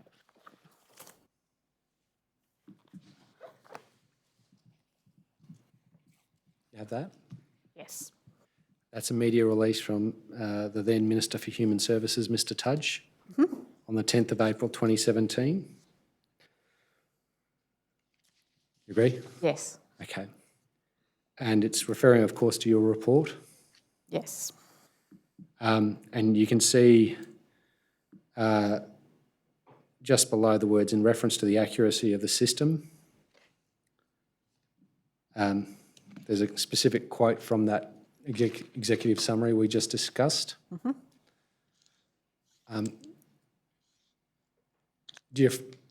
With the benefit of reflecting on this,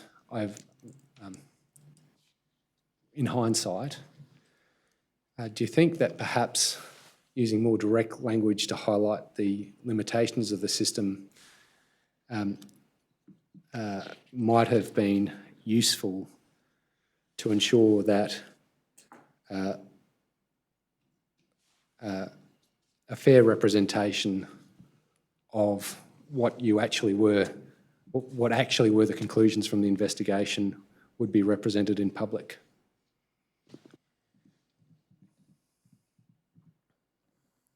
Yes. Yeah.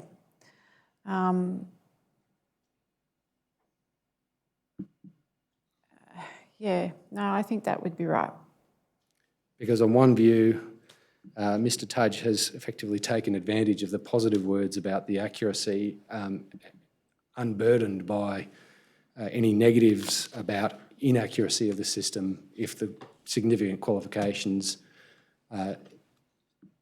you expressed in the report were not met. Yeah. I mean, it's definitely unfortunate that the Minister's office have cherry-picked through the report to put that into a media release and to spin it. Okay. And if we go to your next tab, Ms Macleod, doc ID ACS.9999.0001.0274_R, exhibit 3108. Is that 211? That should be a letter from Mr Tudge to the Chief Executive Officer of ACOS. Should be tab 210. Oh, yep, got it. Thank you. And have you had an opportunity to read this letter in preparation for your evidence today? Yes. Would you agree that your answer to the last question I asked you about his media release on the 10th of April 2017 would equally apply to this letter? Yes.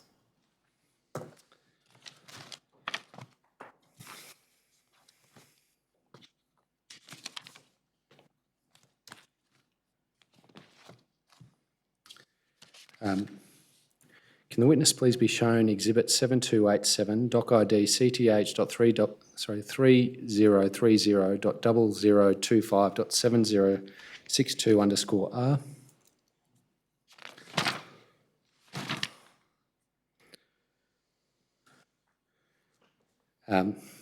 Now, Are you moving away from the use of that report in various ways? I am. Okay, can I just take up one further point? If we can get the Ombudsman's report back up on the screen, it was CTH 300400105247, and bring it up at the page ending 5290.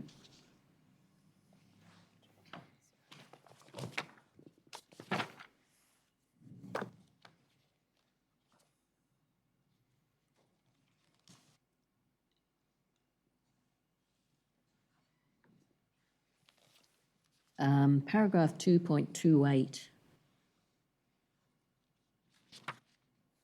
if that could be called up. That statement there, the business rules in the OCI that support the debt calculation are comprehensive and accurately capture the legislative and policy requirements, that was used subsequently to say that the OCI met legislative requirements. In what sense did the business rules supporting the debt calculation capture legislative and policy requirements? So Commissioner, we had a look at the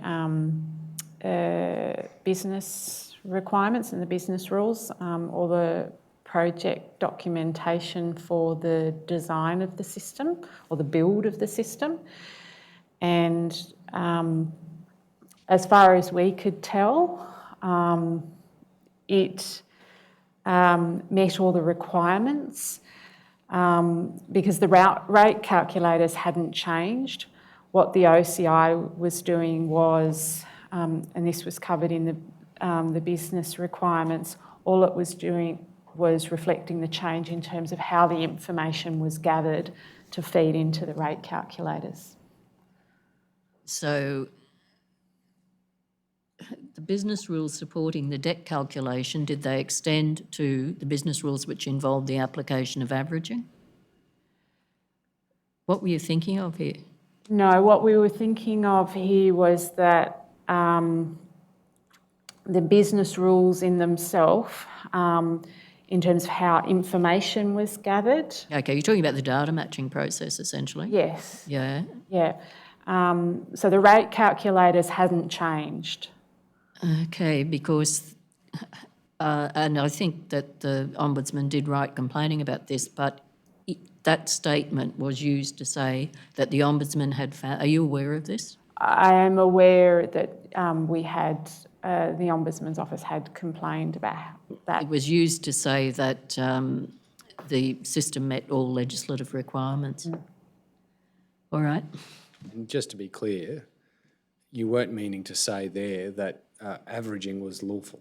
No, no.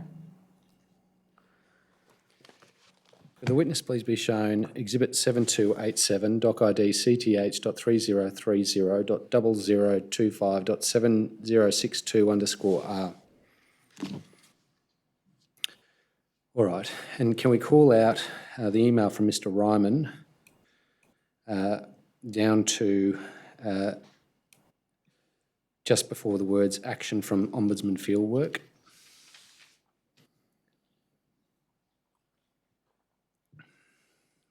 Can you see that's an email from Jason Ryman dated the 15th of February 2017? Yes. Addressed to Alison and Tennille for your and DepSec clearance. Yeah.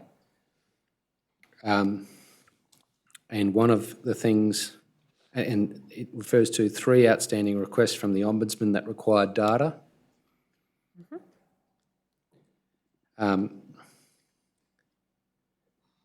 And it refers to a question, how many recipients subject to OCI have had their final outcome based on averaging? And that the proposed response refers to 133,000 debts having been raised by 27 January 2017. Yes. And indicates that of those, about 1,700 odd debts, was not possible to identify whether those debts had been averaged. Yes. Yes. But as to the balance, it was said that there was 76% of debts that had been based on averaging a person's earnings. And Mr. Ryman follows up on the 16th of February seeking DepSec clearance. See that? DepSec being, of course, Deputy Secretary clearance. Yes. Do you recall whether or not the request from your office that's dealt with in this email chain was met? No. Oh, sorry. I do recall, and no, it wasn't met. Right. How relevant would the information that's dealt with here have been to your investigation? Well, we'd asked the question, it would be very relevant to have received this. Doesn't look very last resort, does it? No, not at all. And also there's the fact that, as was your view, when averaging occurred, it produced inaccurate debts. Yes. And given the scale at which interventions were undertaken under the OCI, that is 20,000 interventions a week, this would seem to indicate inaccurate debts on a massive scale. Yes. Had that information been provided, would that have impacted on what was said in the report? I'd like to think so. Right. I would have brought that to the Acting Ombudsman's attention. What's your reaction to that information not having been disclosed to the Ombudsman's office? Yeah. I find it upsetting. Why is that? Did the Ombudsman's office press for it? We didn't know. Well, we did ask the question, but we were told by DHS that they hadn't done. They didn't have that They information? didn't have that Okay, information. and I'm sorry, I interrupted Mr. Scott. You said you found it upsetting and he asked you why. Well, 76%, it confirms that it was very much the default.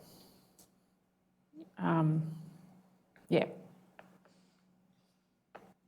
Who told you, who at DHS, or were you personally told by someone at DHS they didn't have that information? There was... Sorry, give me a minute. Do you need a minute? It's obviously quite upsetting for you. We can break for 5 minutes if you would like that. Okay, 5-minute break. All rise. The Commission stands adjourned for a short break.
The Royal Commission is now in session. Please be seated.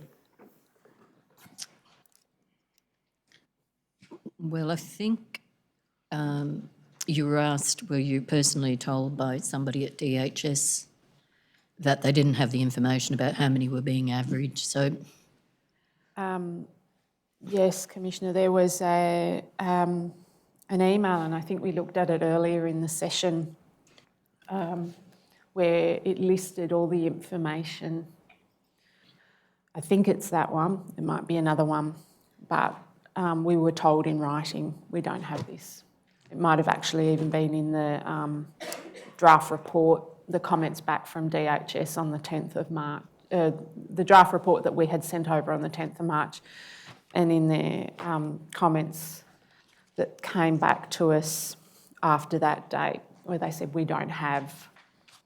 look, you obviously have an emotional response to finding out a lot of stuff now. Do you want to say anything about that or explain why that is, or would you prefer not to talk about it?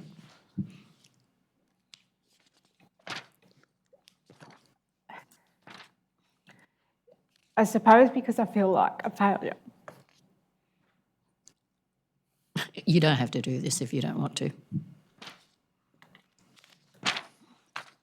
I didn't mean to upset you all over again. It's okay.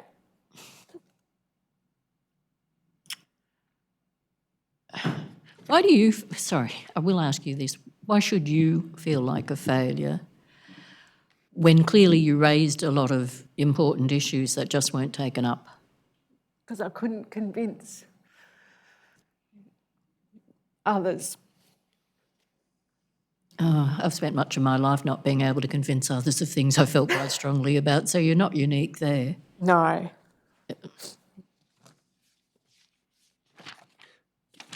Can I ask you this, Ms Macleod?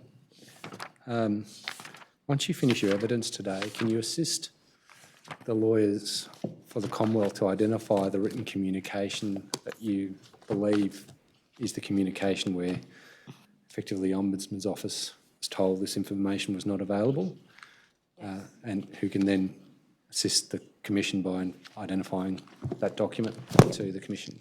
Yep, happy to. Thank you.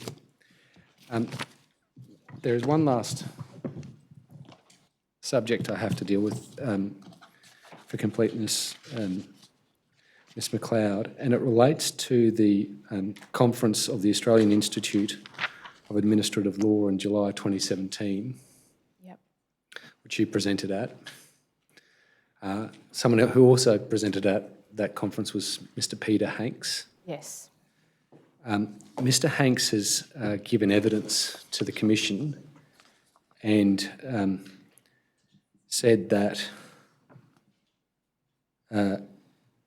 he wrote you an email, I think prior to the conference or around the time of the conference. Do you have a recollection of having any contact from him? I don't recall, and I wasn't able to find an email from him. I was on leave in the 2 or 3 weeks leading up to the conference. But I did have a phone call conversation with him. He contacted me while I was on leave. And that phone conversation, the gist of it was he was letting me know that he was giving the keynote at the conference, and he would be focusing on Robodebt, and in his speech he would be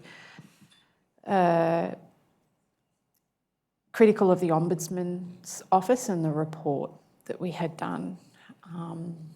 And he referred to, he said something about, the fact that it was illegal or that it wasn't lawful.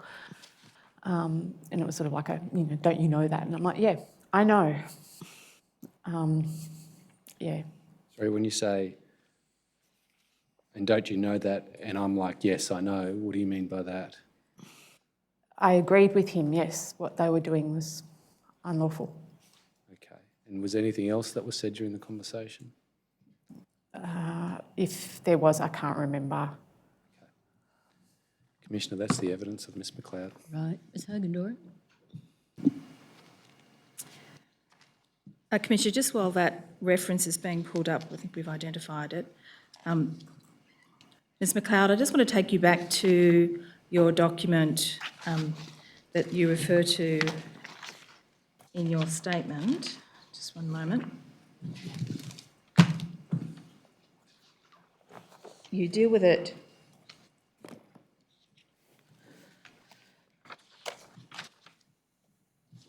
paragraph 94 of your statement. Can I just have that shown? And then I'm going to be asking the operator to take us back to Exhibit 7229. Paragraph 94 of your statement, you say, ultimately the acting ombudsman decided not to include findings on legality in the 2017 report. Just want to focus on that next sentence. While a section examining legality was drafted, it was not included in the draft report provided to DHS and DSS for comment on 10 March 2017. Yes. We just go then to Exhibit 7229, which are those legality comments. And page 2986 and 2987.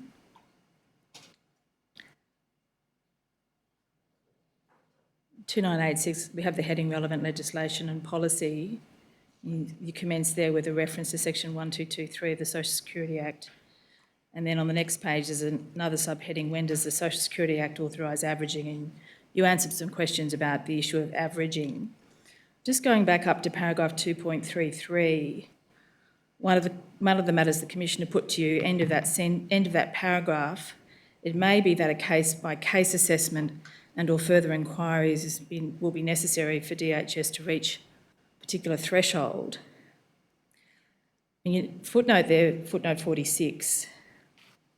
If the evidence is inconclusive, the legislation should be analysed to see what question must be decided, and there's a reference there to judgment of McDonald and Director General, making the point that if there's a state of indecision, the end of the footnote, should arguably be resolved in favour of the customer, as observed in that case in McDonald. Is that identifying the issue of who bears the burden or the onus?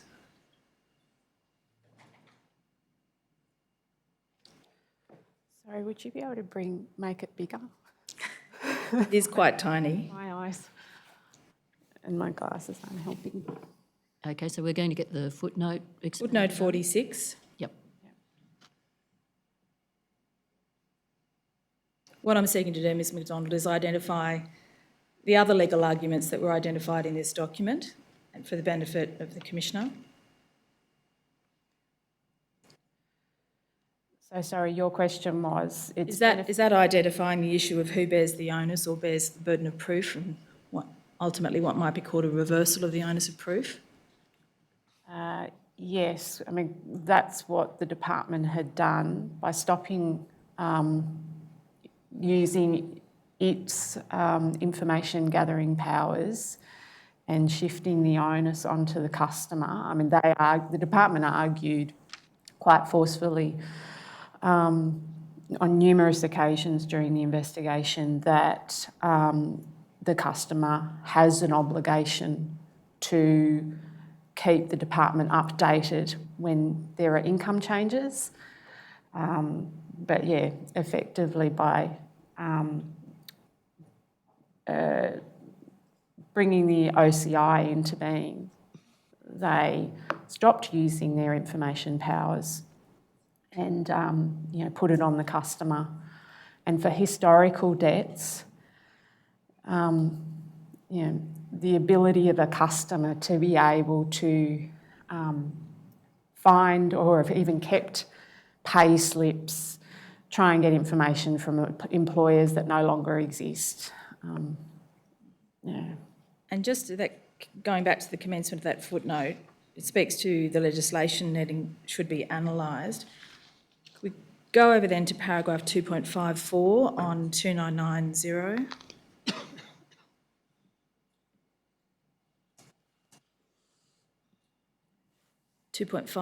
Paragraph 2.54 on 2990.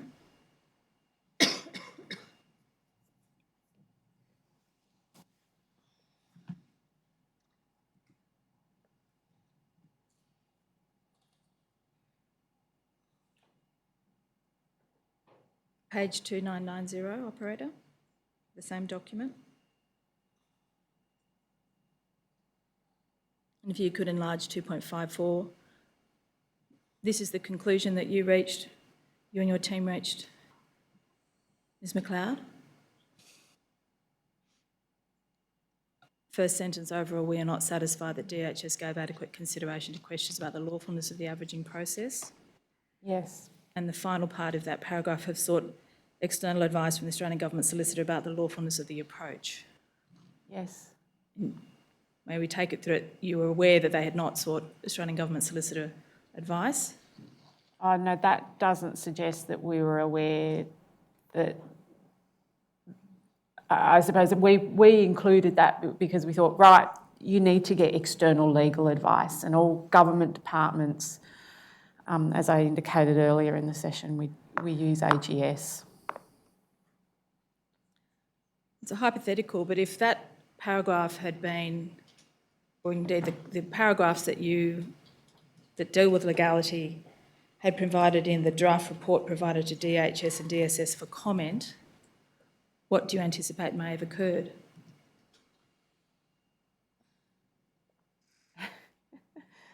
Sorry, I chuckle, and it's not a... I think they would have pushed back really hard because they had been the whole way through the investigation, just on everything. I think further, Commissioner. On the other hand, if your views had prevailed and that had remained in the final report, so much might have been different. So, yeah. And that quite evidently is not your fault. Mr. Scott? May Ms Macleod be excused? Yes. Thanks, Ms Macleod. You're excused. The next witness is appearing by video link, and there's quite a few folders that need to be moved. Sure. I'll break for 5 minutes again. Thank you. All rise. The Commission stands adjourned for a short break.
The Royal Commission is now in session. Please be seated. Yes, Mr Scott. Commissioner, I call Michael Manthorpe, who's appearing by video link. Yes, Mr Manthorpe, will you take an oath or an affirmation? An affirmation, Commissioner. All right, that'll be administered now. Your response is, I do. Do you solemnly declare and affirm that the evidence you will give will be the truth, the whole truth, and nothing but the truth? I do. Yes, Mr Scott. Commissioner. Mr Manthorpe, were you provided a notice to give information in writing and produce documents dated the 15th of February 2023? Yes, I believe I was. And you produced a statement in response to that notice dated the 27th of February 2023? Yes. And for the purpose of doing that, you were delegated authority by the current Commonwealth Ombudsman Ian Anderson under Section 33 of the Ombudsman Act to disclose information to the Royal Commission to assist its inquiries? Yes, that's right. Are the facts stated in your statement true and correct to the best of your knowledge and belief? Yes, they are. Thank you. You're presently retired from the Australian Public Service, That's right. but you do continue to be involved with the APS through your consulting business? Yes, that's right. Okay. You were Commonwealth Ombudsman from May 2017 until July 2021? That's correct. Prior to your appointment as Commonwealth Ombudsman, you were a career public servant from 1984 until May 2017? That's correct too. You have an arts degree from the Queensland University? Yes. Okay. You're not legally trained? No. You commissioned and oversaw the preparation of the Ombudsman's 2019 and 2021 reports related to what's now become known as the Robodebt scheme? Yes, I did. And the 2019 report was essentially the Ombudsman's report into its investigation into the implementation of the recommendations from the 2017 Ombudsman's report into the same scheme? Yes, that's correct. Okay.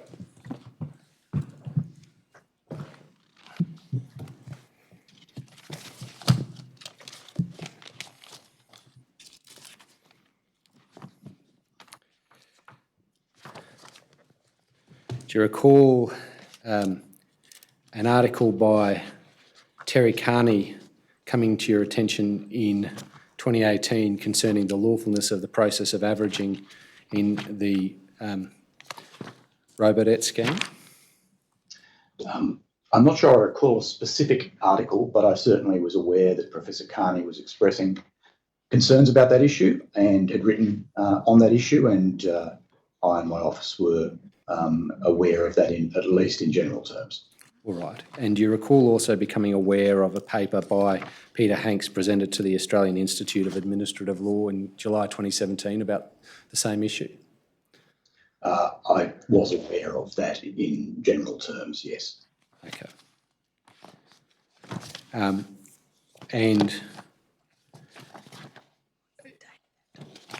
in effect, is this right, particularly by reason of Mr. Carney's article, you formed a view that there should be comment on the issue of legality with respect to averaging in the 2019 report?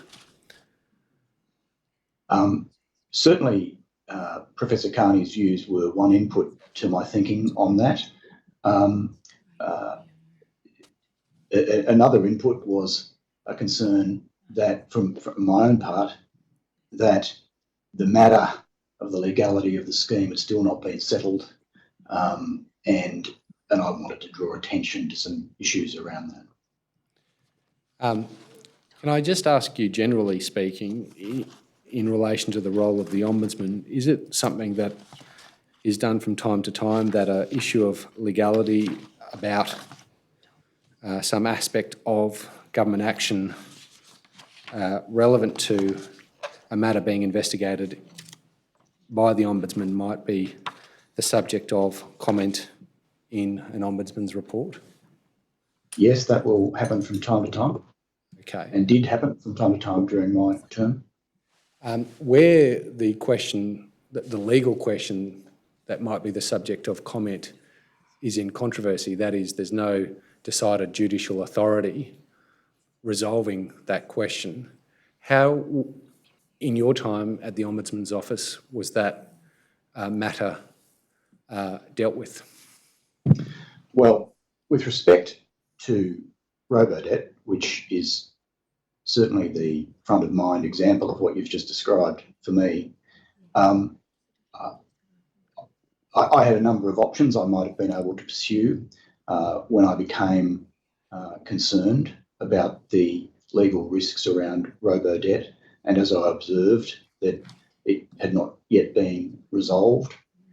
For a period of time in 2017 and probably into the early part of 2018 or thereabouts, I formed a view that because I couldn't make a binding finding about the issue, because I and my office had not come to a concluded view about the issue, because of factors of that kind and the availability of merits and judicial review through the AAT and the courts, I envisaged that the matter would be resolved through that process while we might keep pressing on with trying to secure improvements to the administration of the scheme and influencing the relevant departments accordingly. However, as that process seemed not to be making great headway as we moved into 2018, the first thing that I did was seek to come to grips with the legal questions at play, with the assistance in particular at the time of the newly appointed Deputy Ombudsman of that period, Ms. Jarla Hinchcliffe.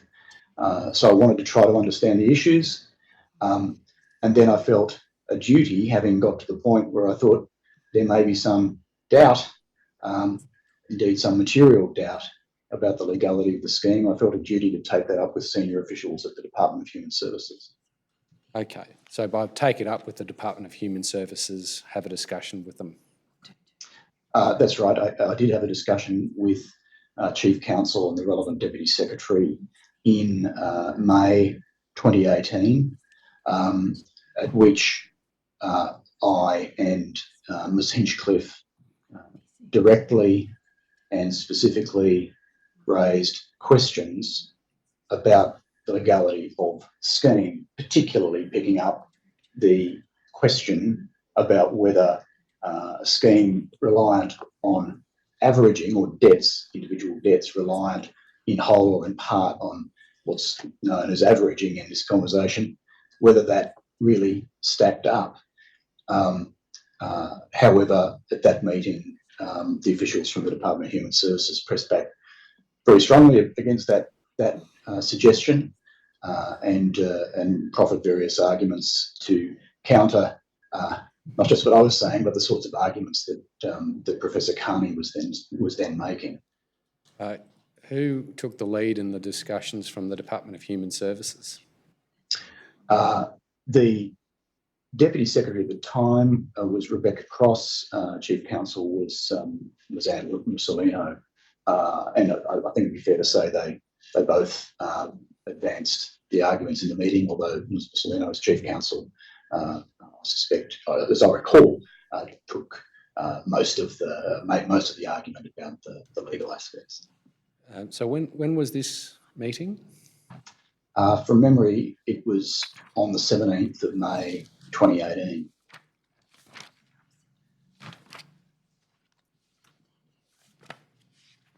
All right. And did Ms Mussolino represent to you a high degree of confidence in the program? Yes. All right. All the officials, all of the officials from the Department of Human Services who were present at the meeting expressed a high degree of confidence in the legality of the program. What options are available to the Ombudsman's office when confronted with that sort of situation? Well, I had a number of options at my disposal, some of which were more, if you will, go-to options for the Ombudsman than others. The option I landed on was, I thought, in the context that our questioning of the matter, and I should emphasise here, notwithstanding the work of Professor Carney, I was not asserting to the department that the scheme was unlawful. I was, however, asking questions about its lawfulness and testing and raising doubts, but I wasn't in a position of knowledge that the scheme was unambiguously unlawful at that time. And so I thought I need to press this further.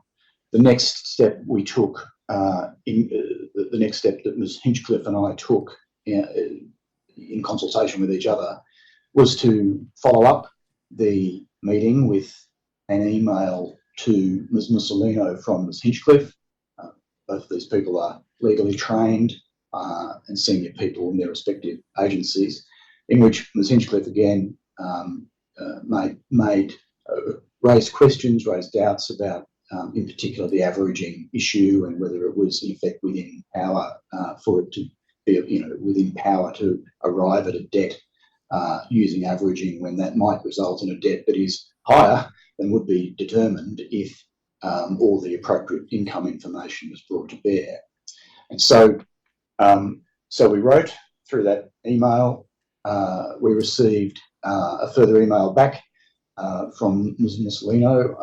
Ms Hinchcliffe did, but I saw these emails, which again argued strongly that the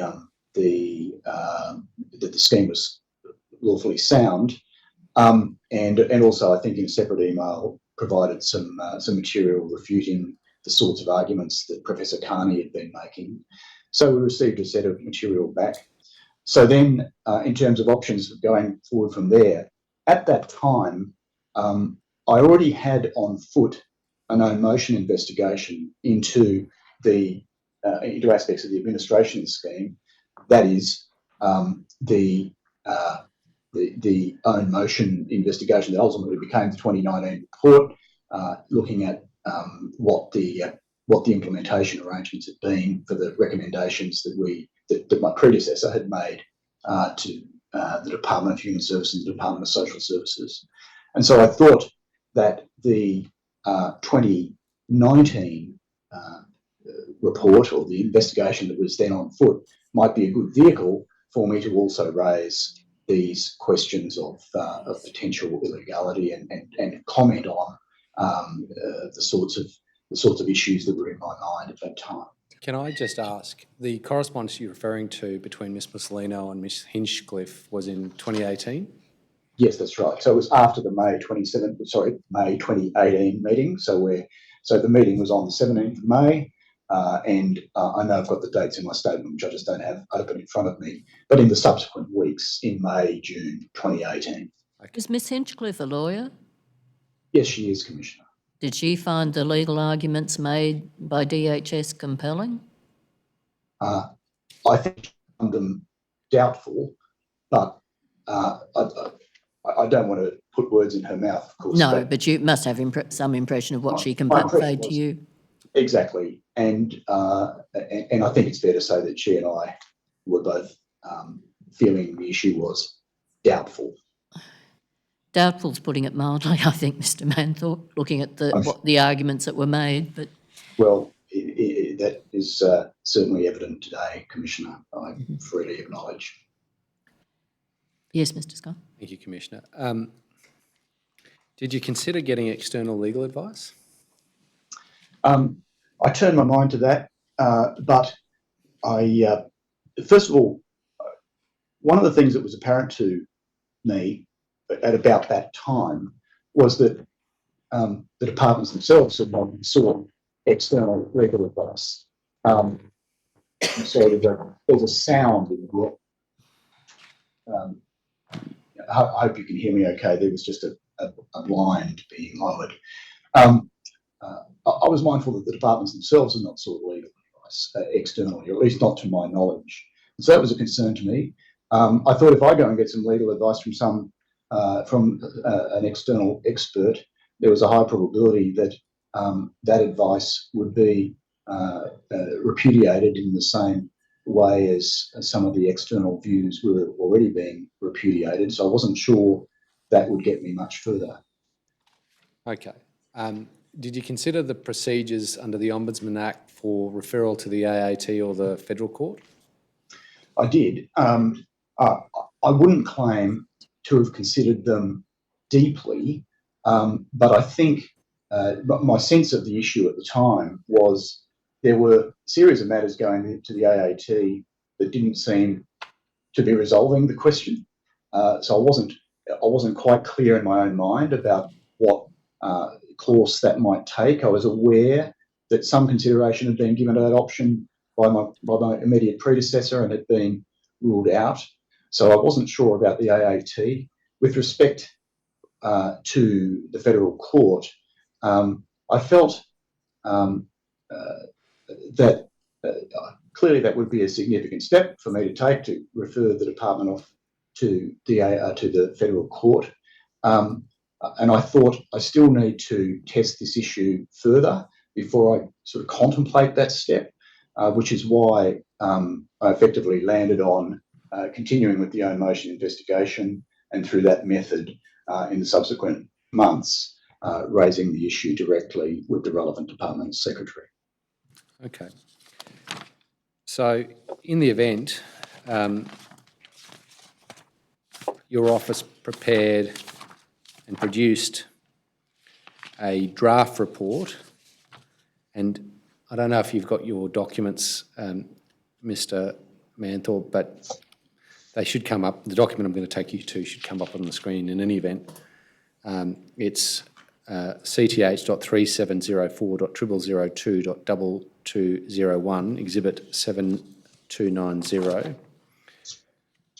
I have it here, Mr. Scott. I'm going to ask you about page 27, part 4, the comment on legality section. Yes. And if that can be brought up on the screen. But while that's being brought up, that section of the report, page 27.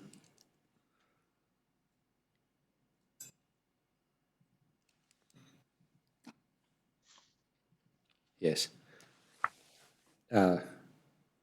Specifically acknowledged the issue of specifically acknowledged the issue whether or not that practice of averaging was lawful. Do you agree? Yes. And had this found its way into the final 2019 report, would have acknowledged for the first time that that issue had been the subject of consideration by the Ombudsman's Office for the 2017 report. I think that's correct. I only hesitate there because I'd have to go back and look at the wording of the 2017 report, but it's certainly true for the period when I was the Ombudsman. This was the most explicit written raising of the record. Yes. in a way that when I drafted it or had it drafted, I had in mind making public. Yes, so I suppose that's perhaps a better way of putting it, Mr. Manthorpe. It was the most explicit acknowledgement of the level of consideration that your office had undertaken for the 2017 report prior to you being there. Sure. And that it was the first, the most explicit acknowledgement by your office of how significant that issue was in terms of its legitimacy as a question of law that hadn't yet been decided. That's right. I agree with that. And there's an acknowledgement in paragraph 4.4 that with the benefit of hindsight, we consider a lesson arising from the implementation of the EIC is the importance of providing public assurance about the legality of decisions made under new digital systems. Yes. There's an expression of a view in paragraph 4.5 that if the legality of programs of automation are not reasonably certain, as may often be the case in a new and rapidly changing area, agencies should ensure a mitigation strategy is in place. which includes either or both of the following: advice from external lawyers that could be cited to reassure the public the department has sought advice on the issue of legality, and or, if necessary, advice to the minister to introduce clarifying amendments to the relevant legislation. See that? Yes.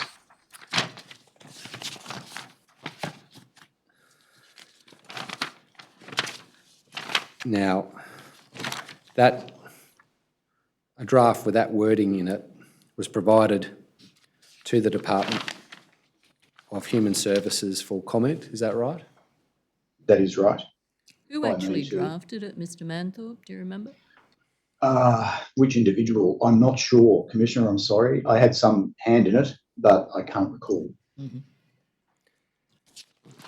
And I'm just going to ask that you be shown another document, Exhibit 7291, Doc ID CTH.3003.0001.0718.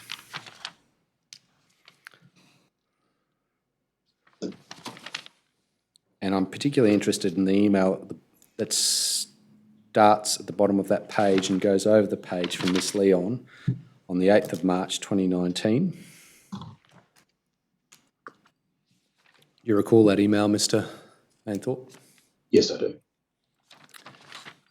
And do you agree that the upshot of it is that Ms Leon pushed back against the idea that the comment on legality section should be included in the report? That is what the email said. One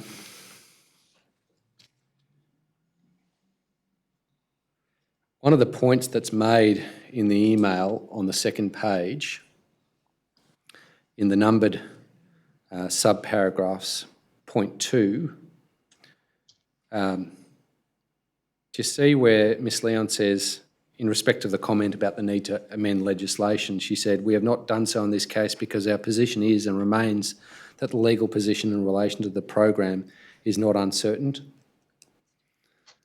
Yes.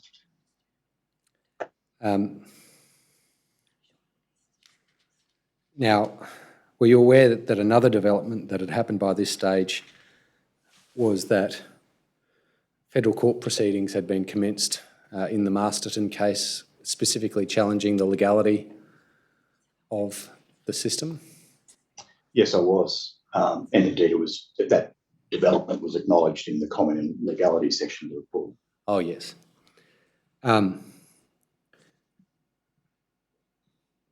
Do you think that the assertion that the legal position in relation to the program is not uncertain was tenable in light of that fact, that is the commencement of the Masterton litigation? I'm sorry, can you just ask that question again? Do you think that the assertion that the legal position, that is the assertion by Ms Leon, that the legal position in relation to the program is not uncertain, was tenable in the context of the Masterton litigation having been commenced?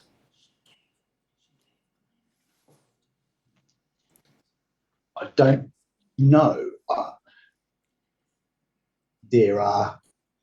So what I might say to that is, if it turned out that Ms Leon and the department were right, and that they if they had won the case, I suppose it is tenable. Okay, but you didn't,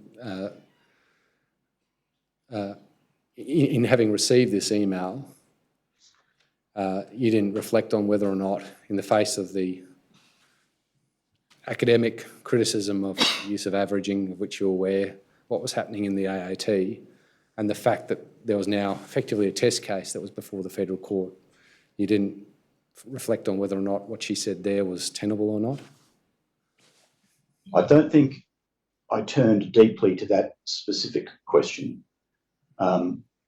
Rather, I turned to the question of whether or not in that circumstance it was appropriate for me to ultimately publish the comment. Okay. That was the issue about which I turned my mind. So if I could perhaps put another dimension to this to you to help you understand my thinking. The point of engaging with senior representatives of DHS in May 2018 And the point of writing the comment on legality was an effort on my part to encourage, to suggest fresh thinking about an issue that seemed to be being strenuously defended. It was clear to me, however, by the time I got Ms. Leon's response, that such exhortations were not going to get me anywhere. Would you be influenced in your answer in any respect?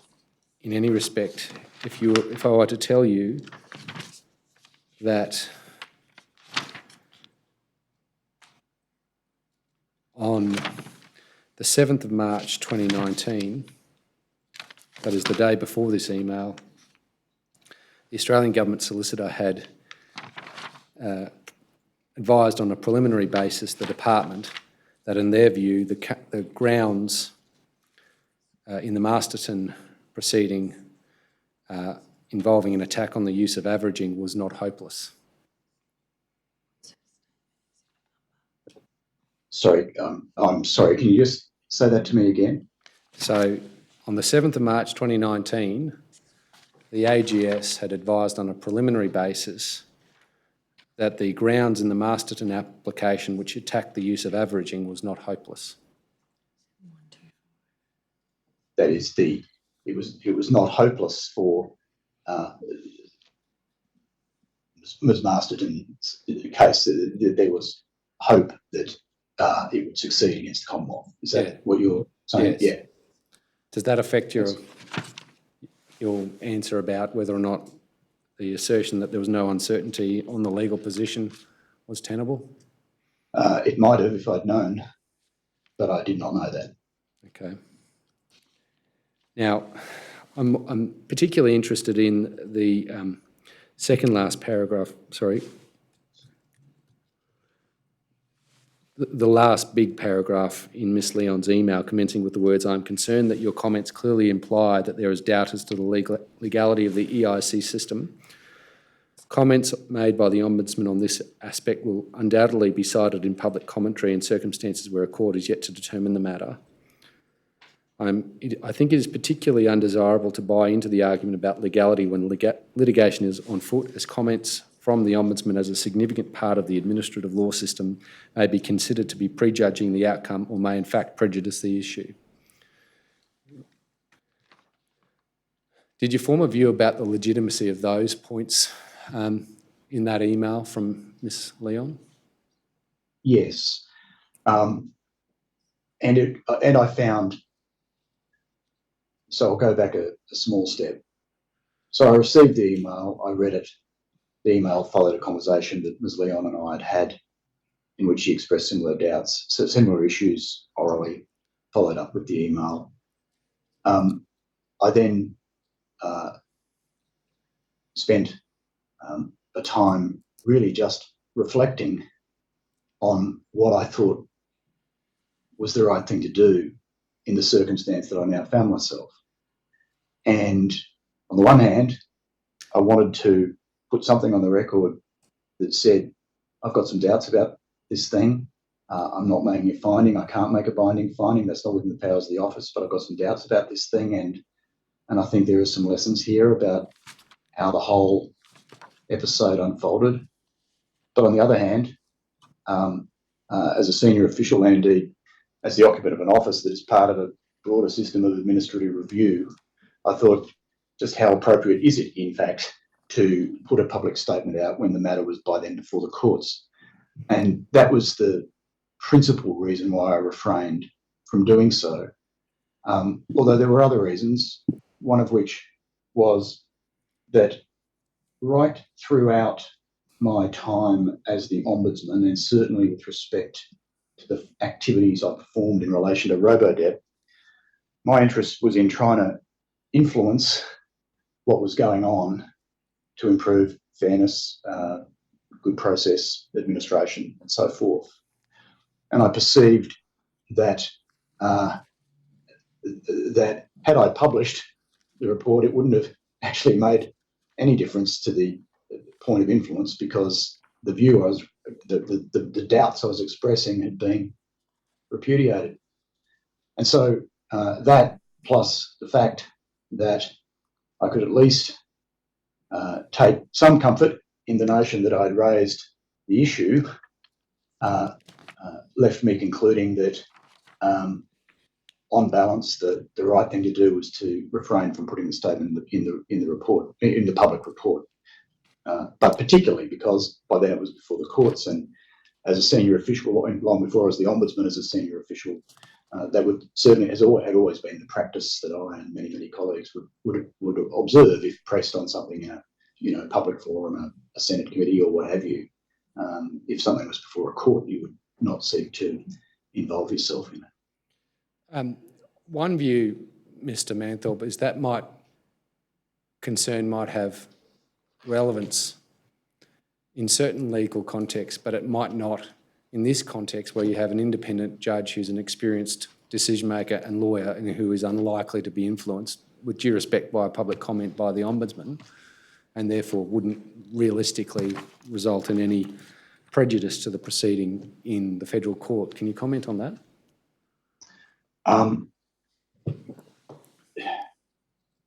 Not with depth.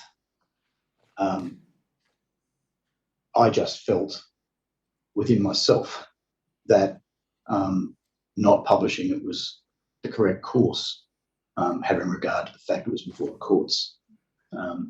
I acknowledge your point that there might have been counter arguments, but that was where I landed. Okay. But what was stopping you from saying there is an issue? Because there was an issue. There were commentators casting doubt on the legality. There was somebody litigating about it.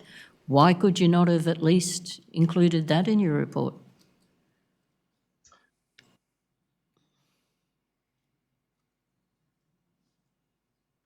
Essentially for the reason I've just described, Commissioner, and I have reflected on it since and find myself arriving at the same place, but I acknowledge an alternative course might have been available. And all this anxiety about the effect of comments from the Ombudsman as a significant part of the administrative law system, did you not have a little cynicism when you thought about how DHS had used parts of the report to justify the system, the original report to justify its system, e.g., the Ombudsman has found that the system is within the legislative requirements? Yes, I could see the irony in that, Commissioner. Yeah, well, they were prepared to use the comments that they attributed to the report, often misquoted, quite cheerfully to support the system, but then they were all up in arms at the prospect of the Ombudsman just saying what the reality was, which was that there were questions. All right, yes. Did you feel any pressure to accommodate DHS on this? Pressure isn't the word I would describe. It was a robust engagement on the occasions that I've been talking about this afternoon. I wouldn't call it inappropriate pressure. I didn't feel that. It was a robust engagement between senior officials. Mr. Manthorpe, it's the case, isn't it, that the comment on legality section was removed in the final report, correct?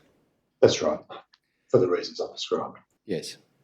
Which left the position that it seemed as though the Ombudsman subscribed to the legality of the system. That's how DHS had previously treated your comments, and the absence of anything to the contrary then just maintained that position. Yes, and that is something in a perfect world I wish had been otherwise. All right. Sorry, Mr. Scott, you go on. Thank you, Commissioner. Before that 2019 report was ultimately published, it's the case, isn't it, that an embargoed copy of it was provided to the department correct? It may well have been, I'm not sure. Probably. And just so... I don't recall, but I suspect so. And that is essentially where the report is provided to the department for final comment before it's published. Is that right? That process. Sorry. Well, an embargo, I think the term embargo is you finish the report and you're about to release and it's under embargo until you release it. But a version, the immediately preceding version would be provided for comment for inclusion in the appendix to the report. Do you have a recollection that it was, perhaps from your answer you don't have a recollection, but I think the evidence before the Commission is that an embargoed copy of it was provided to the department on about the 27th of March 2019? It may have been. I can't recall. I just want to show you a document, Mr. Manthorpe. It's Exhibit 6262, Doc ID CTH.3004.0012.0651.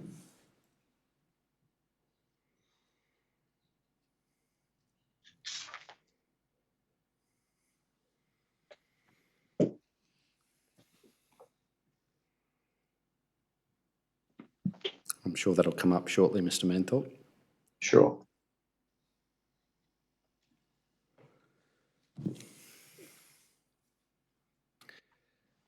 What is on the screen in front of you, the document I identified a moment ago, is a draft advice from the Australian Government Solicitor on prospects in the Masterton litigation. Right. And if we go to page 8 of the document,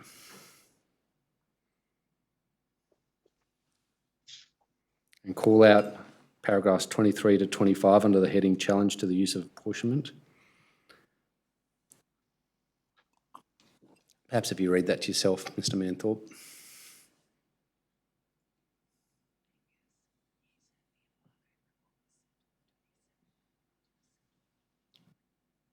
I'm sorry, I've been corrected. It was sent on the 29th of March, Mr. Manthorpe. I see. The embargoed report, I should say.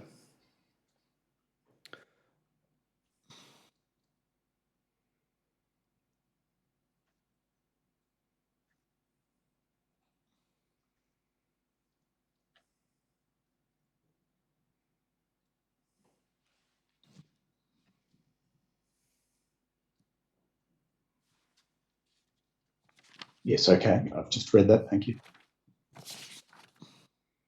So this is based on how I've been corrected 2 days before the department receives the embargoed report. And you can take it from me that the balance of the advice is consistent with what appears on the screen. Sure. That is, by the 27th of March, the department had advice, at least in draft form, that averaging was unlawful. I see. Given the strong representations that you recall the department made to you about the comment on legality section in the report, do you have a view about whether or not they should have updated their position once they got this draft advice? That is, updated their position with you? I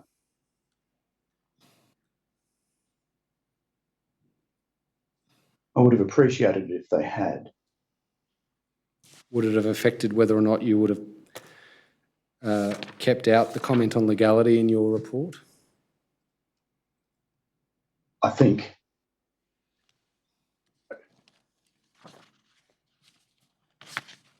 I'm now in the realm of a hypothetical, but I think what I would have done if that had happened is I would have had a fresh look at what I was saying and potentially include it or include it in some appropriately amended form.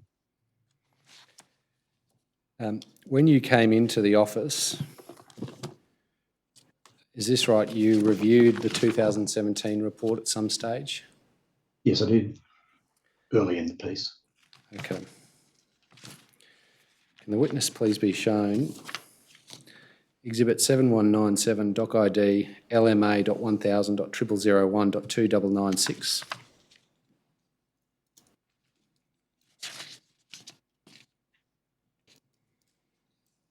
Do you recognise, sorry, that is LMA.1000.0001.2996, Exhibit 7197.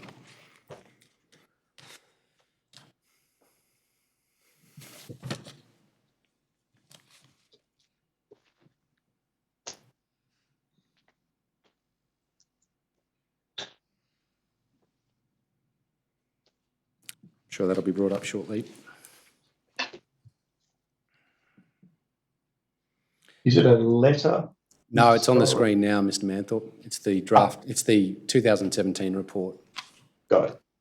Can you see that on the screen? Yes. And I've got a copy in front of me. Oh, great. What I'm interested in, Mr. Manthorpe, is page 52 of that report.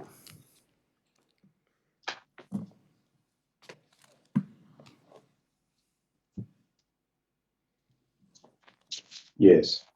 Do you recognise that as a letter to the then Ombudsman on the day of the 4th of April 2017 from the then Secretary of the Department of Social Services? That was attached to this report? Yes, I was aware of the letter. Thanks. And if we call out the third paragraph on the first page of that letter, commencing with "the department is satisfied." Yes. And do you agree with me? It says the department is satisfied that the system is operating in line with legislative requirements and there have been no changes to the way in which DHS assesses pay-as-you-go employment income. Do you see that? Yes, I do. All right.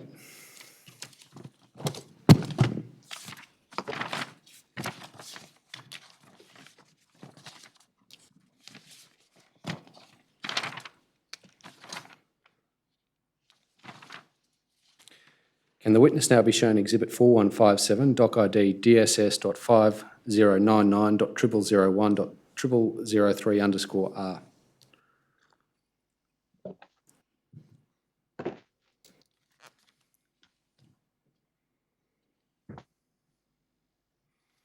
Now, that's a letter from the Ombudsman's Office, do you agree, dated the 20th of August 2018?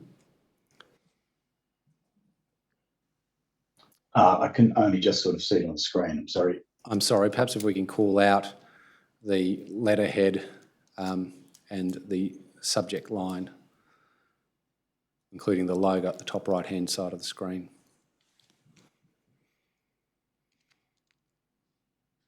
Is it? You can see the logo at the top right-hand side of the screen. Certainly see the logo. I just can't read it from the screen as yet. But it's the Ombudsman's logo, obviously. Yes. Okay. All right. And we bring that logo back down and then call out. Can you see at the top, towards the top left, the date of the letter, 20 August 2018? Yes, but that's fine. Yep, got it. And then if we call out the subject line and the first paragraph.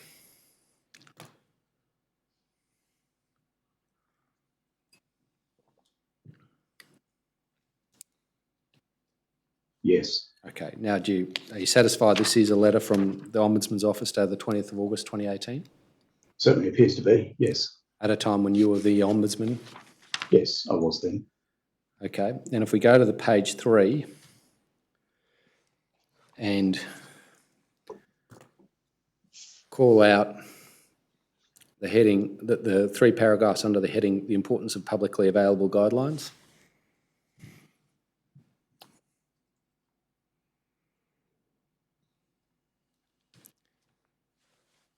Do you see that? Yes.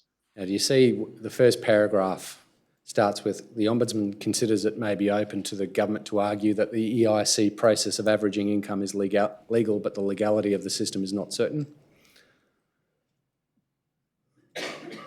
Yes. And do you have a recollection that, at least in a general sense, that reflected the view within your office at the time about that issue? Yes. And then do you see that the balance of those 2 paragraphs talk about the need to have greater more adequate and publicly available policy guidelines to address the concerns that are identified in this passage. See that? Yes, I do. Okay. Now, I want to show you another document, Mr. Manthorpe. This is Exhibit 135, Doc ID DSS.5006.0001.4242_R.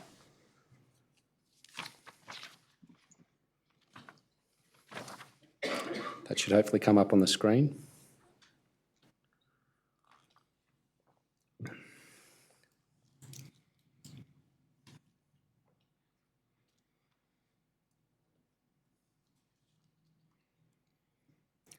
Now, tell us if you're having difficulty identifying this, Mr. Manthorpe, and we can do what we can. But can you see Sure. at the top right-hand corner the Clayton Utz logo?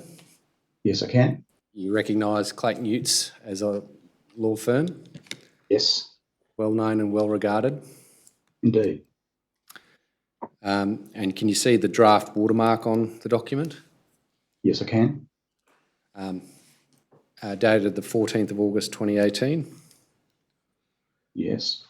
And can you see... I can't. Sorry? Sorry, I just can't see to whom it is addressed. Yes, because the lawyer to whom it's addressed, their name is redacted. No, that's okay. I just can't see that. So social services. Yeah. Yeah, I get it. sorry. I should have made No, that that's clear. okay. No, that's fine. Now, can you see under the can you see the subject line, Department of Social Services Income Smoothing Advice? Yes. And can you see that it says, we refer to your request for advice dated 23 July 2018 about the use of income averaging as a method for determining a person's income for the purposes of the income and assets test? See that? Yes. Yes. And can you see the summary of advice, particularly point 1.1 subparagraph A under the summary?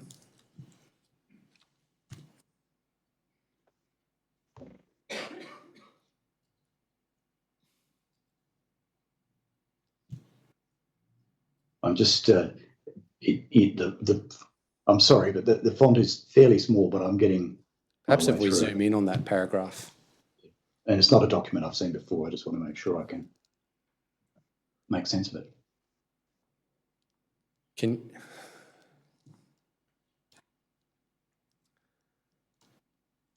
Have you seen that?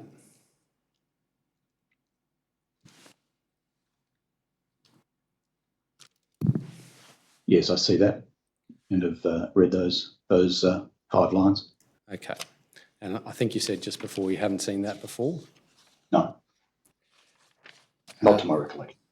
No, okay.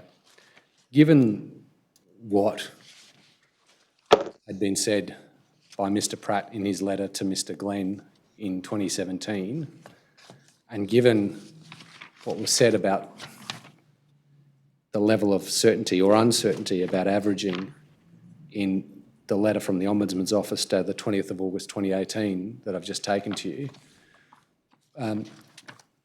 would you have appreciated being advised of the position in this draft advice? Yes, I would have. Bearing in mind, of course, is this right? You knew in 2018 from your knowledge of the 2017 investigation that DSS had shared its legal advices with the Ombudsman's office for the purpose of the 2017 investigation. Yes, I knew that. So whilst prima facie this draft advice might have been privileged, that is legally, professionally privileged, that could have been overcome and dealt with, correct? Consistently. Yes, I believe so, yes. And given the concerns expressed in the letter, particularly the concerns expressed in the letter dated 20 August 2018 and the representation from Mr. Pratt in his letter in 2017, would you agree that DSS should have informed your office of the existence of this advice? On its face, and again, looking back in time, I certainly would have appreciated that. I would have appreciated a more open and transparent engagement on some of these topics. Can I show you one last document, Mr. Manthorpe, Exhibit 4162, Doc ID DSS.5003.0001.0770_R.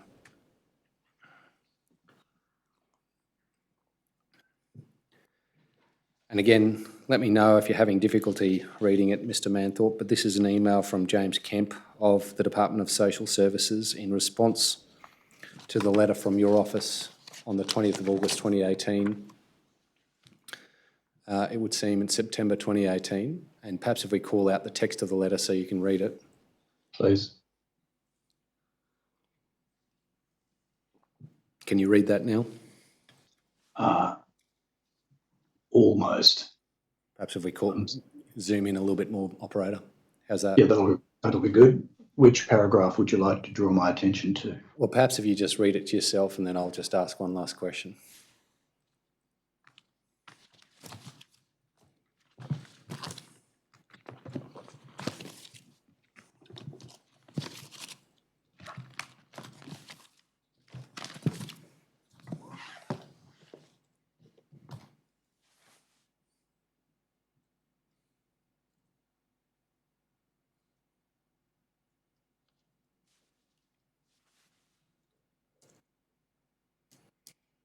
Yes, okay.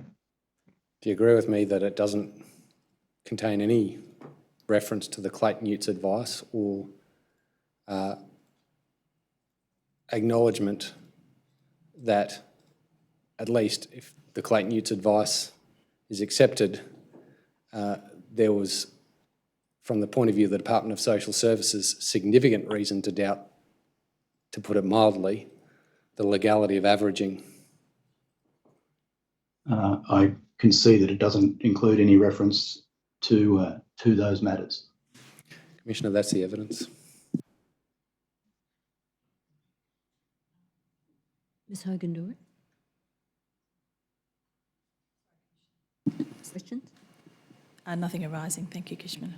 Mr Scott? May the witness be excused. Thanks for your time, Mr Manthorpe. You're excused. Thank I you. guess we'll end the video connection and we are going to adjourn for the afternoon. What time tomorrow? 10 a.m. 10 a.m. All rise. The Commission stands adjourned until 10 a.m. tomorrow morning.